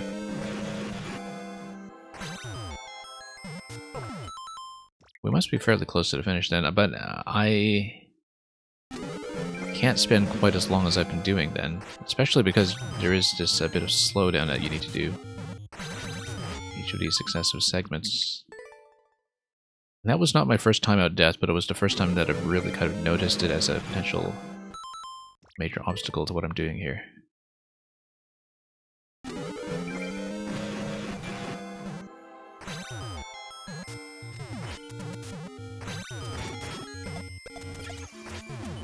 Okay. So you cannot stall forever, even though the sword is going to patiently wait for you. No wonder this is a 0.29 then. That's actually significantly tougher than I realized. Especially because of these single trampolines here being an issue. Terminator, I don't know if you were just like out of entity space or anything, but one of the ways to cut... I mean, you've got all these chomps and munchers at the beginning as well that seem to be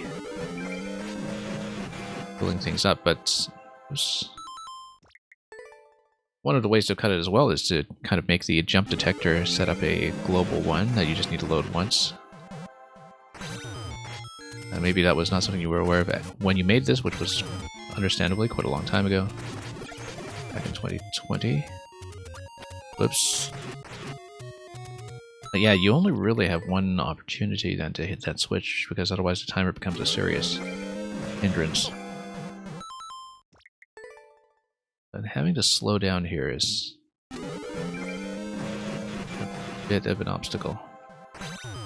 If we keep pace with a sword, though, I think we're okay. Like, the sword kind of gives you an approximate idea of how much flexibility you're going to have. Nope. I don't think I can get over the twisters on the right side there, though. We do need to probably go left. Also, here's the thing about Boom Boom. Do we actually need to kill Boom Boom? Because if I damage Boom Boom, during the damage animation, can't I just run through? I can. And that's how we should do it. So we're not spending so much time on him. 24 seconds at this point.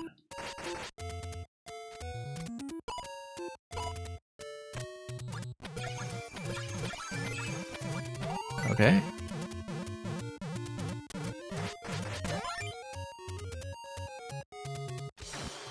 And then, do we have a jump detector here? Yeah, we totally have a jump detector. I saw it. I don't know why I thought I could get away with that. So, we had 11 seconds to spare when getting to the door, though. So, skipping Boom Boom actually is one of the biggest things we could do here. Okay. Nope, hang on.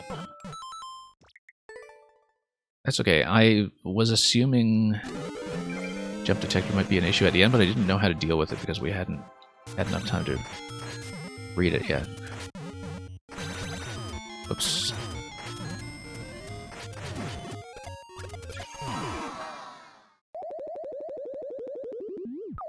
That was a significant improvement in time.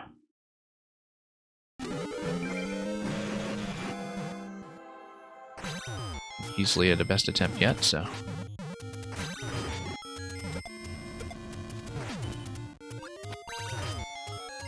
Okay.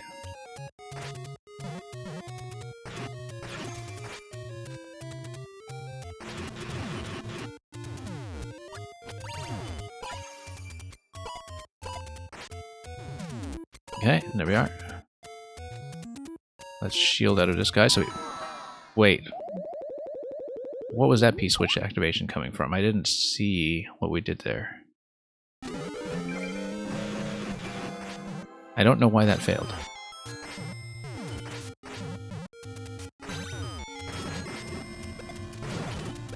Because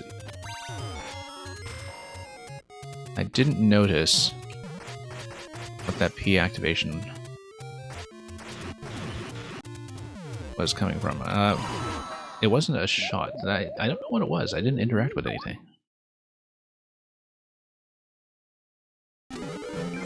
Maybe it was something that bugged out on the top track, but I'm not really sure.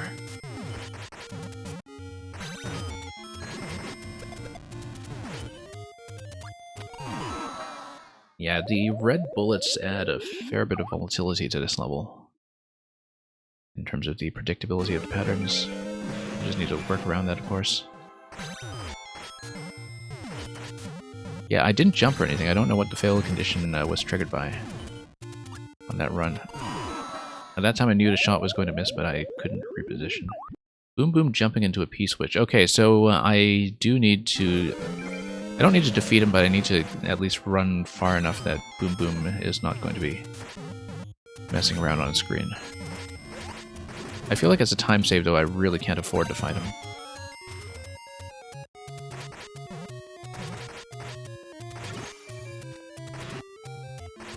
Nope. Hang on. Yeah, so the sooner we get away from Boom Boom, the better. Because if he's off screen completely, that's not an issue. Okay, we have to wait.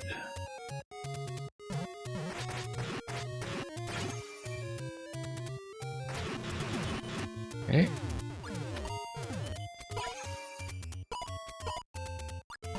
Nope, he's gonna follow me. Because, well, that's how Boom Boom is loaded. That makes sense. Let's start over. If he's off screen, though, I think maybe that's preventable, but we'll see. I mean, if Boom Boom comes back on screen, we'll just tap him some more and try to keep back. Hang on.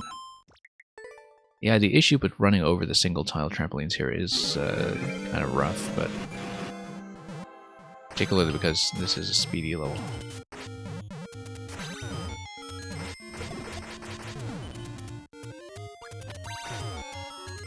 Nope.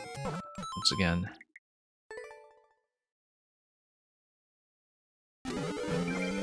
Well, we did get to the final room with lots of time left over. We just need to understand what to do there.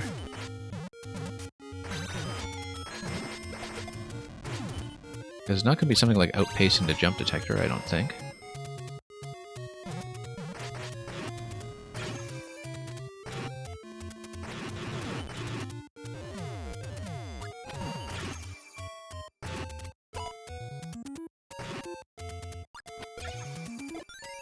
Okay. No, too many things going on at once.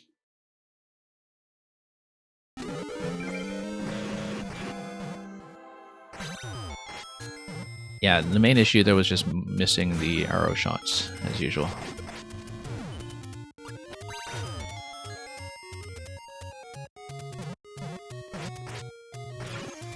Okay.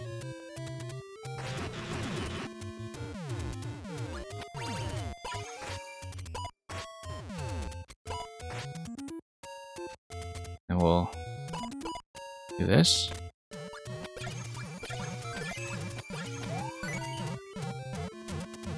$13 seconds, 12 seconds going into this. Let's read the room. If I do 2 quick consecutive jumps, I should be able to make it over. I just need to do the first jump and land quickly and do the second jump before the P-switch is activated, I think. I don't see a better way to do it. There we go. That's what I should have done in the first place. It's just the last time we were here, I didn't really process that quickly enough to see it, so. A 28-second record. Yeah, we're not pursuing that. But hey, we made it.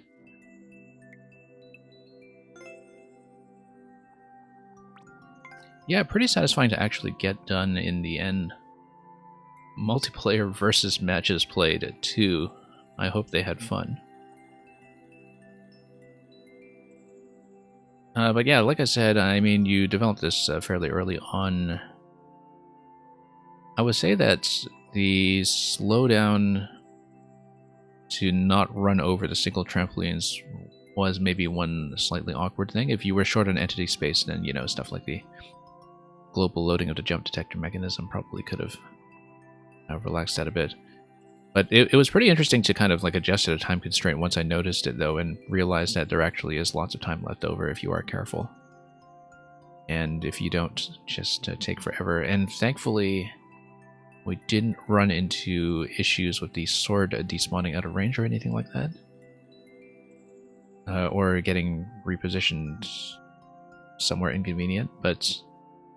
And that's because the time constraint on the timer just kind of encourages you, or rather, well, compels you to push forward at all times regardless, so pretty fun to work out. And yeah, in terms of this series, obviously we didn't clear 11 today, but we'll try to put in the time at some point, and we're just missing, I think, 13 and 14 outside of that. Out of this later part of the series, so thank you for that, Terminator. Red Nye. If you have something kind of on the shorter or easier side, Red Nye, that's not going to be too much of a grind, I don't mind taking one more. I only really have time for one more, maybe. And I do want to prioritize people who were not able to make it in earlier. So, Red Nye, if you have something in mind, I'm willing to open for one level. Okay, you don't have something that's not a longer, more difficult grind. That's okay. We'll try to catch up with yours some other time when I can run a longer stream than I can today.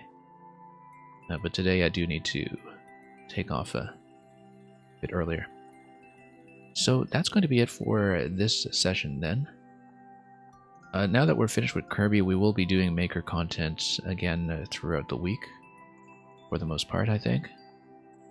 It'll be a mix of, you know, puzzles and unfinished business and other things that we pick up along the way, I think. But other than that, we should be back for viewer levels next weekend. So thank you all for the levels today. It was really quite a good, diverse selection to push through. And we will send you off to somebody else in just a moment. Thanks for watching. See you at our next destination. Have a lovely weekend. And a happy Easter if you celebrate. And above all, fare thee well.